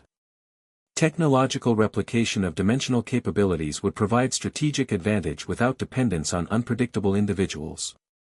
Yet they failed, Hancock noted, imperial satisfaction evident beneath professional assessment. Their extraction technique proved ineffective against your countermeasures. Against our countermeasures, Naruto corrected deliberately, meeting her gaze directly. The harmonization effect when you established physical contact provided critical stabilization. Without that reinforcement, the extraction might have succeeded despite my techniques. The observation created momentary silence around the conference table. Hancock's sisters exchanged meaningful glances while Vista diplomatically studied tactical maps rather than the principles involved. The ancient texts mentioned such effects, Hancock acknowledged finally, imperial composure maintained despite subjects' personal implications. Dimensional resonance stabilization through paired anchoring between bridge walkers and local energy signatures. Which explains why the Poneglyph chamber responded to both of us, Naruto realized, connections forming between scattered information. Not just my dimensional nature but some complementary aspect in your energy signature. The revelation carried significance beyond immediate tactical considerations, suggesting fundamental connection between dimensional mechanics and personal energies that transcended conventional understanding in either world. Before they could explore implications further, however, practical concerns reasserted themselves. Vista raised important strategic questions regarding their defensive success. While we prevented Cazel's immediate objective, his withdrawal with collected data suggests continued research. How does this engagement affect broader dimensional threats moving forward? The question refocused discussion toward practical next steps rather than theoretical implications. Naruto considered their position carefully before responding. Cazel gained valuable data about my dimensional countermeasures and likely recorded the harmonization effect with Hancock. Future attempts will adapt accordingly. He paused, weighing implications. But we've also gained critical advantages, practical experience implementing ancient training techniques, captured technology for reverse engineering, and most importantly, confirmation that dimensional extraction can be countered through proper preparation. Hancock nodded agreement with this assessment. The defense of Amazon Lily provides strategic template for future engagements. Coordinated response incorporating both conventional tactics and specialized dimensional countermeasures. And demonstrates value of our alliance beyond immediate circumstances, Vista added diplomatically, acknowledging the cooperative success despite initial sovereignty concerns. The tactical debriefing continued through afternoon, establishing follow-up protocols and intelligence coordination to monitor government response. Throughout these practical discussions, Naruto noticed subtle shift in Hancock's interaction with him, professional respect deepened by shared combat experience and the unexpected dimensional connection they discovered. As formal conference concluded, Hancock requested private consultation regarding dimensional implications, a natural extension of their tactical debriefing that nonetheless carried additional significance given recent revelations. They reconvened in Palace Garden overlooking the sea, privacy ensured by both location and Kuja protocols. Afternoon sunlight painted the scene with golden warmth that belied the previous night's violent confrontation. The harmonization effect requires further exploration, Hancock began without preamble once they were alone. Its tactical implications extend beyond immediate defense against Cazel's technology. Naruto nodded agreement, appreciating her direct approach to complex subject. The ancient texts mentioned paired anchors stabilizing dimensional boundaries. What we experienced seems to match those descriptions, your energy signature somehow reinforcing my dimensional stability. Which raises questions about causality, Hancock observed with scholarly precision that contrasted with her imperial persona. Is this connection coincidental or predetermined? Random harmonic compatibility or something more structured? The question touched philosophical territory beyond tactical considerations, dimensions of fate and connection that transcended scientific explanation. Naruto considered his response carefully, balancing objective assessment with undeniable personal elements. The Poneglyph responded to both of us, he noted. Suggesting recognition at fundamental level beyond conscious intervention. As if the ancient system identified pattern we ourselves didn't recognize. Hancock's perfect features remained composed, but something shifted in her eyes, calculation giving way to genuine curiosity. You believe the connection predates our conscious awareness of it? I think dimensional mechanics operate beyond our complete understanding, Naruto replied honestly. The ancient texts describe patterns and connections we're only beginning to rediscover. The harmonization effect surprised both of us, yet functioned perfectly when needed most. They contemplated this perspective in momentary silence, the implications extending beyond tactical considerations into personal territory neither had anticipated when establishing their alliance. There is another factor to consider, Hancock said finally, uncharacteristic hesitation briefly visible beneath imperial composure. The ancient texts mention compatibility factors beyond mere energy patterns. Aspects of personal history and experience that create resonance beyond physical metrics. The observation introduced dimension Naruto hadn't considered, that their unexpected connection might involve elements beyond mechanical energy patterns or tactical necessity. What specifically, he asked, sensing importance in her carefully chosen words. Hancock turned slightly away, profile outlined against afternoon sky as she gazed toward the horizon. For a brief moment, Imperial mask slipped, revealing complexity beneath. Shared wounds, she said quietly. The texts speak of mirrored scars creating channels between souls that dimensional energies follow naturally. Trauma patterns that generate unexpected resonance between otherwise disparate beings. The words carried weight beyond their literal meaning, personal disclosure wrapped in scholarly reference. Naruto recognized the significance of such admission from the fiercely private empress. You refer to childhood experiences, he ventured carefully, respecting boundaries while acknowledging implied connection. The text suggests similar trauma creates dimensional affinity.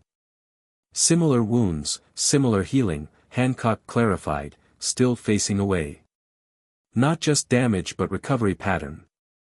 The paths taken from darkness back toward light. The description resonated unexpectedly deeply.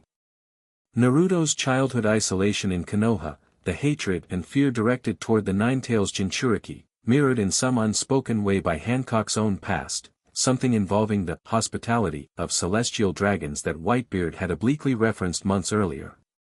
We both know what it means to be seen as something other than human, he acknowledged quietly. And what it costs to reclaim yourself afterward. Hancock turned back toward him, something vulnerable briefly visible in her perfect features before imperial composure returned. The ancient system recognized this pattern before we did. Dimensional resonance following paths carved by similar experience. The observation carried implications beyond tactical considerations, suggesting connections between dimensional mechanics and personal journeys that transcended scientific explanation. Something almost spiritual in nature, linking worlds through shared human experience rather than merely physical energy. If the texts are correct, Naruto said, processing these revelations, then our unexpected harmonization during combat wasn't coincidental but inevitable.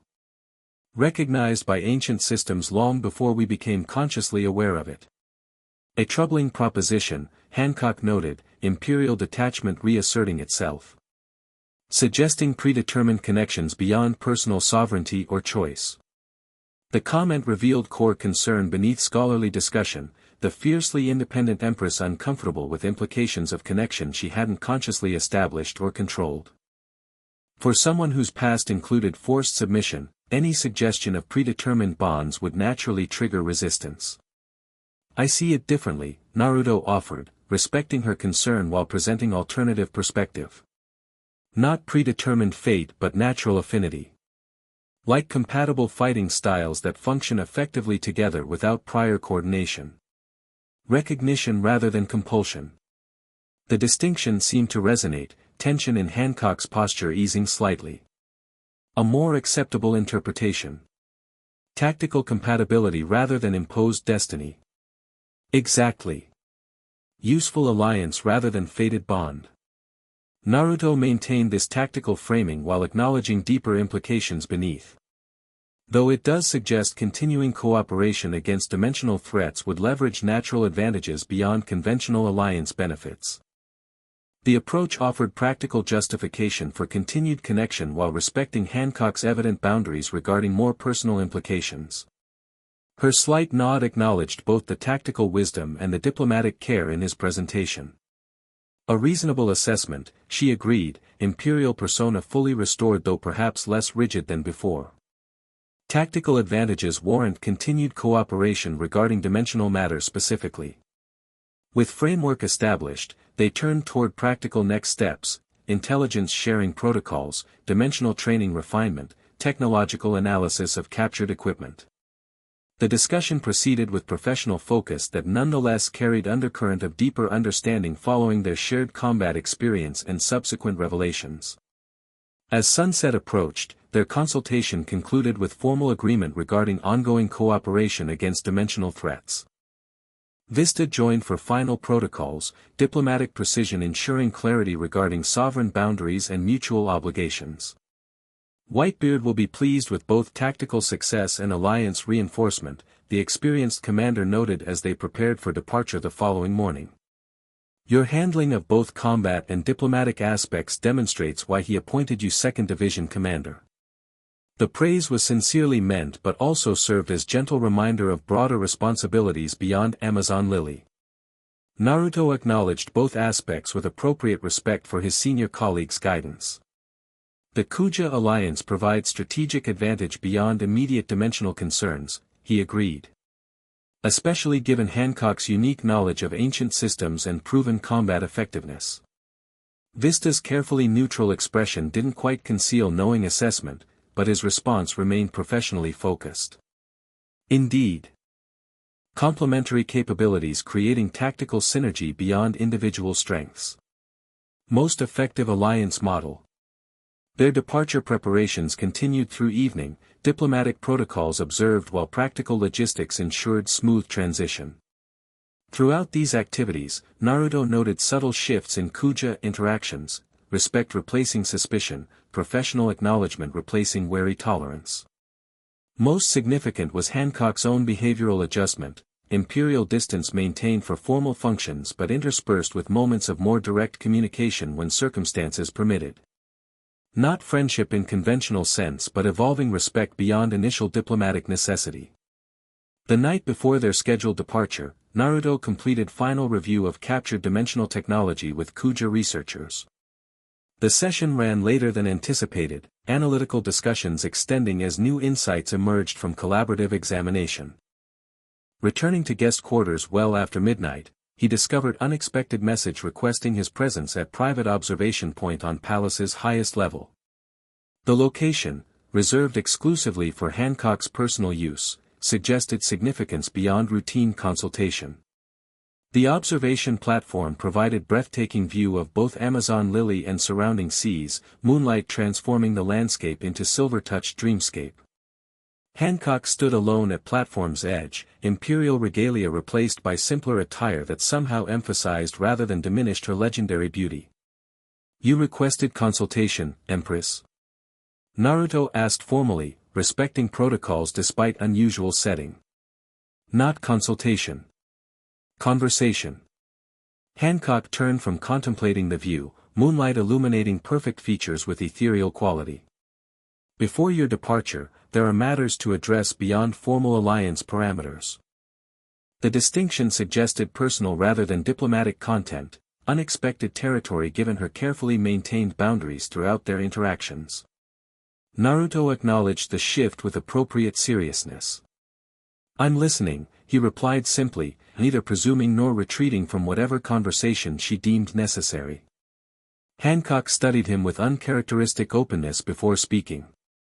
"During combat, when dimensional extraction threatened, the harmonization between us occurred instinctively rather than through calculated decision. Natural rather than strategic response." "True," Naruto confirmed, recognizing the significance of her raising this aspect specifically. "Automatic rather than planned intervention. Such instinctive response suggests connection beyond tactical calculation." She paused, imperial composure momentarily replaced by genuine uncertainty. "This concerns me." The admission of personal concern rather than strategic assessment represented significant departure from their established interaction patterns. Naruto recognized the trust such vulnerability represented from someone who maintained rigid control over all personal disclosures. "Because it happened without conscious decision," he suggested, trying to understand specific aspect triggering her concern. "Because it contradicts fundamental principles I've maintained throughout my life." Hancock's perfect features showed rare conflict beneath composed surface. The Kuja survive through strength and independence. Emotional connection represents vulnerability that enemies exploit. Yet in critical moment, preservation of your dimensional stability became instinctive priority beyond tactical assessment. The explanation revealed core tension, automatic protective response contradicting lifelong defensive philosophy that had kept her emotionally isolated despite physical proximity to others. Connection experienced as threat rather than comfort given personal history. "The ancient texts mentioned this too, didn't they?" Naruto asked gently. "Not just energy harmonization but protective instinct between paired dimensional anchors." Hancock nodded once, precisely. They describe guardian response, transcending conscious decision, automatic protection of dimensional counterpart during boundary threats. Natural rather than chosen. Which feels like violation of sovereignty to someone who values independence above all else, Naruto observed, understanding crystallizing. Automatic response beyond conscious control threatens sense of self-determination. The assessment demonstrated understanding beyond her explicit explanation, recognizing underlying fears rather than merely surface concerns. Hancock's slight widening of eyes confirmed accuracy of his perception. Few would grasp this distinction so precisely, she acknowledged, studying him with renewed assessment. Most would see only tactical advantage rather than personal implication. Because most haven't experienced having their choices taken away, Naruto replied simply. Haven't known what it means to have reactions and responses predetermined by others' expectations or external forces. The reference to shared experiential understanding, carefully generalized rather than presuming specific knowledge of her history, created momentary silence between them. Hancock's expression shifted through complex progression before settling into something more genuine than her typical imperial mask. The text suggests dimensional harmonization strengthens with proximity and repeated activation, she said finally. Potentially becoming permanent connection rather than temporary tactical advantage. The statement contained implicit question regarding future implications beyond immediate alliance benefits. Naruto considered his response carefully, recognizing importance of honesty while respecting boundaries. That possibility exists, he acknowledged. But understanding the mechanism provides choice regarding its development. Knowledge creates options rather than predetermined outcome. What options specifically? Hancock asked, practical focus reasserting itself. Distance and time naturally attenuate dimensional resonance. Deliberate suppression techniques can minimize connection when desired. Essentially, awareness allows conscious management rather than passive development. The explanation offered control rather than inevitability, preserving sovereignty while acknowledging reality of their discovered connection. Hancock visibly processed this perspective, imperial calculation balancing against personal considerations. A pragmatic approach, she concluded finally. Tactical benefits utilized when advantageous, managed when not. Sovereignty preserved through informed choice rather than ignorant vulnerability. Exactly, Naruto confirmed, relieved she found acceptable framework within her personal philosophy.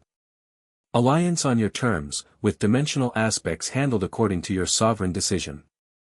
The approach seemed to resolve immediate tension, Hancock's posture relaxing slightly as core concern received appropriate acknowledgement and accommodation.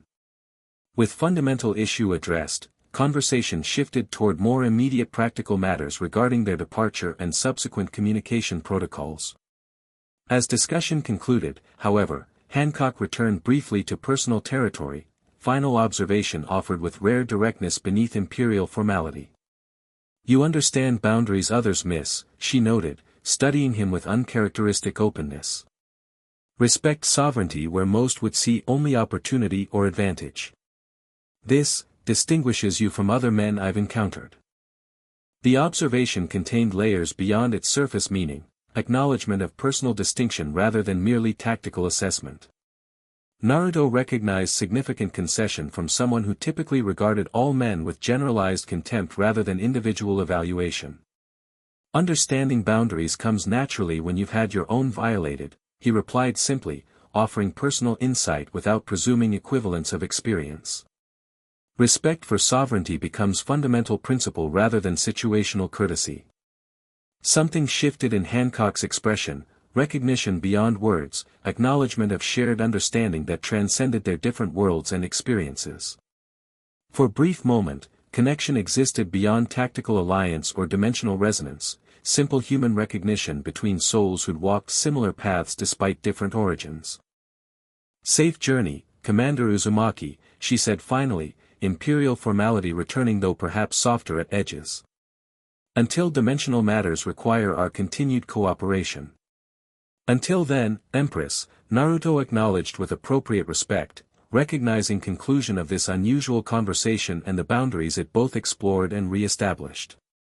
As he departed the observation platform, leaving Hancock to her moonlit contemplation, Naruto reflected on unexpected evolution of their relationship.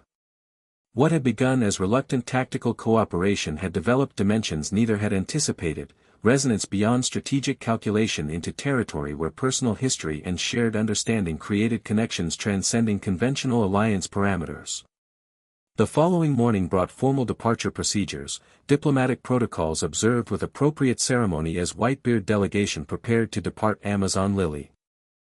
Hancock presided with characteristic imperial presence, perfect features revealing nothing of previous night's more personal exchange. Yet subtle differences manifested nonetheless, small adjustments to formal language, minor protocol modifications suggesting relationship beyond mere tactical necessity.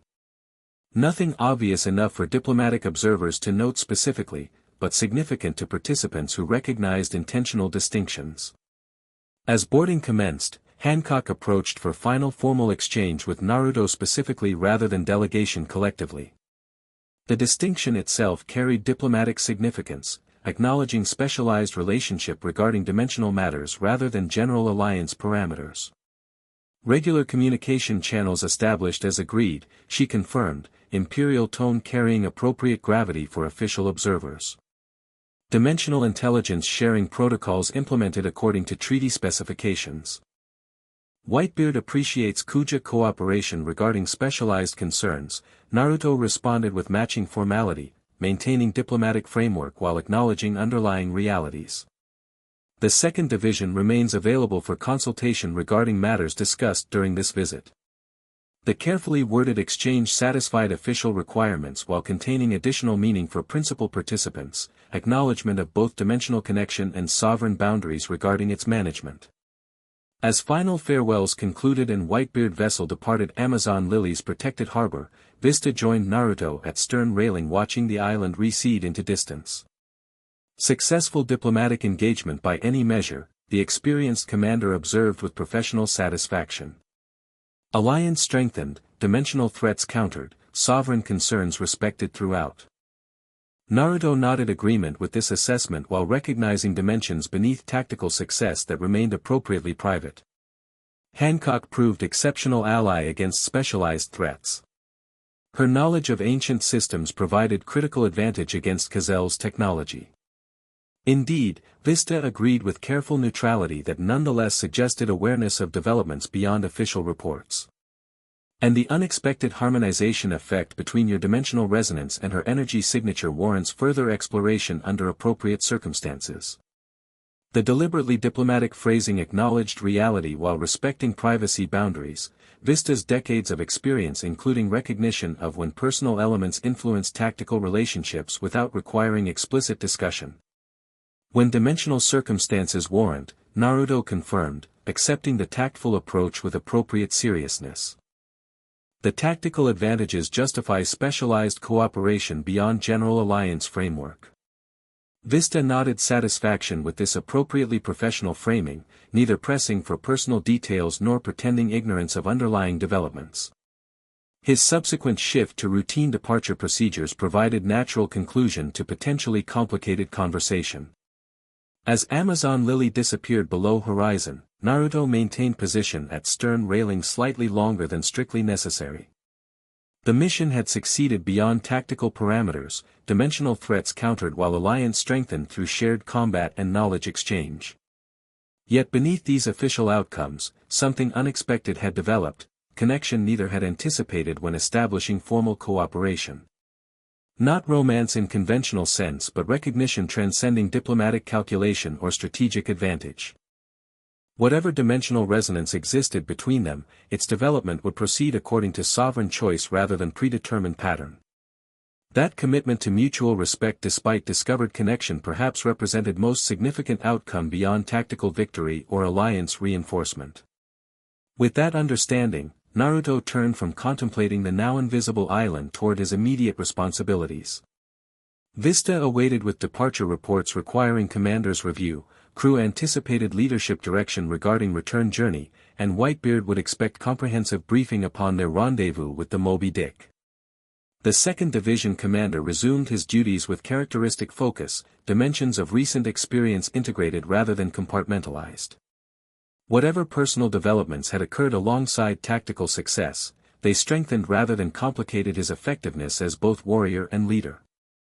In that integration lay perhaps the most important lesson from Amazon Lily, that connections formed through shared experience and mutual respect enhanced rather than diminished individual strength when founded on genuine understanding rather than imposed expectation. As their vessel charted course toward rendezvous with Whitebeard's fleet, Naruto carried that understanding forward, dimensional bridge walking not merely between physical worlds but between personal experiences that shaped who he had become and continued becoming. And somewhere behind them, on observation platform overlooking moonlit waters, the pirate empress contemplated similar understanding, imperial isolation briefly illuminated by connection that respected boundaries even while acknowledging resonance beyond tactical calculation. Two souls connected by dimensional harmonization and mirrored experience, sovereign within their separate worlds yet linked by understanding transcending physical distance. Not love as others might define it, but recognition no less significant for its uniqueness. The beginning rather than conclusion of journey neither had anticipated when formal alliance began. Whatever came next would develop according to their sovereign choices rather than predetermined fate, respecting boundaries while exploring connection that both ancient stones and combat experience had revealed between them. Dimensional bridge walking indeed, but on terms they themselves would define. Chapter 4, Empire of Shadows. 3 months after the battle at Amazon Lily, Naruto stood on the deck of the Moby Dick, watching a vibrant sunrise paint the horizon in shades of gold and crimson. The 2nd Division commander had grown more comfortable in his role, his authority now unquestioned among Whitebeard's forces. Yet with that stability came new complications, particularly regarding his relationship with a certain pirate empress. Another message from Amazon Lily? Marco asked, approaching with his typical unhurried gait. Naruto nodded, folding the paper with its distinctive serpentine seal. Intelligence reports. The Void Hunters have increased activity near Kuja waters. Since their victory against Kazel's forces, a new threat had emerged from the shadows of the world government's covert operations. The Void Hunters, a specialized faction operating with unusual independence, had been targeting locations with dimensional significance throughout the New World. 3rd report this month, Marco noted. The Empress seems increasingly willing to share intelligence. There was something knowing in Marco's tone that Naruto chose to ignore. Mutual interests. The Void Hunters threaten both our territories. In truth, communication between Naruto and Hancock had evolved beyond mere tactical necessity. What began as formal diplomatic exchanges had gradually shifted towards something more personal, still guarded and proper, but with underlying currents neither could fully deny. Pops wants to see you, Marco said, changing the subject. Something about unusual reports from our northern territories. In Whitebeard's quarters, the great captain sat reviewing maps spread across a massive table. Despite ongoing health concerns that the crew pretended not to notice, Edward Newgate remained an overwhelming presence, a force of nature contained in human form. Ah, the dimensional troublemaker arrives, Whitebeard rumbled affectionately as Naruto entered. What news from your empress?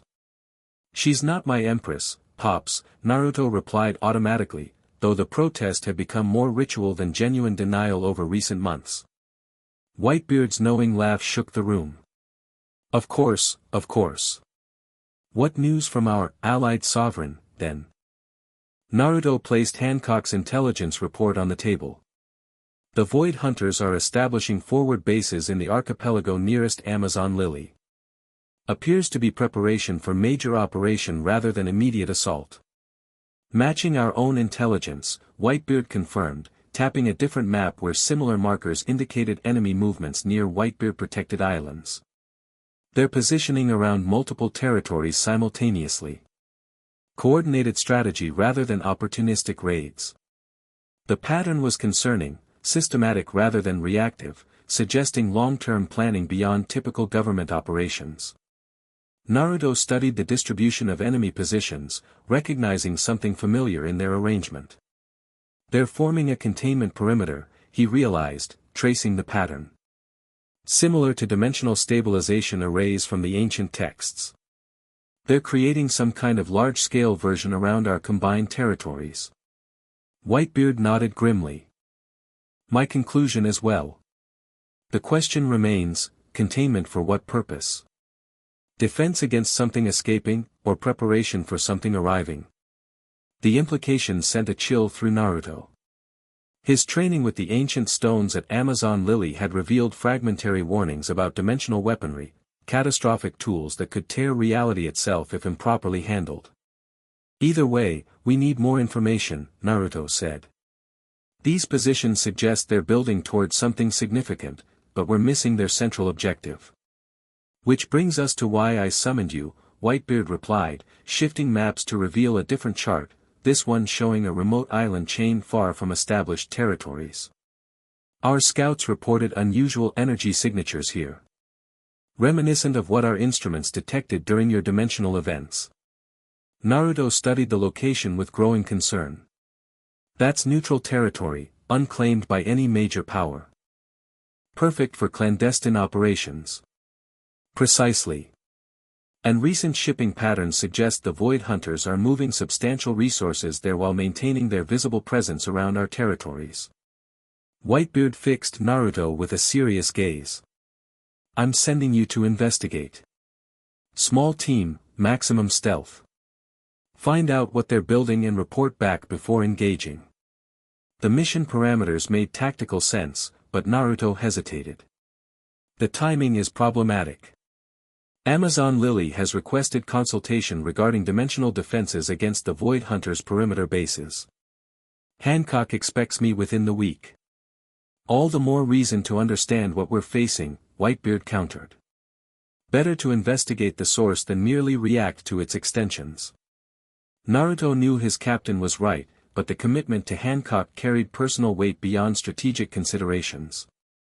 Their alliance had become something more complex, a relationship built on shared understanding of dimensional threats and unexpected personal connection that neither had fully defined. I'll send word to Amazon Lily explaining the delay, he conceded. And request their intelligence regarding this island chain. The Kuja trading routes pass nearby, they may have observations we lack. Whitebeard studied him with knowing eyes that missed nothing. This connection with Hancock, it strengthens rather than distracts. The question caught Naruto off guard with its directness.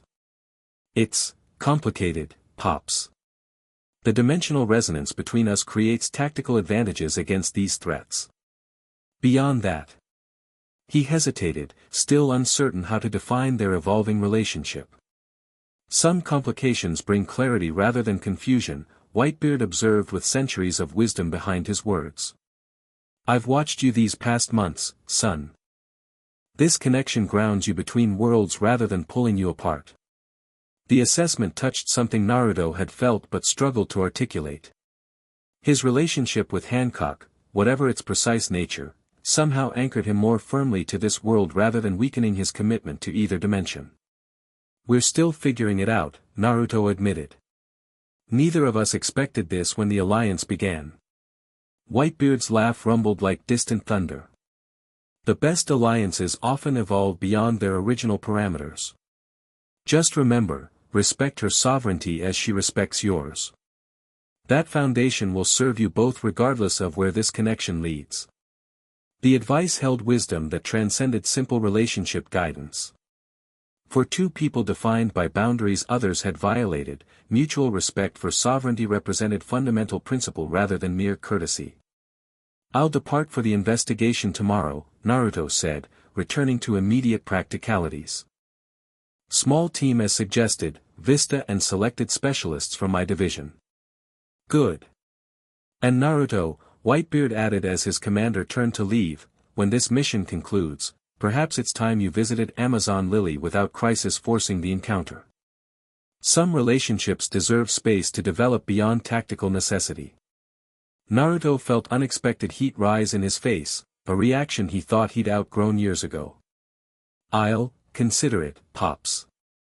The great captain's knowing smile followed him out the door. The island emerged from morning mist like a spectral mountain, its jagged peaks piercing low clouds that clung to dense jungle covering its lower slopes. Naruto's small vessel approached with minimal running lights, using the lingering pre-dawn darkness for concealment. "Cheerful place," Vista observed dryly from beside him. "Reminds me of Thriller Bark without the hospitality." The comparison wasn't entirely unfounded. Something about the island's silhouette suggested unnatural symmetry beneath its wild appearance, as if the mountain's shape had been deliberately crafted rather than formed by natural processes. "Sensor sweep shows minimal electronic signatures," reported their intelligence specialist, a woman named Lyra with particular expertise in government technology. "Either they're using exceptional shielding or the installation is primarily mechanical rather than electronic. Or we have the wrong island," suggested the fourth member of their team, a former CP-9 operative named Hector who had defected to Whitebeard's forces years earlier. His knowledge of government black operations made him valuable despite lingering trust issues among some crew members. Naruto shook his head. "This is the place. I can feel it." The others didn't question his certainty. After multiple dimensional encounters, they'd learned to trust his sensitivity to these energies, an intuition that transcended normal perception. "Approach from the southeastern bay," Naruto instructed. "Deep water, heavy tree coverage for concealment. We'll establish base camp there and proceed on foot." As they navigated toward the designated landing site, Naruto studied the island with more than visual observation. His senses, heightened through training with Amazon Lily's ancient stones, detected subtle disturbances in natural energy flow, similar to what he'd experienced near dimensional weak points but more structured, almost artificial. "Someone's manipulating the dimensional boundary here," he murmured. "Not breaking it, but thinning it somehow. Controlled weakening rather than rupture." Vista, who had witnessed enough dimensional phenomena to understand the basics, frowned deeply. "To what purpose? Creating another portal like Gazelle attempted?" "Different approach, similar goal perhaps," Naruto replied, still processing the unusual sensations. "They're not forcing a breach but systematically weakening structural integrity. Like undermining a fortress wall rather than battering it down." The analogy concerned all present. Gradual weakening might avoid catastrophic collapse while still achieving penetration, potentially more dangerous than Gazelle's brute force attempts precisely because it might succeed without immediately apparent consequences. They reached the southeastern bay without incident, finding it as isolated as chart suggested. Dense jungle extended to the waterline, providing natural concealment for their small vessel. With practiced efficiency, the team established minimal base camp and prepared for reconnaissance operation. "Standard formation," Naruto instructed as they geared up. "Vista and I take point, Lyra on technical assessment, Hector covering our rear and watching for government tactics. Communication silence except for priority discoveries. Rendezvous back here at sunset regardless of findings." The team acknowledged with professional nods rather than unnecessary words. All were veterans of covert operations, understanding the discipline required for successful intelligence gathering. As they moved inland, the jungle's dense canopy created perpetual twilight despite the rising sun. Vegetation grew with unnatural vigor, plants reaching massive proportions compared to their normal size, with unusual colorations that suggested altered biological processes. Dimensional leakage affects local life forms, Lyra observed quietly, collecting samples from particularly unusual specimens. Accelerated growth patterns consistent with exposure to external energy sources. Similar to effects recorded around your early dimensional events, Vista noted to Naruto. But more prolonged and systematic here. The observation confirmed Naruto's suspicion that whatever operation the Void Hunters conducted had been ongoing for significant time, months or even years rather than weeks. The dimensional thinning had become integrated into the island's ecosystem, creating sustained mutation rather than catastrophic disruption. Their path gradually ascended toward the mountain's central peak, following game trails when available but often forcing passage through increasingly bizarre vegetation. 2 hours into their journey, they encountered the first evidence of human presence, a narrow but well-maintained path cutting through the jungle with mechanical precision. Hector studied the trail with professional assessment. Government standard, designed for supply transport rather than personnel movement. Regular usage based on compression patterns, but not within the past 48 hours. Direction?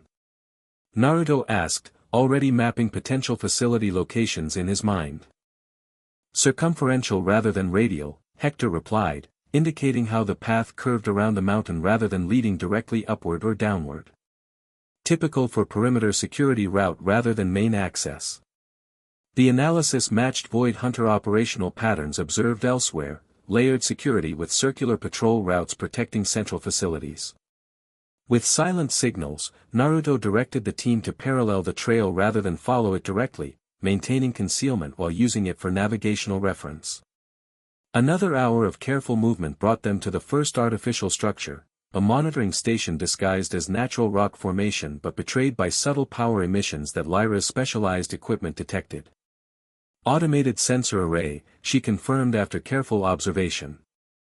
Monitoring dimensional stability rather than conventional security. These readings suggest they're measuring boundary integrity throughout the island, not just at specific points. Can we access their data without triggering alarms? Naruto asked.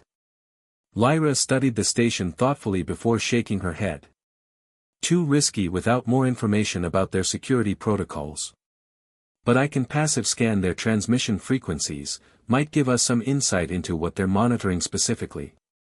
While she worked, Vista and Naruto scouted the surrounding area, discovering 2 additional sensor arrays positioned at precise intervals. The pattern confirmed systematic monitoring of dimensional boundaries throughout the island, significant resource commitment for what remained technically neutral territory without strategic military value. They've created a monitoring grid, Vista observed as they regrouped. But monitoring what exactly? Natural dimensional thinning, or something they're creating themselves? Both, I think, Naruto replied, extending his senses toward the mountain peak. There's something at the center, artificial but interacting with natural dimensional boundaries. Like they've built a structure that amplifies or channels existing weaknesses. Lyra rejoined them with preliminary findings from her passive scan. The monitoring stations are measuring progressive thinning on regular intervals. Based on transmission data, they're tracking controlled deterioration rather than preventing it. Whatever's happening is deliberate, not accidental. The confirmation heightened concern among all present.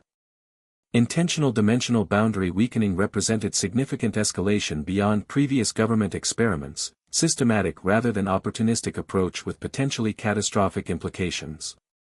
We need to see the central facility, Naruto decided. That's where we'll find their actual objective beyond mere boundary manipulation. Their advance continued with increased caution, now aware that sensor systems monitored the surrounding jungle. As they climbed higher, vegetation gradually changed, plants becoming increasingly twisted and otherworldly, some exhibiting characteristics that belonged to neither local flora nor any known Grand Line species. Dimensional bleeding, Naruto identified quietly. Plants partially existing in 2 realities simultaneously. I've seen similar effects during transitions between worlds. Is it dangerous? Vista asked practically. Not directly. But it indicates significant boundary deterioration, far beyond what should be possible without catastrophic rupture. Naruto studied a particularly bizarre specimen that seemed to phase in and out of full materialization. They found a way to thin the boundary without breaking it completely. Sophisticated dimensional engineering beyond anything Cazell demonstrated. The implications troubled everyone present. Previous government dimensional experiments had focused on creating controlled portals or extracting specific signatures. This approach suggested more fundamental manipulation, altering reality's underlying structure rather than merely creating passages between worlds. As midday approached, they reached a ridgeline offering clear view of the mountain's central plateau. What they discovered exceeded even their concerned expectations. A massive installation dominated the mountain's heart, a complex of buildings surrounding what appeared to be excavation into the peak itself. The architecture combined modern government efficiency with elements that appeared oddly ancient, as if newer structures had been built around or incorporated existing ruins. Most striking was the central feature, a colossal ring-shaped structure suspended above circular shaft descending deep into the mountain. Energy visibly flowed through the ring, creating atmospheric distortion that wavered like heat mirage despite the moderate temperature. "That's no research facility," Vista stated with grim certainty. "That's a weapon." Hector, whose government background included classified weapons development, nodded agreement. "Dimensional artillery. Theoretical designs existed in deep archives, but I'd never seen confirmation of actual development. The ring structure focuses dimensional energy for directed deployment." "Deployment against what target?" Naruto asked, the question uppermost in everyone's mind. "Based on configuration, it could theoretically target any location where dimensional boundaries have been sufficiently mapped and calibrated," Hector replied. "With proper coordinates, they could project dimensional disruption at specific locations rather than creating general instability." The assessment explained the Void Hunters' systematic operations throughout the New World. They weren't merely containing dimensional threats but mapping boundaries for targeted strikes. The perimeter bases around Whitebeard territories and Amazon Lily weren't preparation for conventional assault but calibration points for dimensional weapon deployment. "We need closer observation," Naruto decided after considering options. "The facility's too large for complete assessment from this distance." "Infiltration risks detection," Hector warned. "Based on visible security measures, they have both conventional and dimensional detection systems." "Not full infiltration," Naruto clarified. "Limited approach to observation range. I can use shadow clones for closer reconnaissance without risking our actual presence." The approach balanced information needs against operational security. With team positioned at safe observation point, Naruto created 3 shadow clones transformed to resemble local wildlife. The disguised clones proceeded toward the facility from different directions, providing multiple perspective while minimizing detection risk. Through his clone network, Naruto observed disturbing details invisible from their ridgeline position. The facility employed both government personnel and others wearing distinctive uniforms unlike standard marine or cipher pole designs, black and purple garments featuring symbolic representation of dimensional void. Most concerning was the central ring structure itself. Up close, his clones detected familiar energy patterns flowing through its construction, not just dimensional manipulation but actual chakra integration. Somehow, the Void Hunters had incorporated chakra principles into their weapon design despite this world's different energy systems. After 30 minutes of observation, one clone discovered personnel entrance where security checkpoint processed arriving scientists. The conversations overheard provided crucial context for the entire operation. "Firing sequence scheduled for final calibration tomorrow," one scientist informed security officer while presenting credentials. "Director expects full operational capacity within 72 hours, assuming dimensional stabilizers perform to specification." "Target package confirmed," the officer inquired while processing identification. "Primary targets locked. Amazon Lily and Whitebeard's main fleet anchorage. Secondary targets awaiting final approval from Central." The casual confirmation of imminent attack against both their allies and their own forces sent urgent alarm through Naruto's team. What they'd discovered wasn't merely research installation but fully developed weapons platform preparing for immediate deployment. When the clone network completed its reconnaissance circuit, Naruto dispelled them sequentially to absorb information without overwhelming his processing capacity. The complete picture proved even more concerning than initial impressions suggested. "They're farther along than we feared," he reported to his waiting team. "Final calibration scheduled tomorrow with deployment within 3 days. Amazon Lily and our main fleet anchorage confirmed as primary targets." "What exactly does this weapon do?" Vista asked the critical question. "Based on observed configuration and overheard technical discussions, it creates focused dimensional ruptures at targeted locations," Naruto explained. "Not full portals but devastating tears in reality's fabric. Like dimensional artillery that doesn't transport anything but simply shreds the boundary between worlds at precisely calculated points. The implications horrified everyone present. Such weapons would cause catastrophic damage beyond conventional military capabilities, potentially rendering targeted locations permanently uninhabitable as dimensional energies continued leaking uncontrolled. "We need to warn both Pops and Amazon Lily immediately," Vista stated, professional calm masking evident concern. "And determine countermeasures against this technology. Our communication equipment lacks range to reach either location directly," Lyra reminded them. "We'd need to return to our vessel, and even then, transmission might be detected." Naruto weighed options rapidly, balancing immediate warning needs against operational security concerns. "We split up. Vista and I will proceed to the facility for closer assessment and potential sabotage. Lyra and Hector return to the vessel, take it beyond sensor range, and transmit emergency warnings to both Whitebeard and Amazon Lily." The approach prioritized both intelligence gathering and critical warnings without sacrificing either objective. After confirming detailed rendezvous protocols, the team separated, Lyra and Hector beginning careful withdrawal toward their landing site while Naruto and Vista prepared for closer approach to the facility. "You're thinking sabotage rather than just reconnaissance," Vista observed as they studied potential infiltration routes. Naruto nodded grimly. "We can't allow that weapon to become operational. Not against our people, not against anyone. The dimensional damage would be catastrophic beyond military defeat, potentially permanent reality distortion affecting entire islands." "Agreed. But two of us against that entire installation represents significant tactical disadvantage," Vista noted pragmatically. "Even with your shadow clones. We don't need to destroy the entire facility," Naruto explained, forming plan based on observed vulnerabilities. "Just disrupt key components of the targeting system. Their calibration schedule suggests the weapon isn't fully operational yet, which means critical systems remain vulnerable during final configuration." With approach decided, they advanced carefully toward the facility's eastern perimeter where security appeared less concentrated based on clone reconnaissance. Naruto's dimensional sensitivity provided crucial advantage, allowing him to detect security systems that relied on boundary monitoring rather than conventional surveillance.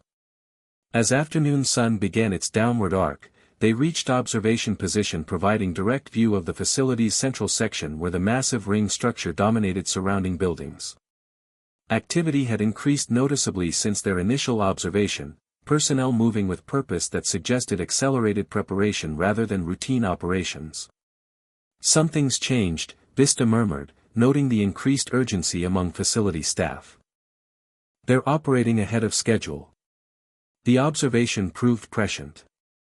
Moments later, facility alarms activated, not security breach warnings but what appeared to be general announcement system. Though too distant to hear clearly, the visible reaction among personnel indicated significant development affecting overall operations. "I don't like this," Naruto said, creating another shadow clone to approach close enough for audio surveillance. "That level of mobilization suggests schedule acceleration." His concern proved justified when the clone relayed overheard emergency announcement, "All personnel to priority stations. Timetable advanced by command authority.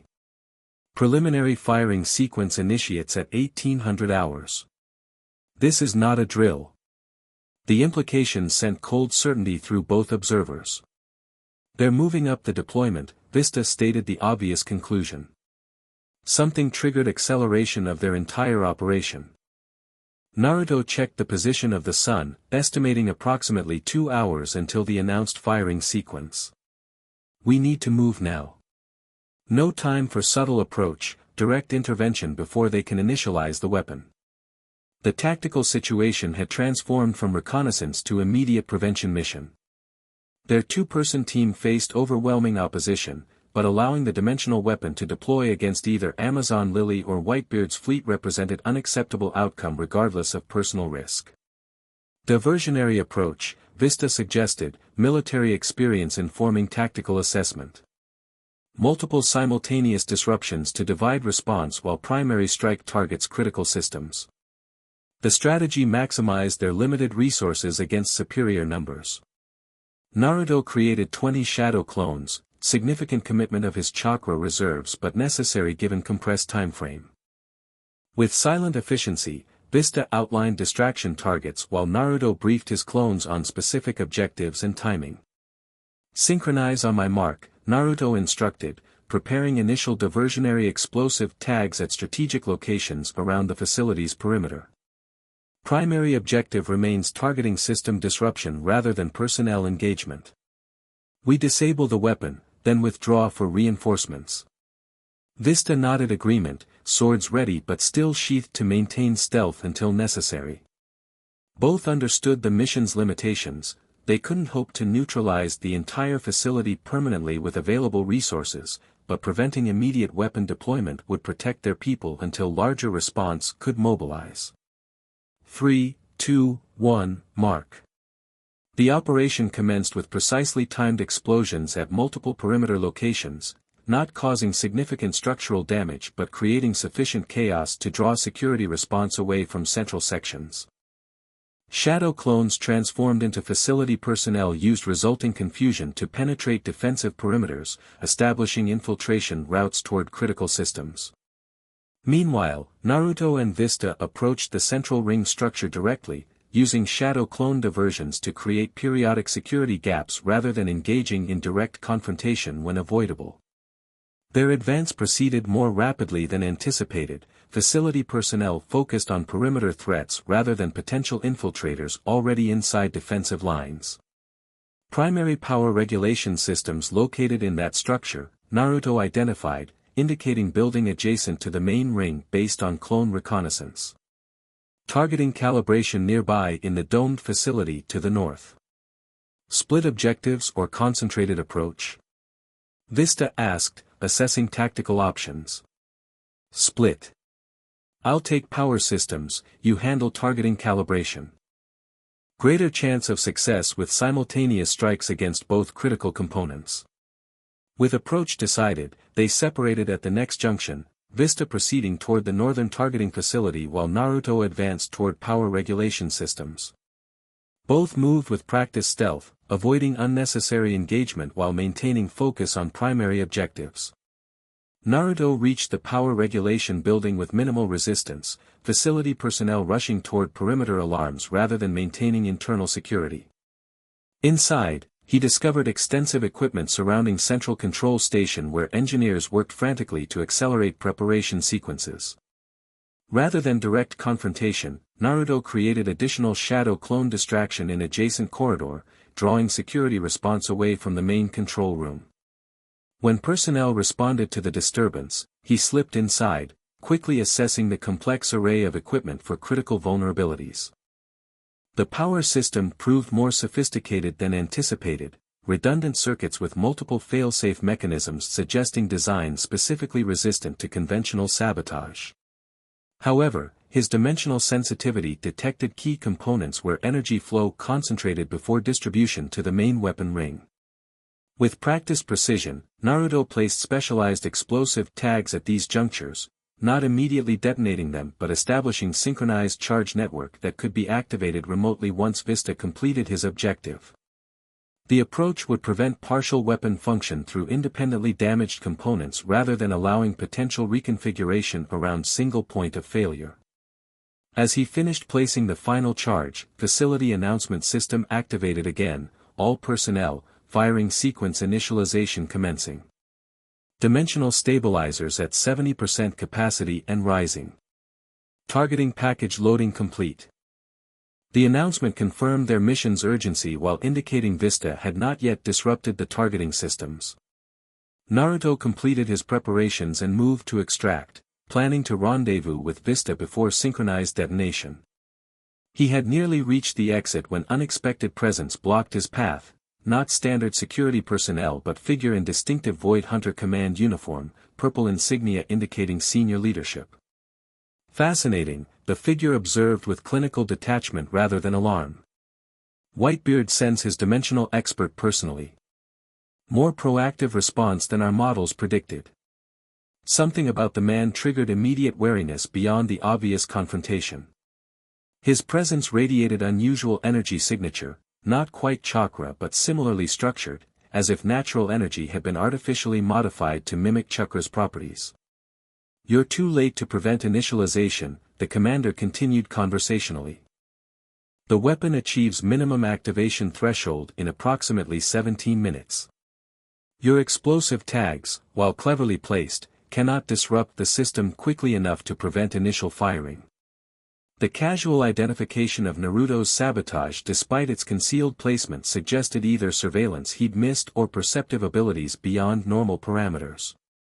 Either possibility indicated threat level exceeding standard government operatives. "Who are you?" Naruto demanded, assessing combat options while maintaining conversation to gather intelligence. The commander smiled slightly, expression clinical rather than emotional. "Director Sato, Operational Commander of Dimensional Artillery Platform Alpha. Your infiltration was anticipated, Commander Uzumaki, though admittedly executed more efficiently than our models suggested likely." The reference to anticipatory models reinforced Naruto's growing suspicion that the accelerated timetable directly connected to their arrival rather than coincidental timing. Somehow, the Void Hunters had expected Whitebeard's investigation and adjusted operations accordingly. "The weapon targets innocent populations," Naruto stated, shifting positions subtly to create better combat angles while maintaining dialogue. "Dimensional rupture causes permanent damage beyond military objectives." "A regrettable but necessary demonstration of capability," Sato replied with disturbing lack of concern. "The world government requires proof of concept before full implementation. Your Empress and Whitebeard's fleet provide optimal demonstration targets, significant enough to demonstrate strategic impact while limited enough to prevent excessive collateral effects. The cold calculation behind targeting their people as mere demonstration subjects ignited anger Naruto controlled with practiced discipline. Emotional response would compromise tactical thinking against an opponent who clearly anticipated his actions with unusual precision. "You understand dimensional consequences beyond immediate damage," Naruto countered, seeking information while preparing attack options. "Boundary ruptures don't heal naturally, you're creating permanent wounds in reality itself." Precisely the point, Sato confirmed with scientific enthusiasm that contrasted his otherwise clinical demeanor. Targeted dimensional weaponry creates persistent strategic advantage through area denial that conventional military options cannot match. Locations subjected to dimensional artillery remain permanently compromised, unusable by any party. The confirmation of intentional permanent damage rather than unintended consequence elevated threat assessment significantly. This wasn't misguided experimentation but deliberate weaponization of dimensional boundaries with full understanding of catastrophic long-term effects. "You can't possibly control the consequences," Naruto argued, though recognizing rational appeal unlikely to succeed against such calculated perspective. "Dimensional bleeding affects surrounding territories unpredictably. You risk cascade effects beyond targeted locations." Acceptable parameters within established models, Sato dismissed the concern with disturbing confidence. "Our research indicates dimensional ruptures remain geographically contained when properly calibrated. Tragic for affected populations certainly, but strategically sound regarding collateral limitation." Further dialogue seemed pointless against such clinical detachment from moral implications. Naruto shifted to direct confrontation, forming Rasengan in his palm while assessing optimal attack vector against an opponent whose capabilities remained unknown. "I can't allow the weapon to activate," he stated simply, abandoning persuasion for direct opposition. Sato showed no surprise at this declaration nor alarm at the visible chakra technique forming in Naruto's hand. "As anticipated. Though your intervention was factored into operational planning, making this confrontation somewhat redundant from strategic perspective." The statement triggered warning signals in Naruto's tactical assessment. If his intervention had been anticipated and incorporated into their planning, direct confrontation might serve their objectives rather than disrupting them. Before he could reconsider approach, Sato made subtle gesture that created immediate dimensional distortion around his form, similar to techniques Naruto had encountered during transitions between worlds but more controlled, almost surgical in its precision. Your chakra techniques remain fascinating, the director observed as Naruto's Rasengan destabilized in response to the localized dimensional fluctuation. Our adaptation process has replicated some basic principles, but your natural implementation demonstrates efficiencies our synthetic approach cannot yet match. The casual neutralization of his technique without direct countermeasure confirmed Sato possessed dimensional manipulation abilities beyond normal parameters. More concerning was the reference to adaptation process and synthetic approach regarding chakra, suggesting systematic attempt to replicate shinobi abilities through artificial means. Naruto adjusted tactics immediately, abandoning chakra-intensive techniques for direct physical approach. He launched forward with enhanced speed, kunai drawn for close-quarters engagement where dimensional disruption would affect smaller area. Sato responded with surprising combat proficiency, movements suggesting extensive martial training despite his scientific demeanor. More concerning was his defensive technique, creating localized dimensional pockets that distorted space around incoming attacks, causing them to connect with slightly displaced targets or miss entirely. Spatial manipulation, Naruto identified, recognizing similarity to techniques described in ancient texts though implemented differently. You're bending local space rather than creating barriers. Dimensional folding, actually, Sato corrected with academic precision despite ongoing combat. Temporary localized boundary manipulation rather than conventional defensive technique. One of several applications derived from our research into your natural abilities. The confirmation that they had specifically studied and attempted to replicate his dimensional interactions raised disturbing possibilities. If the Void Hunters had developed even partial understanding of chakra principles and dimensional manipulation, their weapons could prove far more sophisticated than mere boundary disruption. Their exchange of techniques continued, Naruto adapting to the unusual defensive properties by implementing shadow clones to attack from multiple vectors simultaneously, overwhelming spatial manipulation capacity through sheer multiplicity of approach angles. The strategy proved partially effective, forcing Sato to retreat toward the central control station where additional equipment surrounded him. Rather than appearing concerned by tactical disadvantage, however, the director seemed almost satisfied with the confrontation's progression. Your adaptive combat approach provides excellent calibration data, he noted, activating controls on nearby console without taking eyes off his opponent. The dimensional artillery's targeting systems incorporate predictive modeling based on your specific energy patterns. This direct interaction allows final adjustment before deployment. The statement confirmed Naruto's growing suspicion that their confrontation served the Void Hunters' objectives rather than hindering them. Somehow, his presence and techniques were being monitored to refine weapon targeting parameters, his opposition potentially improving rather than disrupting their systems. This realization forced immediate tactical reassessment. If direct confrontation provided data improving their targeting capability, different approach became necessary. Indirect sabotage rather than visible technique demonstration. Before Naruto could implement revised strategy, facility alert systems activated with different tone than previous announcements, emergency warnings rather than procedural notifications. Momentary distraction crossed Sato's features as he processed information through communication device. Interesting, the director murmured. Your swordsman colleague proves more troublesome than anticipated. Targeting systems experiencing unexpected disruption patterns. The news confirmed Vista's success against his assigned objective despite whatever resistance he'd encountered. With targeting systems compromised, immediate weapon deployment faced significant complications regardless of power system status. Naruto seized momentary advantage created by Sato's divided attention, creating multiple shadow clones that attacked from coordinated vectors while he personally targeted the control console the director had been manipulating. The approach succeeded partially, clones occupying defensive capacity while Naruto damaged critical interface components with precisely placed explosive tag. Sato's expression showed first genuine concern as systems around them fluctuated in response to the damage. Unfortunate. Manual targeting recalibration becomes necessary, extending deployment timeline beyond optimal parameters. The admission confirmed they had disrupted immediate firing capability, though not permanently disabled the weapon. Secondary systems would eventually allow reconfiguration, but the critical time window for preventing initial deployment had been extended.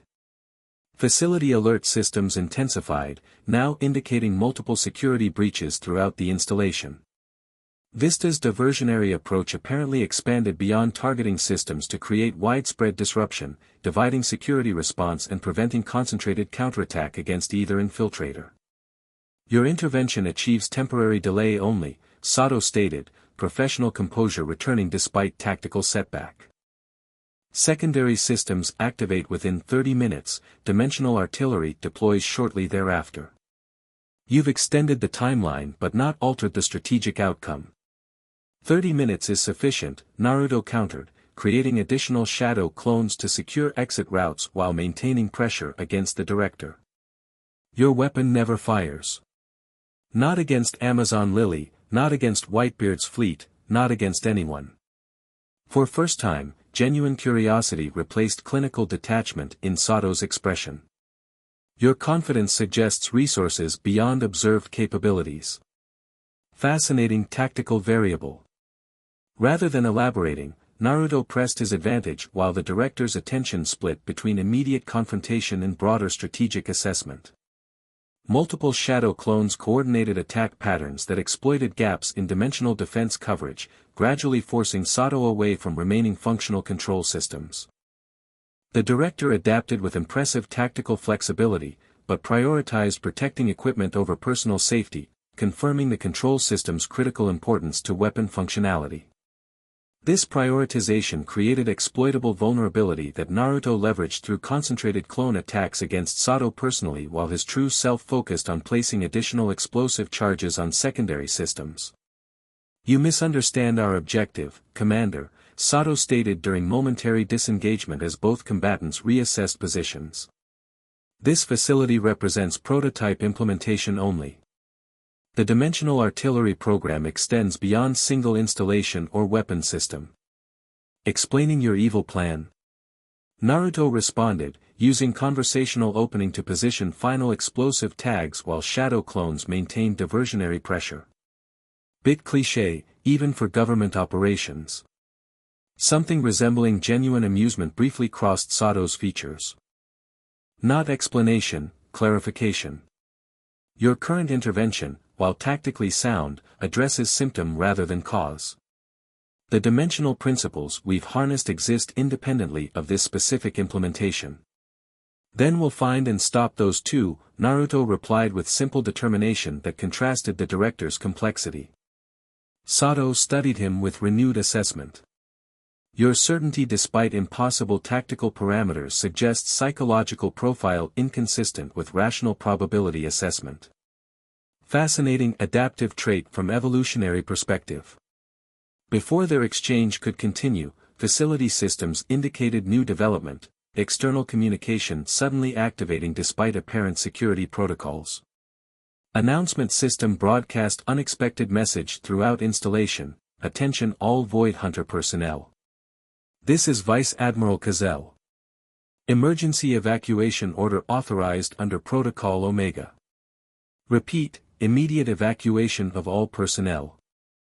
Dimensional instability detected approaching from southern vector. This is not a drill. The announcement created visible concern among remaining staff, though Sato himself showed skepticism rather than alarm. Interesting tactical approach. Your external resources demonstrate unexpected creativity. Naruto maintained neutral expression despite internal surprise matching Sato's skepticism. The evacuation order wasn't coordinated strategy from their team, Lyra and Hector couldn't have reached communication range so quickly, and the reference to Cazell made little tactical sense given his separate operational authority. Whatever caused the announcement, it created valuable confusion throughout the facility. Personnel began emergency shutdown procedures and evacuation protocols, inadvertently furthering the infiltration team's sabotage objectives as systems entered controlled deactivation sequences. Sato assessed the developing situation with rapid calculation visible in his expression. Probability suggests genuine evacuation order given authorization protocols, yet timing indicates potential coordination with your infiltration. Tactical ambiguity requires conservative response. The director activated personal communication device, issuing rapid instructions that Naruto couldn't hear clearly but appeared to involve security containment rather than general evacuation. The response suggested leadership skepticism about the announcement's authenticity despite its apparent legitimate authorization. Taking advantage of momentary distraction, Naruto implemented next phase of his revised strategy. Rather than continuing direct confrontation that provided targeting data, he triggered first sequence of planted explosives throughout power regulation systems, not catastrophic detonation but precisely calibrated disruption that would cascade through interconnected components. The controlled sabotage achieved desired effect. Systems throughout the control room fluctuated as power regulation failed in sequence, creating rolling disruption that technical staff couldn't address simultaneously given evacuation procedures already underway. Sato recognized the tactical shift immediately, expression showing genuine frustration replacing clinical detachment. Sophisticated approach. Cascading system failure rather than catastrophic damage. More difficult to isolate and repair within compressed timeframe. Not just difficult, impossible, Naruto countered, confidence based on careful assessment of system vulnerabilities. The sequence compromises stabilization parameters beyond recovery threshold. Your weapon doesn't fire today or any day from this facility. For first time, the director's composure truly faltered, frustration transforming towards something resembling anger beneath scientific demeanor. Temporary setback only. The program continues regardless of individual installation status. Then we'll stop each installation until you recognize the fundamental insanity of dimensional weaponry, Naruto replied, creating additional shadow clones to secure exit routes as system failures accelerated around them. Rather than continuing confrontation against deteriorating tactical position, Sato made unexpected decision, activating personal device that created localized dimensional distortion around his form, similar to teleportation techniques but operating on boundary manipulation principles rather than conventional movement. Until our next interaction, Commander Uzumaki, the director stated as his form began destabilizing within the effect field. Your opposition provides valuable developmental data despite temporary operational setback. Before Naruto could prevent departure, Sato disappeared entirely, not conventional movement but actual dimensional displacement similar to techniques the Keeper had demonstrated during previous encounters. The capability confirmed concerning advancement in Void Hunter dimensional manipulation technology beyond weapon development alone. With immediate opposition removed and critical systems compromised, Naruto focused on rendezvousing with Vista while maintaining sufficient shadow clones to continue strategic sabotage throughout the facility. The combined evacuation confusion and system failures created increasingly chaotic environment that facilitated their extraction plans despite remaining security presence. He located Vista near the targeting facility, the swordsman having successfully completed his primary objective with impressive efficiency. Targeting systems offline, Vista reported succinctly. Secondary and tertiary backups neutralized. They won't recalibrate without complete rebuilding of core components. Power regulation similarly compromised, Naruto confirmed. Combined damage prevents weapon deployment regardless of remaining functional systems. But we need to move quickly, something strange is happening with evacuation protocols. Vista nodded agreement, having noted the same inconsistencies in facility response patterns. The Gazelle announcement wasn't our operation. Someone else interfered, though motivation remains unclear. Questions for later, Naruto decided practically. Right now, we extract while confusion provides cover. Rendezvous with Lyra and Hector at secondary position rather than primary, too many variables in play to risk standard protocols. As they navigated extraction route through increasingly chaotic facility, Naruto maintained shadow clone network for both continued sabotage and intelligence gathering. Through these distributed perspectives, he observed concerning development beyond immediate tactical situation. Facility sensors indicated genuine dimensional disturbance approaching from southern vector, not fabrication as they'd initially suspected but actual boundary disruption moving toward installation with increasing intensity. The phenomenon matched no natural pattern Naruto had encountered, suggesting artificial origin yet operating independently of facility systems they'd compromised. "Something's coming," he informed Vista as they cleared the facility's outer perimeter. "Dimensional boundary disturbance approaching rapidly from the south. Not natural formation and not connected to the weapon we disabled." Vista processed this information with characteristic tactical focus. Potential secondary Void Hunter operation? Or external intervention from unknown third party? Unknown, but significant enough to trigger genuine evacuation protocols despite our infiltration. Naruto extended his dimensional senses, trying to characterize the approaching phenomenon more precisely. "It feels familiar somehow. Similar resonance pattern to effects I've experienced during transitions between worlds." The assessment raised concerning possibilities. If another dimensional event approached similar to what had originally displaced Naruto between worlds, potential consequences extended far beyond their current tactical situation, possibly affecting boundary stability throughout the region. Extraction remains primary objective, Vista determined practically. We've prevented immediate weapon deployment. Additional dimensional phenomena require assessment from safe distance with proper resources.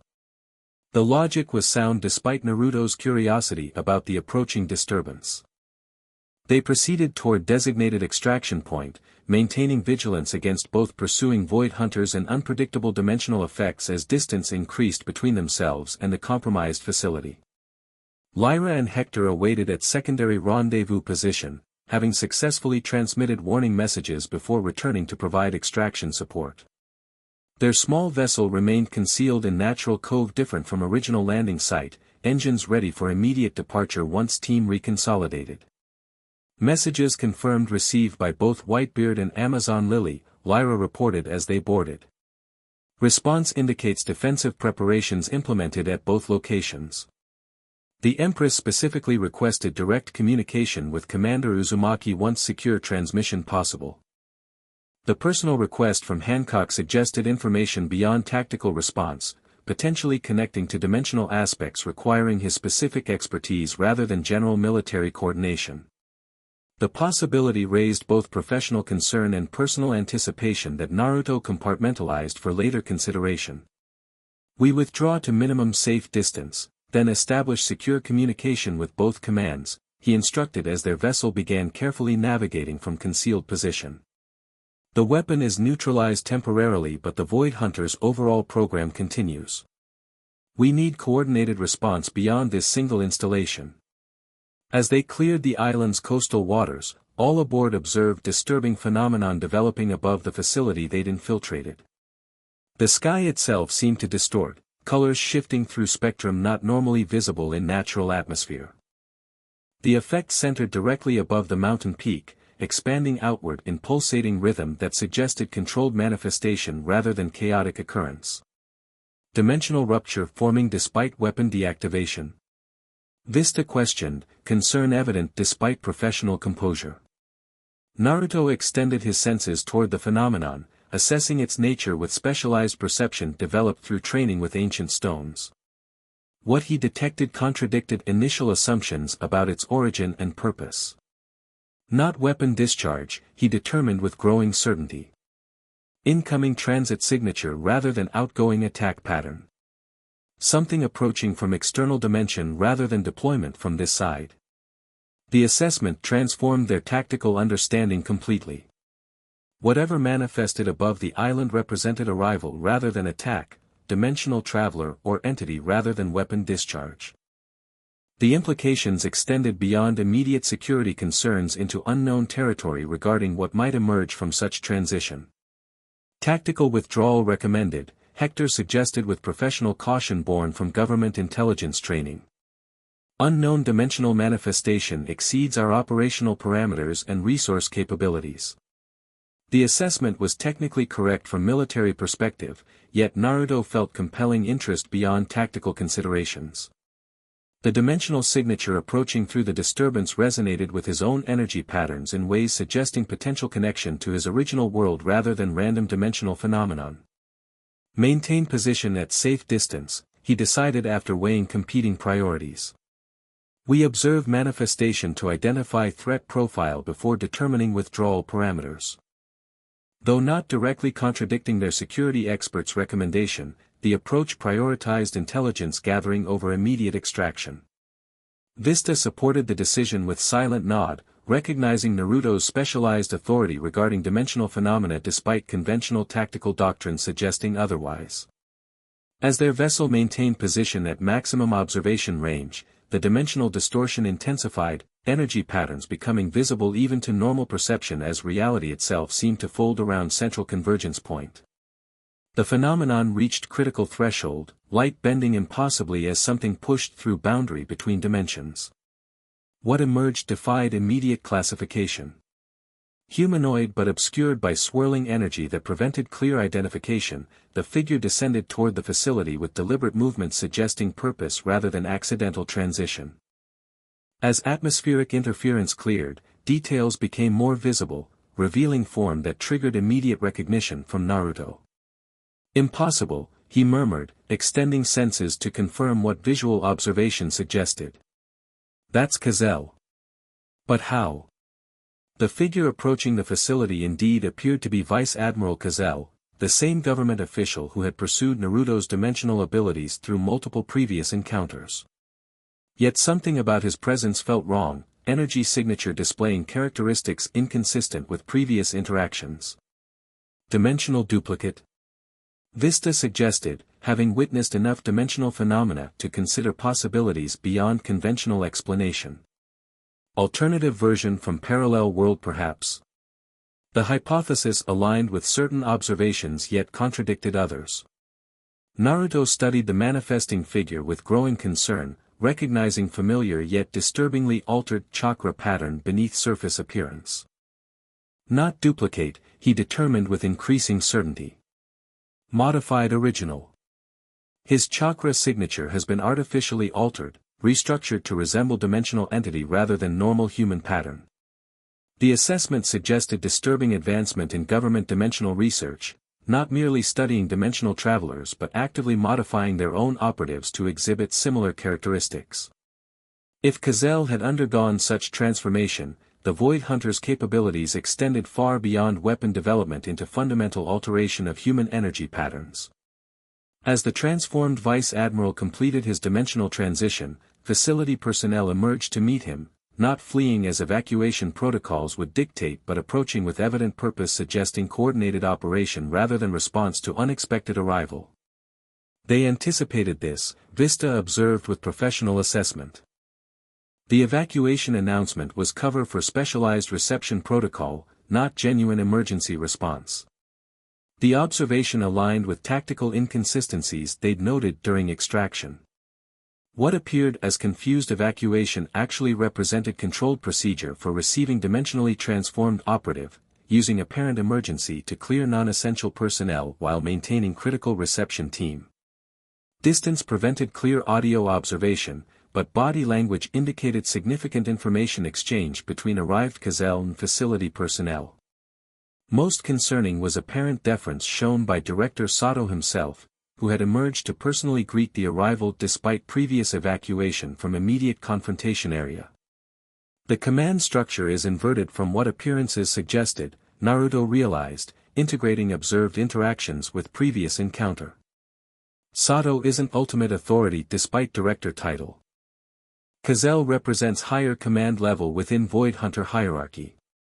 The revelation adjusted their understanding of organizational structure significantly. If Colossal outranked facility leadership despite his ostensible position within standard Navy hierarchy, the Void Hunters operated with authority transcending normal government command chains, potentially answering directly to authorities beyond conventional military structure. More immediately concerning was the dimensional transformation Colossal had undergone.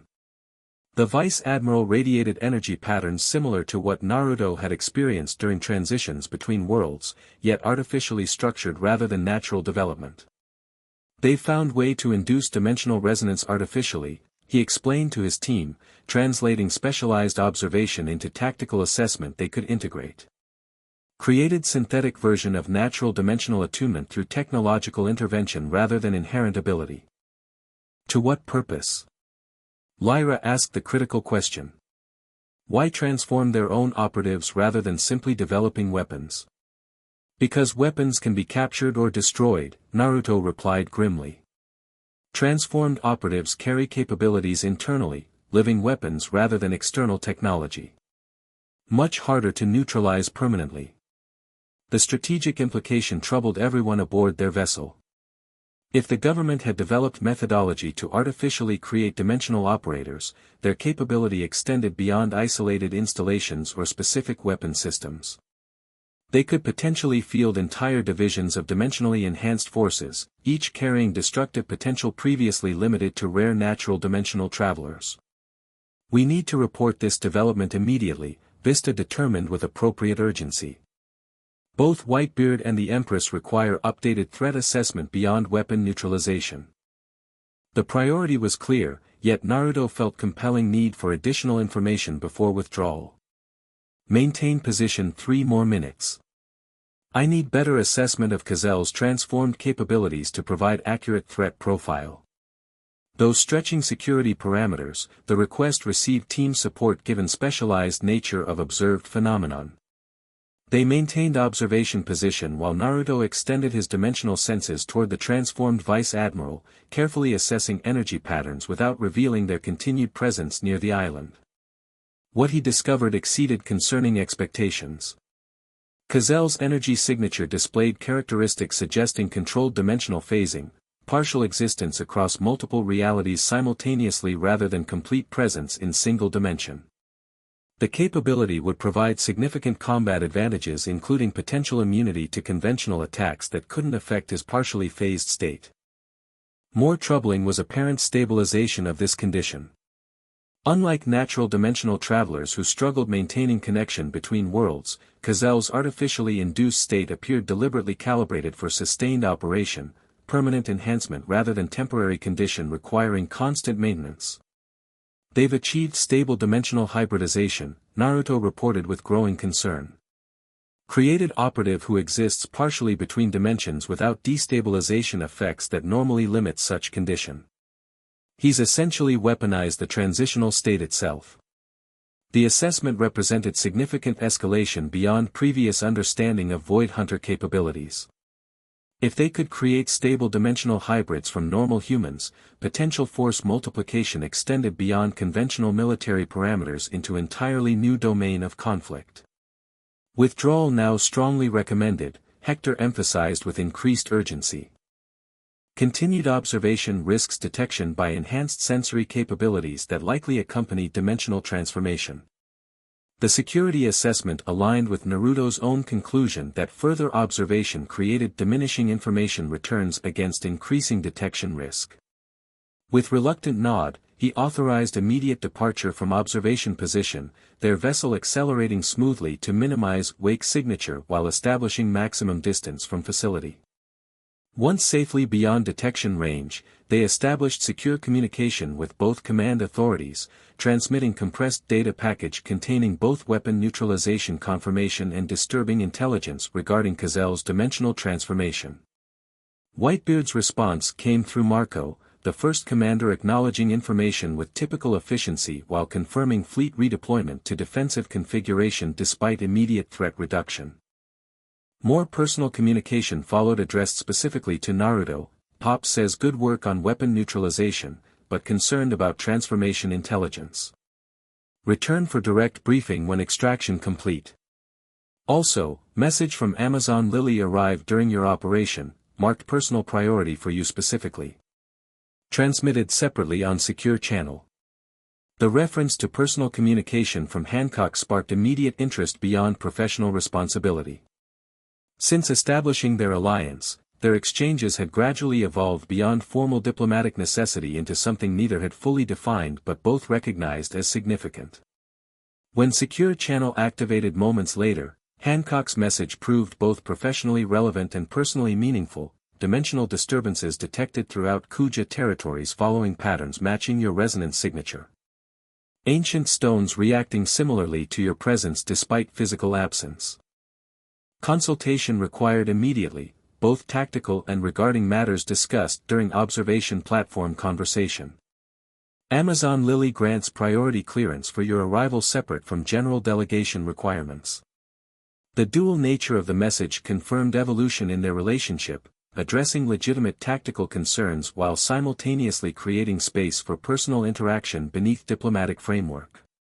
The reference to their conversation at the observation platform held particular significance, touching on dimensional harmonization effects and personal implications they'd begun exploring before his departure. Change in extraction plan, Naruto informed his team after considering competing priorities. We divide resources. Vista returns directly to Whitebeard with primary intelligence package and captured technology samples. I proceed to Amazon Lily for dimensional consultation regarding disturbance patterns potentially connected to Cazel's transformation. The tactical justification was legitimate despite underlying personal motivation also influencing his decision. The dimensional disturbances Hancock reported genuinely required specialized assessment, particularly given possible connection to artificial resonance technology they'd just discovered. Vista's knowing expression suggested recognition of dual motivations behind the decision, but his response remained professionally focused. Logical distribution of specialized resources. The Empress's dimensional knowledge combined with your resonance sensitivity provides optimal assessment capability for these new developments. The diplomatic phrasing acknowledged both tactical necessity and unspoken personal elements without directly referencing either, characteristic courtesy from the experienced commander who understood complexities beyond military considerations. With revised approach established, they charted course toward neutral waters where vessel division could occur safely, Vista taking majority of their team aboard primary craft back toward Whitebeard's fleet while Naruto would continue to Amazon Lily with minimal support crew for diplomatic propriety. As navigation calculations proceeded, Naruto found moment for private reflection regarding rapidly evolving situation. The Void Hunter's dimensional hybridization technology represented significant escalation beyond previous government experimentation, suggesting coordinated program with resources and authorization exceeding normal military research parameters. Equally concerning was apparent connection between these developments and dimensional disturbances Hancock reported throughout Kuja territories. If artificial resonance technology created detectable effects across significant distance, the implications extended beyond immediate military threat into potential long-term dimensional stability concerns throughout affected regions. Yet beneath these legitimate professional considerations, he acknowledged anticipation regarding reunion with the Pirate Empress herself. Their relationship had evolved through multiple shared experiences, from initial diplomatic wariness through battlefield coordination into something neither had anticipated when alliance began. The dimensional resonance between them had proven both tactically advantageous and personally significant, connection neither had sought but both now recognized as meaningful beyond strategic considerations. Whatever label might eventually apply to this evolving relationship, its development represented unexpected but increasingly important aspect of his adapted life in this world. Vista approached as these thoughts occupied him, the experienced commander offering indirect wisdom characteristic of his mentorship style. When worlds collide, Commander, new constellations form from the fragments. Neither original sky remains unchanged, yet beauty exists in the new patterns created. The philosophical observation addressed Naruto's unspoken considerations without directly referencing them, acknowledging complex situation regarding both dimensional threats and personal connections without presuming specific guidance necessary. Finding balance between worlds was never my strength, Naruto admitted, appreciating Vista's approach that invited reflection without demanding disclosure. Even in Konoha, I existed partially outside established structures. Here, dimensional complications just make explicit what was always true. Perhaps that's precisely why you navigate these waters more successfully than those with simpler foundations, Vista suggested thoughtfully. The boy raised between acceptance and rejection understands boundaries in ways others cannot. Sees connections where others perceive only divisions. The insight demonstrated why Whitebeard valued Vista beyond his considerable combat abilities, perception regarding human complexity that transcended tactical assessment into deeper understanding of motivational foundations.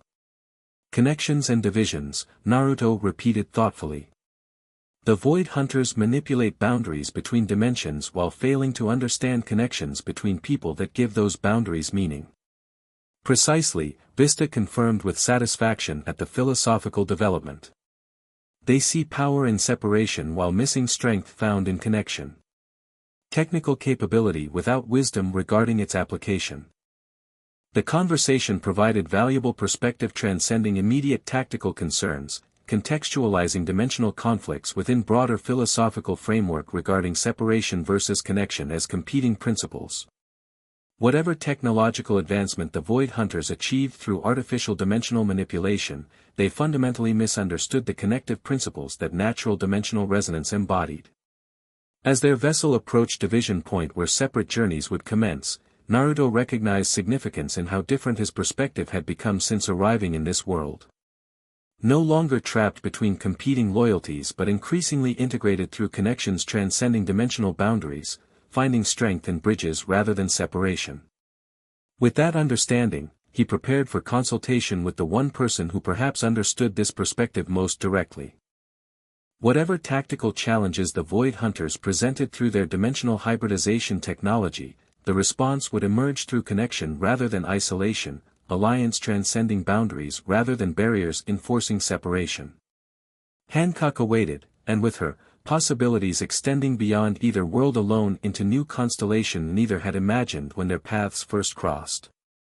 Amazon Lily appeared on the horizon like an emerald rising from sapphire depths, its lush mountains reaching skyward with prehistoric magnificence untouched by outside influence. As Naruto's vessel approached the hidden harbor designated for diplomatic arrivals, he noted increased Kuja patrols throughout surrounding waters, defensive readiness without obvious alarm, tactically sound response to potential threats without revealing specific concern. The reception delegation awaiting his arrival consisted of elite warriors rather than diplomatic staff, signaling prioritization of security considerations above ceremonial protocols. Marigold herself led the group, her serpentine features set in professional composure that nonetheless conveyed urgency beneath formal greeting. Commander Uzumaki, the Empress awaits your arrival at the Temple Observatory rather than formal reception hall, she informed him after minimal diplomatic exchange. The situation requires immediate consultation without ceremonial delay. The deviation from established protocol confirmed serious developments beyond what communications had conveyed. Naruto acknowledged with appropriate gravity while maintaining calm demeanor that wouldn't trigger unnecessary alarm among observing Kuja. I'll follow your lead, Lady Marigold. My team will remain with the vessel as discussed in previous arrangements. With minimal escort maintaining appearance of diplomatic courtesy rather than emergency response, they proceeded directly from harbor toward the temple complex housing Amazon Lily's ancient knowledge repositories. Their path deliberately avoided populated areas, suggesting desire for discretion beyond mere efficiency. The dimensional disturbances began 3 days ago, Marigold explained once they reached private pathway beyond public observation. Concentrated around the ancient stones initially, then expanding outward in patterns matching what we observed during your training sessions. As if the stones themselves responded to external stimulus resembling your presence despite your physical absence. The description aligned with theoretical effects artificial resonance technology might produce if calibrated to mimic natural dimensional signature. Has the Empress accessed the stones directly since disturbances began? Briefly, though with concerning results, Marigold replied, professional composure momentarily revealing genuine worry. The stones reacted, strongly, to her presence after initial disturbances manifested. The harmonic effect you experienced together during previous training intensified beyond expected parameters. The information suggested connection between artificial dimensional manipulation and natural resonance pathways, potentially dangerous interaction if Void Hunter technology inadvertently activated sensitive connections without proper stabilization protocols. They reached the temple complex to find additional security beyond normal parameters, elite Kuja warriors positioned strategically throughout approaches with combat readiness evident beneath ceremonial appearance. The precautions confirmed serious concern rather than routine consultation, though carefully implemented to avoid suggesting crisis to general population. Within the temple's inner chambers, they found Hancock herself rather than temple attendants, the Empress personally monitoring ancient stones that now emitted visible energy unlike their normally dormant state. Her traditional attire had been replaced by more practical garments suggesting extended work session rather than formal diplomatic reception. She turned as they entered, imperial composure maintained despite evident concern beneath professional facade. "Commander Uzumaki. Your timing proves fortunate given accelerating developments." The formal greeting maintained appropriate protocol despite its brevity, though subtle shifts in her expression conveyed personal acknowledgement beneath official welcome. Marigold withdrew discreetly after confirming security arrangements, leaving them alone among the ancient stones whose gentle illumination cast shifting patterns across the chamber. Once privacy established, Hancock's demeanor shifted slightly, imperial distance maintaining appropriate boundaries while allowing more direct communication than ceremonial settings permitted. The dimensional resonance patterns have intensified significantly since initial communication. Your encounter with transformed Gazelle potentially connected to effects we're observing here. Naruto approached the central stone platform, immediately sensing unusual energy patterns flowing through the ancient system. They've developed technology to artificially induce dimensional resonance in normal humans, creating synthetic version of natural dimensional attunement without inherent ability. Precisely our conclusion based on observed effects, Hancock confirmed, gesturing toward stone fragments displaying unusual illumination patterns. The ancient system responds as if detecting multiple dimensional signatures simultaneously, some natural, others artificial but structurally similar enough to trigger recognition response. The confirmation aligned disturbing developments into coherent pattern with strategic implications extending beyond immediate tactical concerns. They're essentially creating artificial bridge walkers, dimensionally enhanced operatives who can manipulate boundaries without natural ability or traditional limitations. With concerning implications regarding harmonic effects, Hancock added, leading him toward central observation platform where diagnostic instruments surrounded ancient stone arrangement. The artificial signatures create distinctive interference patterns when interacting with natural dimensional boundaries, potentially destabilizing rather than reinforcing structural integrity. The assessment matched theoretical concerns regarding synthetic replication of natural processes, duplicating functional capability without integrated safeguards that evolved alongside natural abilities. Artificial dimensional manipulation might achieve tactical objectives while inadvertently undermining fundamental boundary stability through imperfect replication of natural resonance patterns. The ancient stones are responding defensively, Naruto observed, sensing protective energy flows through the system that hadn't manifested during previous training sessions, reinforcing natural boundaries against artificial disruption rather than simply monitoring dimensional traffic. Precisely the concerning development requiring your specific consultation, Hancock confirmed, imperial efficiency momentarily revealing genuine worry beneath professional assessment. The defensive response accelerates when I interact directly with the system, our harmonic resonance apparently triggering heightened protective protocols beyond normal parameters. The information suggested connection between their natural dimensional harmony and ancient defensive systems designed to maintain boundary integrity against external manipulation. If artificial dimensional signatures triggered these defensive protocols, potential interaction between competing systems created unpredictable variables beyond either natural or synthetic design parameters. I need direct connection to assess system response patterns, Naruto determined, approaching central platform where dimensional training had previously occurred. The stones communicate more effectively through resonance than external observation. Hancock nodded agreement, though professional concern remained evident in her expression. Proceed with caution. The system's energy output has increased significantly since initial disturbances. Previous calibration parameters may no longer apply. The warning was tactically sound given observed changes in the ancient system's behavior. Naruto acknowledged with appropriate seriousness before stepping onto the central platform where dimensional training had occurred during previous visit. Immediate response exceeded expectations significantly. The stone fragments surrounding platform illuminated with brilliant energy far more intense than previous training sessions, creating visible manifestation of dimensional resonance that pulsed in rhythm matching his natural chakra flow patterns. Through direct connection, information flooded his awareness, not coherent language but conceptual understanding transmitted through resonance rather than conventional communication. The ancient system conveyed warning regarding artificial boundary manipulation occurring throughout surrounding regions, synthetic dimensional signatures creating disruptive interference patterns against natural boundary structures. Most concerning was specific warning regarding harmonization effects between natural dimensional anchors, the connection he and Hancock had experienced during previous encounters. The ancient system indicated artificial signatures attempting to mimic these natural harmonic patterns, potentially compromising protective reinforcement that paired anchors naturally created. "They're specifically targeting our harmonic resonance pattern," he reported, translating conceptual warning into tactical assessment.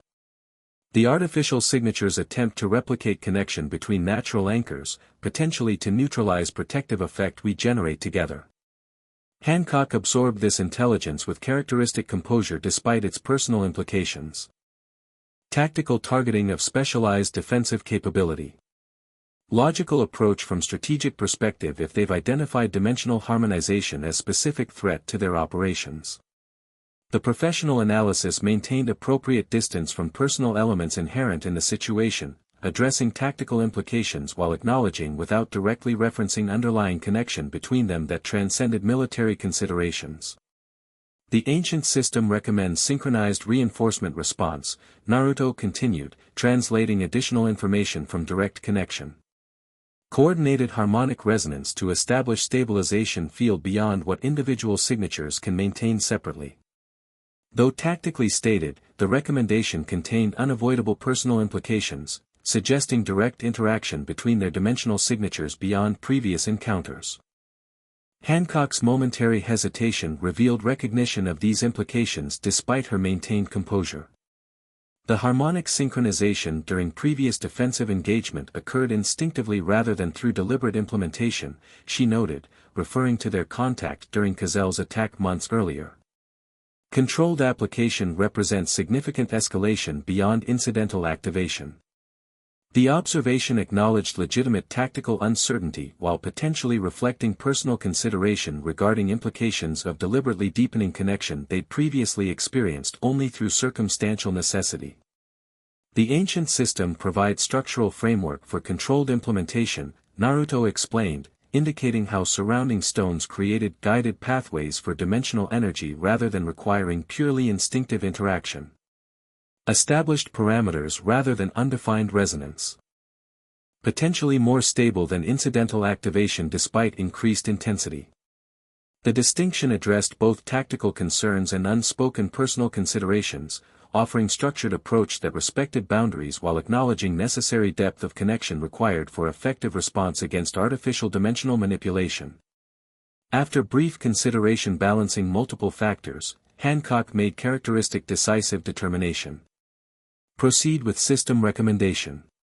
Amazon Lily's security against dimensional threats takes priority over procedural considerations or conventional limitations. The authorization maintained imperial perspective while providing necessary approval for specialized response transcending normal operational parameters. Though professionally framed, the decision represented significant trust regarding both tactical judgment and personal boundaries, acknowledging necessity while respecting sovereignty considerations they'd previously discussed. With approach established, Hancock joined Naruto on the central platform, positioning herself according to ancient markings that created optimal configuration for their specific dimensional signatures. The stone fragments surrounding them adjusted illumination patterns in response, creating guided channels for energy flow rather than undefined interaction. The system suggests controlled contact to establish initial synchronization, Naruto explained, interpreting guidance from ancient stones. Similar to previous spontaneous connection but deliberately modulated through established pathways. Though tactically stated, the recommendation necessarily involved personal proximity beyond diplomatic norms, physical connection that carried significance beyond mere procedural requirement. Hancock acknowledged with imperial composure that nonetheless contained hint of personal consideration beneath professional facade. Proceed according to system recommendation, she authorized, extending hand to establish contact point between them. Tactical necessity transcends conventional protocol limitations. As their hands connected, dimensional resonance activated immediately, energy flowing between them in visible patterns that extended outward through surrounding stone fragments. Unlike their previous spontaneous connection during combat, this deliberately established synchronization followed structured pathways created by ancient system, channeling resonance through controlled configuration rather than undefined interaction. The effect proved both more powerful and more stable than previous experience, harmonization reaching deeper resonance levels while maintaining structural integrity through guided pathways rather than chaotic interaction. Through this connection, Naruto sensed expanded awareness beyond individual perception, shared dimensional sensitivity that detected boundary conditions throughout surrounding territories with unprecedented clarity. The artificial signatures appear concentrated around specific locations, he reported, translating shared perception into tactical assessment. Not random distribution but strategic positioning, creating containment perimeter similar to what we observed near Whitebeard territories. Hancock nodded, experiencing same expanded awareness through their synchronized connection. Coordinated deployment rather than experimental testing. They're establishing operational network throughout regional boundaries, potentially preparing large-scale implementation rather than isolated operation. The tactical implications concerned both immediately, suggesting Void Hunter operations extended far beyond individual facilities into coordinated strategic program with resources exceeding normal government research parameters. More immediately concerning was apparent targeting of specific locations including both Whitebeard territories and Amazon Lily itself, priority objectives rather than random selection. The artificial signatures attempt to mimic natural dimensional anchoring, Naruto observed through expanded perception. Creating synthetic stability points that compete with natural boundary structures. Essentially attempting to override natural dimensional architecture with artificial framework. Replacing natural balance with controlled structure, Hancock translated into strategic terms. Potentially allowing manipulation of dimensional boundaries according to predetermined parameters rather than natural limitations. The assessment aligned with observed Void Hunter objectives regarding weaponization of dimensional boundaries, seeking control over fundamental reality structures for military application rather than merely creating transit capabilities between worlds. Their ambition extended beyond traveling between dimensions into reshaping dimensional architecture itself according to strategic requirements.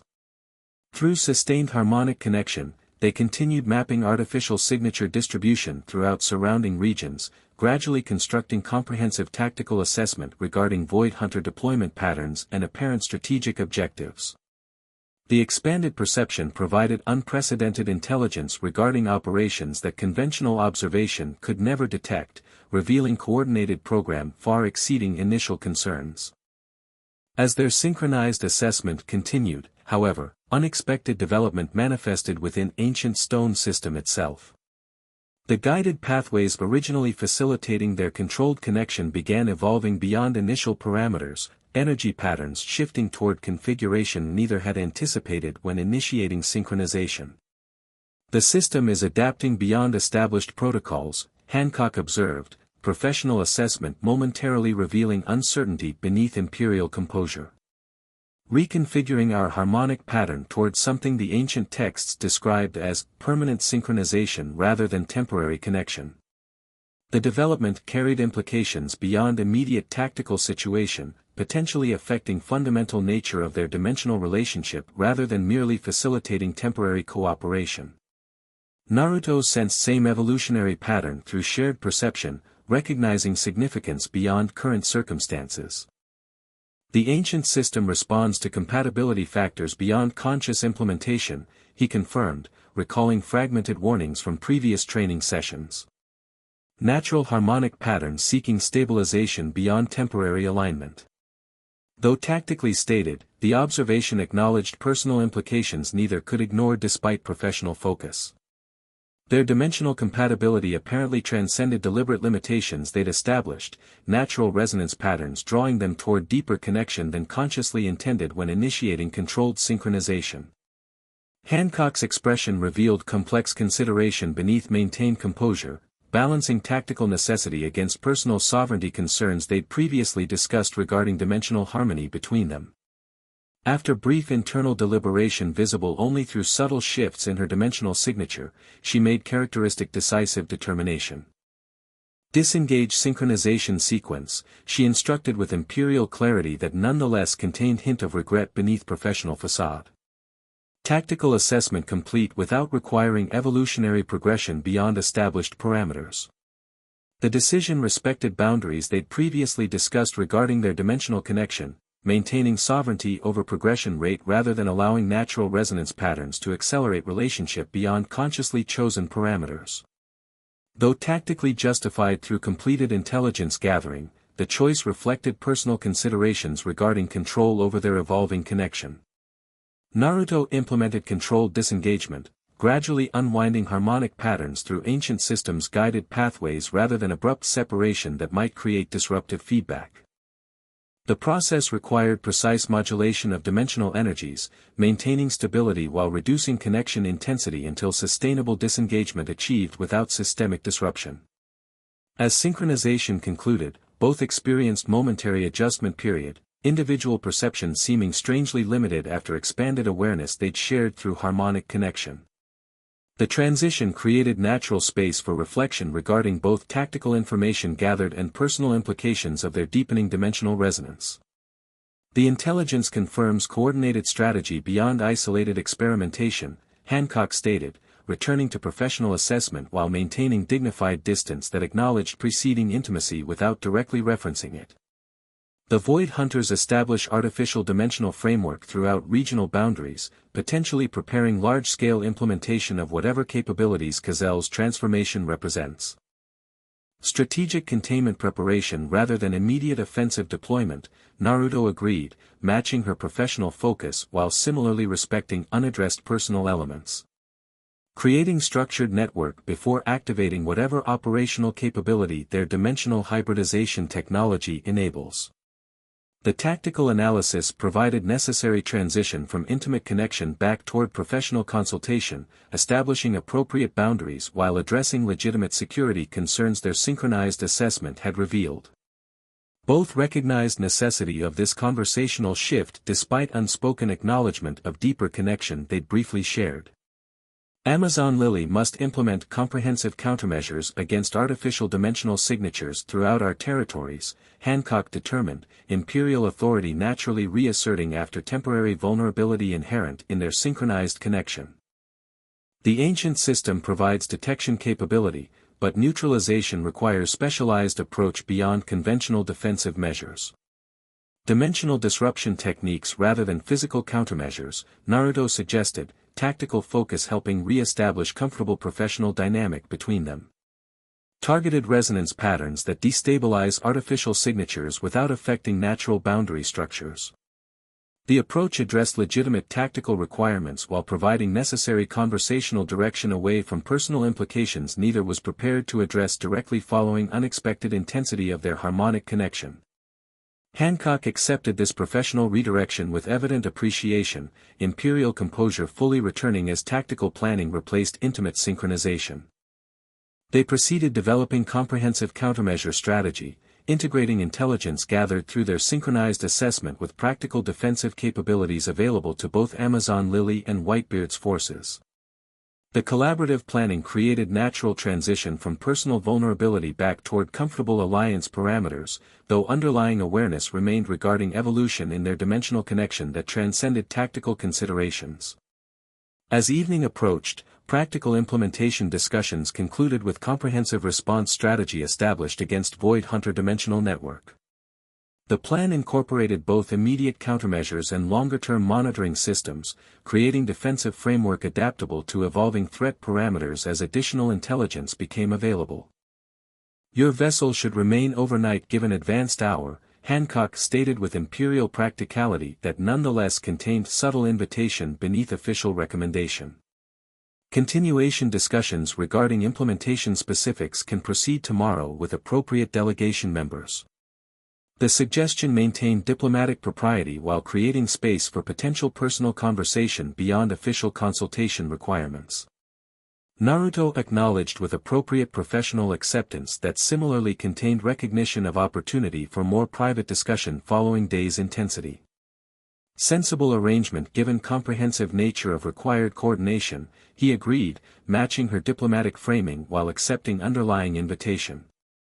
My team will appreciate opportunity to rest before return journey preparations. With formal consultation concluded, Hancock assigned appropriate escort to convey him toward diplomatic guest quarters where his brief delegation would reside during their visit. The arrangement maintained proper protocol while subtly establishing separation between official delegation requirements and potential personal conversation beyond public observation. After ensuring his team's appropriate accommodation, Naruto received discreet message delivered by Marigold herself rather than regular palace staff. The Empress requests your presence at Eastern Observation Platform when evening meal concludes. Private consultation regarding specialized dimensional matters requiring direct discussion without delegation presence.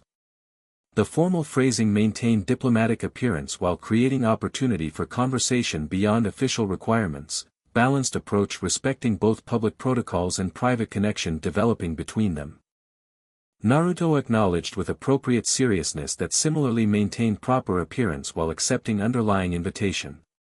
As evening advanced, he proceeded toward designated location following formal dinner where diplomatic courtesy had maintained professional distance despite underlying awareness of deeper connection established during synchronized dimensional assessment. The Eastern Observation Platform provided both privacy and symbolic significance, location where previous personal conversation had established boundaries regarding their dimensional harmony long before today's intensified connection. Hancock awaited his arrival alone, imperial regalia replaced by simpler attire suggesting personal rather than official conversation. The change itself represented significant trust, allowing glimpse of woman beneath Empress that few ever witnessed beyond her closest family members. The tactical assessment exceeded expected parameters, she began once privacy confirmed, diplomatic phrasing gradually giving way toward more direct communication. The synchronization evolved beyond anticipated boundaries despite controlled implementation through ancient system guidance. Though professionally stated, the observation addressed personal implications they'd both recognized during their connection. Naruto acknowledged with matching honesty beneath tactical framing. The natural harmonic patterns appear stronger than either anticipated when establishing alliance, he confirmed, offering explanation without presumption. Dimensional compatibility factors transcending conscious limitation despite structured implementation. The exchange maintains sufficient professional distance to respect boundaries while acknowledging reality of deepening connection between them. Hancock considered his response with characteristic thoughtfulness, imperial facade softening slightly toward more genuine expression rarely revealed beyond private settings. The ancient texts describe such evolution as natural progression between compatible dimensional anchors, she noted, scholarly reference providing framework for personal consideration. Resonance patterns deepening through repeated interaction regardless of conscious limitation attempts. Creating questions regarding sovereignty we discussed during previous conversation, Naruto acknowledged, remembering her specific concerns about connections developing beyond conscious choice. Natural progression versus deliberate decision regarding relationship parameters. The direct reference to previous private conversation shifted their exchange beyond diplomatic framing toward genuine personal discussion, acknowledging evolving relationship beneath alliance parameters without pretending tactical considerations alone define their connection. Hancock turned slightly away, profile outlined against evening sky in posture suggesting internal deliberation beneath maintained composure. Today's experience demonstrated both tactical advantage and personal complexity inherent in our dimensional harmony. The expanded perception proved valuable beyond conventional intelligence gathering, yet progression toward permanent synchronization raises legitimate sovereignty considerations. The balanced assessment acknowledged both professional benefits and personal implications with characteristic honesty that represented significant trust beyond imperial persona she maintained in public settings. Naruto respected this vulnerability with matching directness rather than diplomatic evasion. The ancient system responded to natural compatibility rather than conscious intention, he observed, offering perspective without presumption. Suggesting foundation exists beyond tactical arrangement or diplomatic necessity. Yet progression rate remains subject to mutual choice rather than predetermined pattern. The distinction addressed her core concern regarding predetermination versus conscious decision, acknowledging natural compatibility while emphasizing continued sovereignty over how such connection developed regardless of dimensional pressures toward acceleration. A perspective that respects boundaries while acknowledging reality, Hancock noted with evident appreciation for his understanding. Neither denying connection nor surrendering control over its development. The comment revealed fundamental concern beneath imperial confidence, maintaining self-determination within relationship parameters after previous experiences where choice had been violated rather than respected. Naruto recognized significance in her willingness to articulate this vulnerability, responding with carefully considered honesty. Connection becomes strength when founded on mutual respect rather than external imposition, he suggested, personal philosophy shaped by his own experiences with isolation and acceptance. Natural harmony enhanced through conscious choice rather than diminished by it. Something shifted in Hancock's expression, imperial distance briefly replaced by genuine emotion quickly controlled but nonetheless visible in momentary vulnerability. Few understand distinction between connection and submission. Between harmony and surrender. The difference defines whether relationship strengthens or diminishes those within it. The observation contained profound insight regarding her perspective on relationships generally, shaped by experiences that had taught harsh lessons regarding power dynamics and personal sovereignty.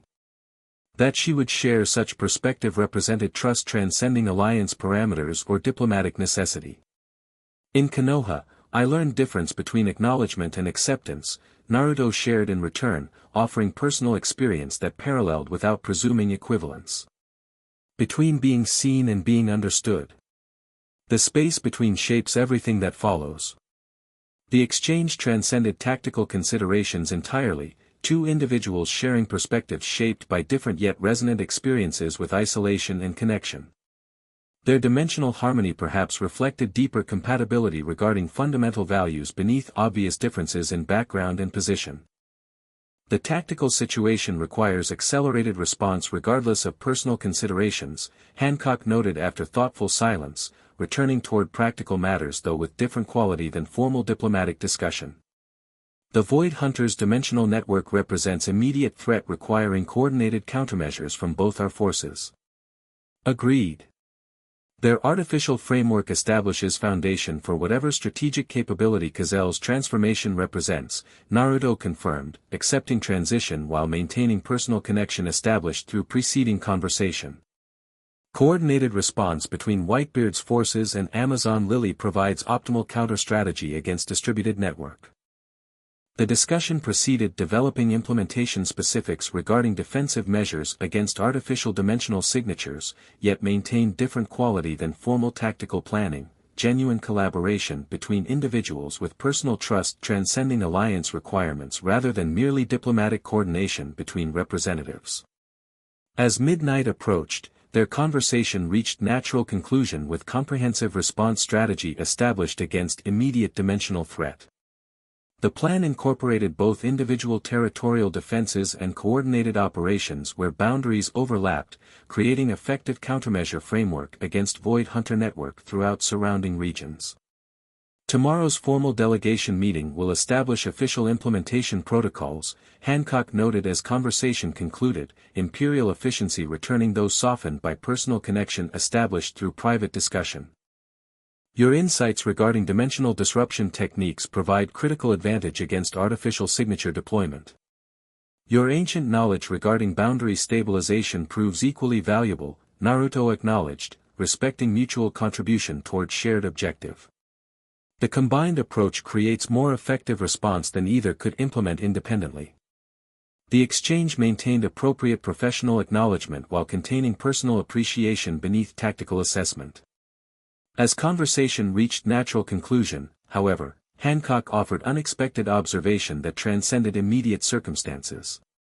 The dimensional harmony between us creates tactical advantage against artificial manipulation precisely because it develops through mutual respect rather than imposed structure, she suggested, connecting their personal discussion with broader strategic considerations. Natural resonance patterns adapting through conscious choice rather than predetermined framework. The insight connected personal philosophy with tactical reality, suggesting fundamental advantage natural connections maintained over artificial structures precisely through qualities that respected rather than violated individual sovereignty within relationship. Strength through harmony rather than control, Naruto agreed, recognizing wisdom transcending immediate application. Connection that enhances individual capabilities rather than subordinating them to external structure. The philosophical alignment revealed fundamental compatibility beyond tactical coordination or diplomatic necessity, shared understanding regarding relationship between individual sovereignty and collective strength that shaped their approaches in both personal and strategic domains. With conversation complete, they returned toward separate quarters through evening quiet palace corridors, maintaining appropriate distance despite deepened connection their private discussion had established.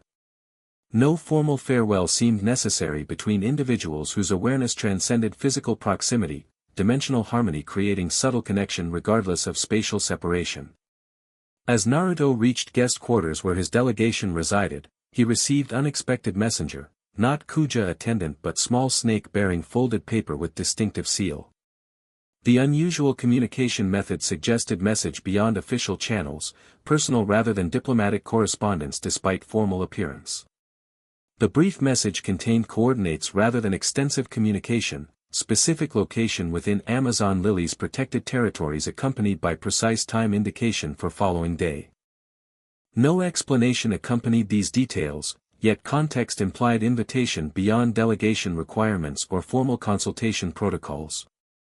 The location identified place mentioned in ancient texts, sacred site where dimensional boundaries naturally thinned during specific astronomical alignments, creating ideal environment for specific harmonization practices described in stone chamber records. That Hancock would suggest meeting at such location carried significance beyond tactical consultation or diplomatic necessity. Morning brought formal delegation meetings where official implementation protocols established comprehensive response strategy against Void Hunter dimensional network. Throughout these proceedings, Hancock maintained imperial persona appropriate for public setting, professional distance creating proper appearance despite personal connection established during private conversation. Naruto similarly maintained appropriate diplomatic demeanor, contributing specialized expertise regarding dimensional disruption techniques while respecting formal protocols required for official alliance coordination.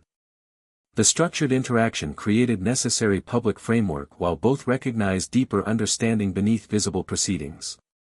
As formal consultation concluded with comprehensive agreement established between Amazon Lily and Whitebeard representatives, standard diplomatic closure indicated delegation departure scheduled for following morning. The arrangement provided appropriate framework for official mission conclusion while allowing space for personal meetings suggested through private communication. When afternoon advanced toward time indicated in Hancock's message, Naruto proceeded toward specified coordinates, location requiring moderate journey through Amazon Lily's protected territories rather than palace grounds or formal diplomatic areas. The separation from official spaces itself suggested meeting beyond alliance requirements or tactical necessity. The path led toward ancient temple complex different from primary knowledge repository, smaller structure integrated within natural landscape rather than formal ceremonial location.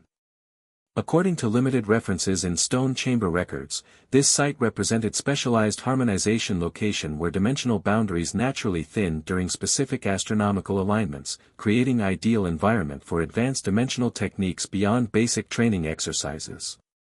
Hancock awaited his arrival alone, imperial regalia absent in favor of traditional Kuja attire suggesting ceremonial significance rather than diplomatic formality. The setting itself created profound atmosphere, ancient stones arranged in circular formation around natural clearing where sunlight filtered through canopy in precise pattern suggesting deliberate design incorporating natural elements rather than imposing artificial structure. The ancient texts described this location as harmony point where dimensional boundaries naturally align toward optimal resonance configuration, she explained as greeting, scholarly reference providing initial framework for conversation beyond formal welcome. Established by early Kuja specifically for dimensional attunement practices before such knowledge became restricted during government purges of ancient techniques. The introduction established purpose beyond tactical consultation or diplomatic necessity, specialized location for exploring dimensional harmony between them within structured environment rather than chaotic battlefield circumstances or formal stone chamber training. The natural boundary configuration creates stable framework for controlled resonance exploration, Naruto observed, sensing unusual dimensional properties within the ancient site. Guided pathways without artificial constraints or external manipulation. Precisely its historical purpose, Hancock confirmed, leading him toward central clearing where stone markers created precise arrangement around natural platform. Allowing compatible individuals to explore dimensional harmony without risking boundary instability or uncontrolled progression beyond intended parameters. Though technically stated, the explanation addressed personal implications regarding their evolving connection, offering structured environment for exploring dimensional harmony while maintaining sovereign control over progression rate rather than surrendering to external pressures or chaotic circumstances. You've considered what happened yesterday during synchronized assessment, Naruto noted, recognizing significance in her bringing him to specialized location designed specifically for controlled dimensional exploration beyond tactical necessity. The natural progression toward permanent synchronization requires conscious understanding rather than instinctive response if sovereignty concerns remain addressed, Hancock acknowledged with characteristic directness beneath composed exterior. This location provides appropriate environment for controlled exploration without external pressure or tactical urgency compromising deliberate choice. The explanation demonstrated remarkable balance between acknowledging natural dimensional compatibility between them while maintaining firm commitment to conscious choice regarding relationship development rather than surrendering to predetermined patterns regardless of natural pressures toward acceleration. Exploration with boundaries rather than limitation without understanding, Naruto summarized, appreciating perspective that neither denied connection nor surrendered control over its development. Precisely, Hancock confirmed, evident appreciation for his understanding without requiring extensive explanation. Knowledge provides foundation for sovereign choice regarding natural progression rather than ignorance creating vulnerability to external influence or chaotic development.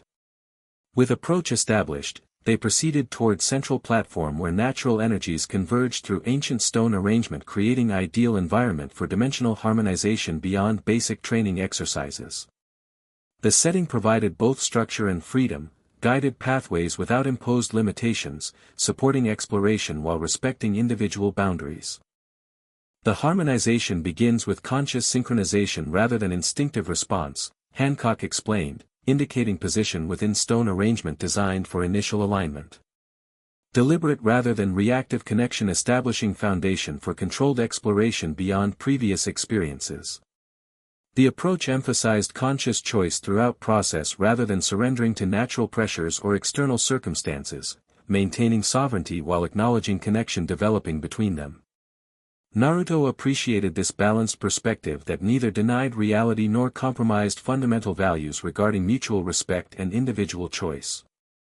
As they established initial position, dimensional energies immediately responded, subtle resonance between their natural signatures amplified by location's unique properties without requiring physical contact or external stimulation. Unlike previous experiences during combat or formal training, this environment created gentle harmony rather than urgent connection, allowing gradual exploration rather than immediate intensity. The natural resonance establishes baseline connection without requiring complete synchronization, Naruto observed, experiencing subtle harmony that maintained individual integrity while creating shared awareness beyond separate perception. Connection without submersion, harmony without surrender. The fundamental distinction early Kuja emphasized before dimensional knowledge became restricted, Hancock confirmed, evident appreciation for his understanding without requiring extensive explanation. Harmony strengthening individual capability rather than subsuming identity within collective structure. Through this gentle connection, they began exploring dimensional harmony beyond previous experiences, conscious exploration rather than circumstantial necessity, creating space for understanding natural resonance patterns without tactical urgency or external pressure influencing development rate or intensity. The experience differed fundamentally from synchronized assessment during previous day, less tactically focused but deeper personal connection developing through mutual exploration rather than external necessity. Their natural dimensional signatures harmonized with increasing resonance while maintaining sovereign boundaries, creating connection that enhanced rather than diminished individual awareness. The artificial signatures cannot replicate this quality regardless of technical sophistication, Naruto observed through expanded perception their harmony created. The Void Hunters duplicate functional capability without understanding fundamental principles regarding connection between sovereign individuals versus imposed structure. Their fundamental error regarding dimensional manipulation generally, Hancock agreed, sharing insight through their harmonized perception. Attempting control through imposition rather than understanding harmony through respect. Technical capability without wisdom regarding its application. The philosophical alignment revealed deeper compatibility beyond immediate dimensional resonance, shared understanding regarding fundamental principles that shaped their approaches in both personal and tactical domains. This alignment perhaps explained natural harmony between them despite apparent differences in background and position, resonance beyond superficial characteristics into core values regarding sovereignty and connection. As exploration continued, their harmonized perception expanded beyond immediate location, sensing dimensional boundaries throughout surrounding territories with unprecedented clarity, revealing both natural structures and artificial manipulation attempts throughout region. The expanded awareness provided comprehensive understanding regarding Void Hunter operations beyond what separate observation could achieve, revealing coordinated implementation rather than isolated experimentation. Their establishing convergence point, Hancock identified through shared perception, recognizing pattern within artificial signature distribution throughout region. The dimensional network converges toward specific location rather than merely establishing generalized perimeter. Naruto confirmed this assessment through their harmonized awareness, recognizing strategic pattern beyond random distribution or simple containment structure. Central implementation site where artificial framework converges for specific operational objective rather than merely surveillance perimeter or isolation boundary. The tactical intelligence emerged naturally through their harmonized perception without requiring deliberate investigation or structured assessment, intuitive understanding flowing through dimensional connection rather than analytical process. This natural insight represented unique advantage their harmonic resonance provided beyond either individual capability or conventional intelligence gathering methodology. The convergence location suggests target beyond either Amazon Lily or Whitebeard territory specifically, Hancock observed, their shared perception identifying central focus point equidistant from major territorial boundaries rather than concentrated near specific power center. Strategic objective beyond mere elimination of individual opposition forces. Something at that specific location holds significance beyond territorial control or conventional military objectives, Naruto agreed, their harmonized perception detecting unusual dimensional properties around identified convergence point. Natural boundary characteristics different from surrounding territories, potentially significant dimensional weakness or natural phenomenon their artificial framework attempts to exploit. The insight provided critical intelligence regarding Void Hunter strategic objectives beyond immediate territorial threats, suggesting operation targeting fundamental dimensional structures rather than merely opposing specific political or military forces within conventional conflict parameters. As their exploration continued, natural progression deepened their harmonic connection beyond initial resonance toward more comprehensive synchronization, not through external pressure or chaotic circumstance but controlled development maintaining sovereign boundaries while expanding shared perception capabilities. Through this deepened harmony, they detected disturbing implementation timeline within artificial signature patterns, energy pulses suggesting activation sequence already initiated throughout dimensional network rather than merely deployment preparation. The operational progression indicated accelerated timetable beyond previous assessment, potentially response to their disruption of primary weapons platform during Naruto's recent mission. They've initiated preliminary activation sequence, Hancock recognized through shared perception, imperial concern momentarily visible beneath composed exterior despite harmonized connection. Not full implementation but preparation phase, suggesting operational deployment within days rather than weeks as previously assessed. Accelerated response to weapons platform neutralization, Naruto confirmed, sharing tactical assessment through their connection without requiring verbal elaboration. Contingency implementation rather than primary operation, potentially limited capability but immediate timeline. The intelligence created urgent tactical consideration beyond exploratory purposes that had initiated their harmonization session. Both recognized necessity for immediate response coordination despite personal exploration context that had brought them to this location. Yet before disengaging to address tactical requirements, unexpected development manifested within their harmonized connection, not external threat but internal evolution as natural resonance patterns reached threshold intensity, creating qualitative shift in their dimensional interaction. The transition occurred gently despite significant implications, their individual dimensional signatures synchronizing beyond temporary harmonic resonance toward what ancient texts described as paired anchoring, where natural patterns aligned at fundamental level rather than merely temporary connection. Unlike previous experiences where such development threatened sovereignty concerns through uncontrolled progression, this evolution occurred through conscious understanding that maintained boundaries while acknowledging deepened connection.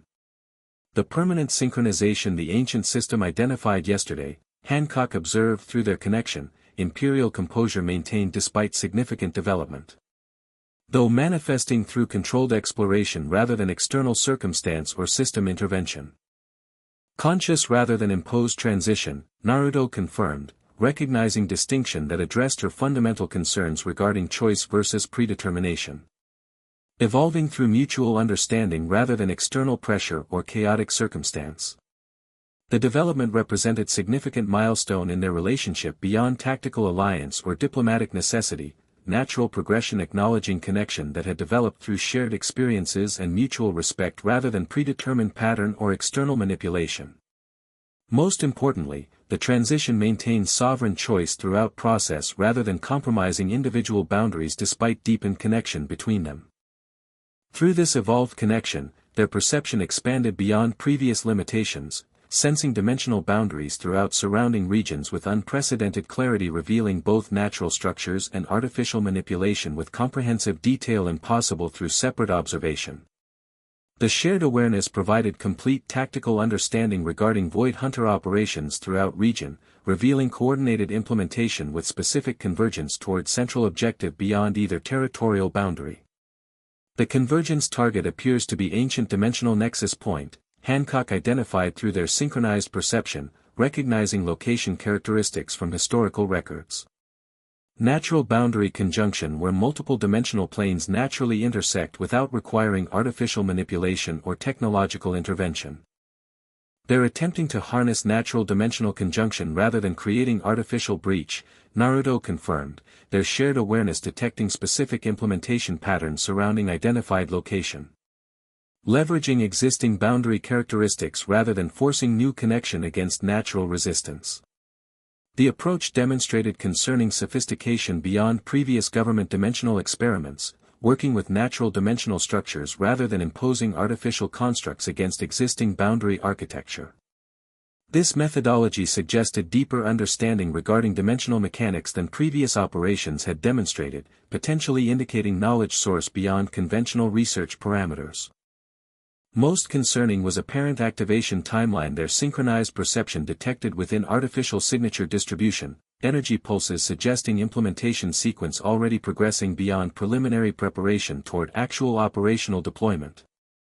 The accelerated timetable indicated immediate threat requiring responsive action rather than merely defensive preparation or monitoring assessment. We need to coordinate immediate response against convergence operation, Hancock determined. Imperial decisiveness functioning seamlessly within their synchronized connection without requiring disengagement for separate consideration. Combined forces targeting central implementation site rather than distributed defensive posture against peripheral network. Offensive rather than defensive approach, Naruto agreed, tactical alignment flowing naturally through their connection without requiring extensive discussion or persuasion. Neutralize convergence capability before artificial framework achieves operational integration with natural nexus point. The strategic determination emerged through mutual assessment rather than hierarchical decision structure or prolonged debate, natural consensus through shared perception providing optimal response strategy without compromising individual authority within respective command structures. With tactical necessity established, they began gradual disengagement from synchronized connection, controlled separation maintaining harmonic relationship while returning toward individual operational capability necessary for coordinating respective forces. Unlike previous experiences where disengagement created jarring transition or communication barriers, their evolved connection maintained subtle harmony even as direct synchronization concluded, permanent attunement rather than temporary alignment creating ongoing awareness beyond immediate proximity or conscious activation. The permanent synchronization manifests differently than ancient texts suggested, Hancock observed as they completed transition back toward individual awareness while maintaining subtle connection beneath separated consciousness. Integration rather than submersion, harmony without surrender of sovereign identity. Balance rather than dominance, Naruto confirmed, experiencing same maintained connection beneath returned individuality. Strengthened individual awareness through mutual understanding rather than diminished personal boundaries through external imposition. The evolution represented significant development beyond tactical alliance or diplomatic arrangement, natural progression acknowledging connection that transcended conventional relationship categories while respecting fundamental principles regarding sovereignty and mutual respect both valued above conventional political considerations or strategic advantages. With harmonization exploration concluded though subtle connection maintained, they turned toward immediate tactical implementation regarding response strategy against Void Hunter convergence operation. The coordinated approach required both Amazon Lily and Whitebeard forces functioning in synchronized operation despite separate command structures and distinct tactical doctrines. I'll return immediately to coordinate Whitebeard response forces while you mobilize Amazon Lily's specialized units, Naruto suggested, operational planning proceeding with natural efficiency following their synchronized tactical assessment. Coordinated approach converging on identified nexus point from multiple vectors provides optimal containment strategy against artificial signature distribution. Agreed. Kuja scouts establish forward observation positions while main force prepares pincer movement from eastern approach, Hancock confirmed, Imperial Command authority naturally reasserting without compromising personal connection established through their harmonization experience. Combined operation implementing within 48 hours based on observed activation timeline within artificial network. The operational planning proceeded with remarkable efficiency despite complex coordination requirements between distinct forces with different tactical traditions and command structures. Their evolved connection facilitated understanding beyond what conventional communication could achieve, creating natural synchronization without requiring extensive explanation or persuasion regarding strategic approach.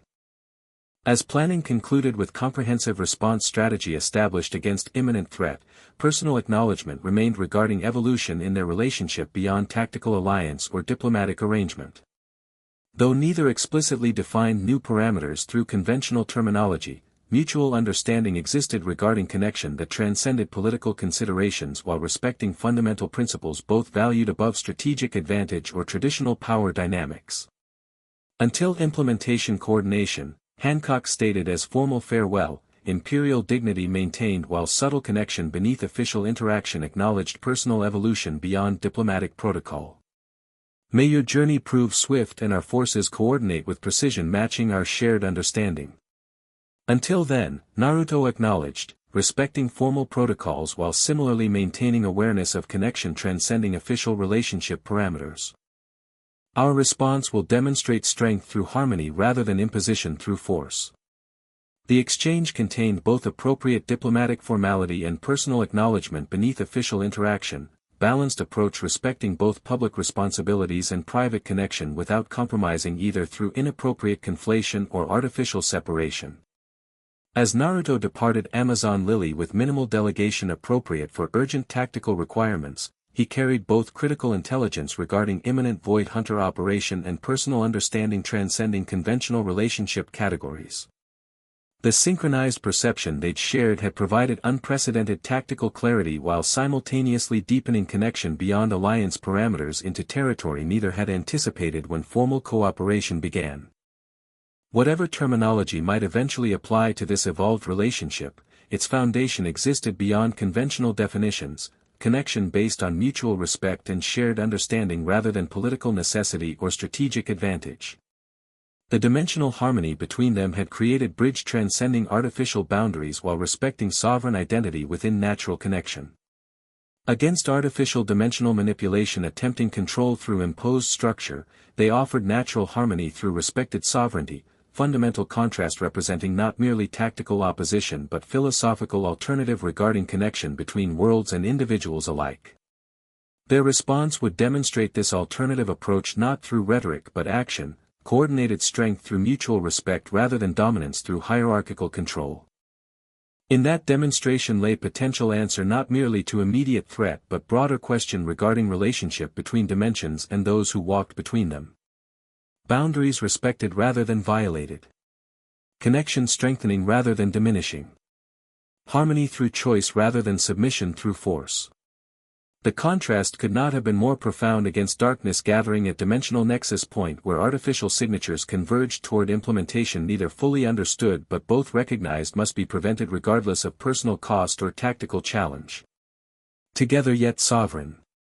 Connected yet individual.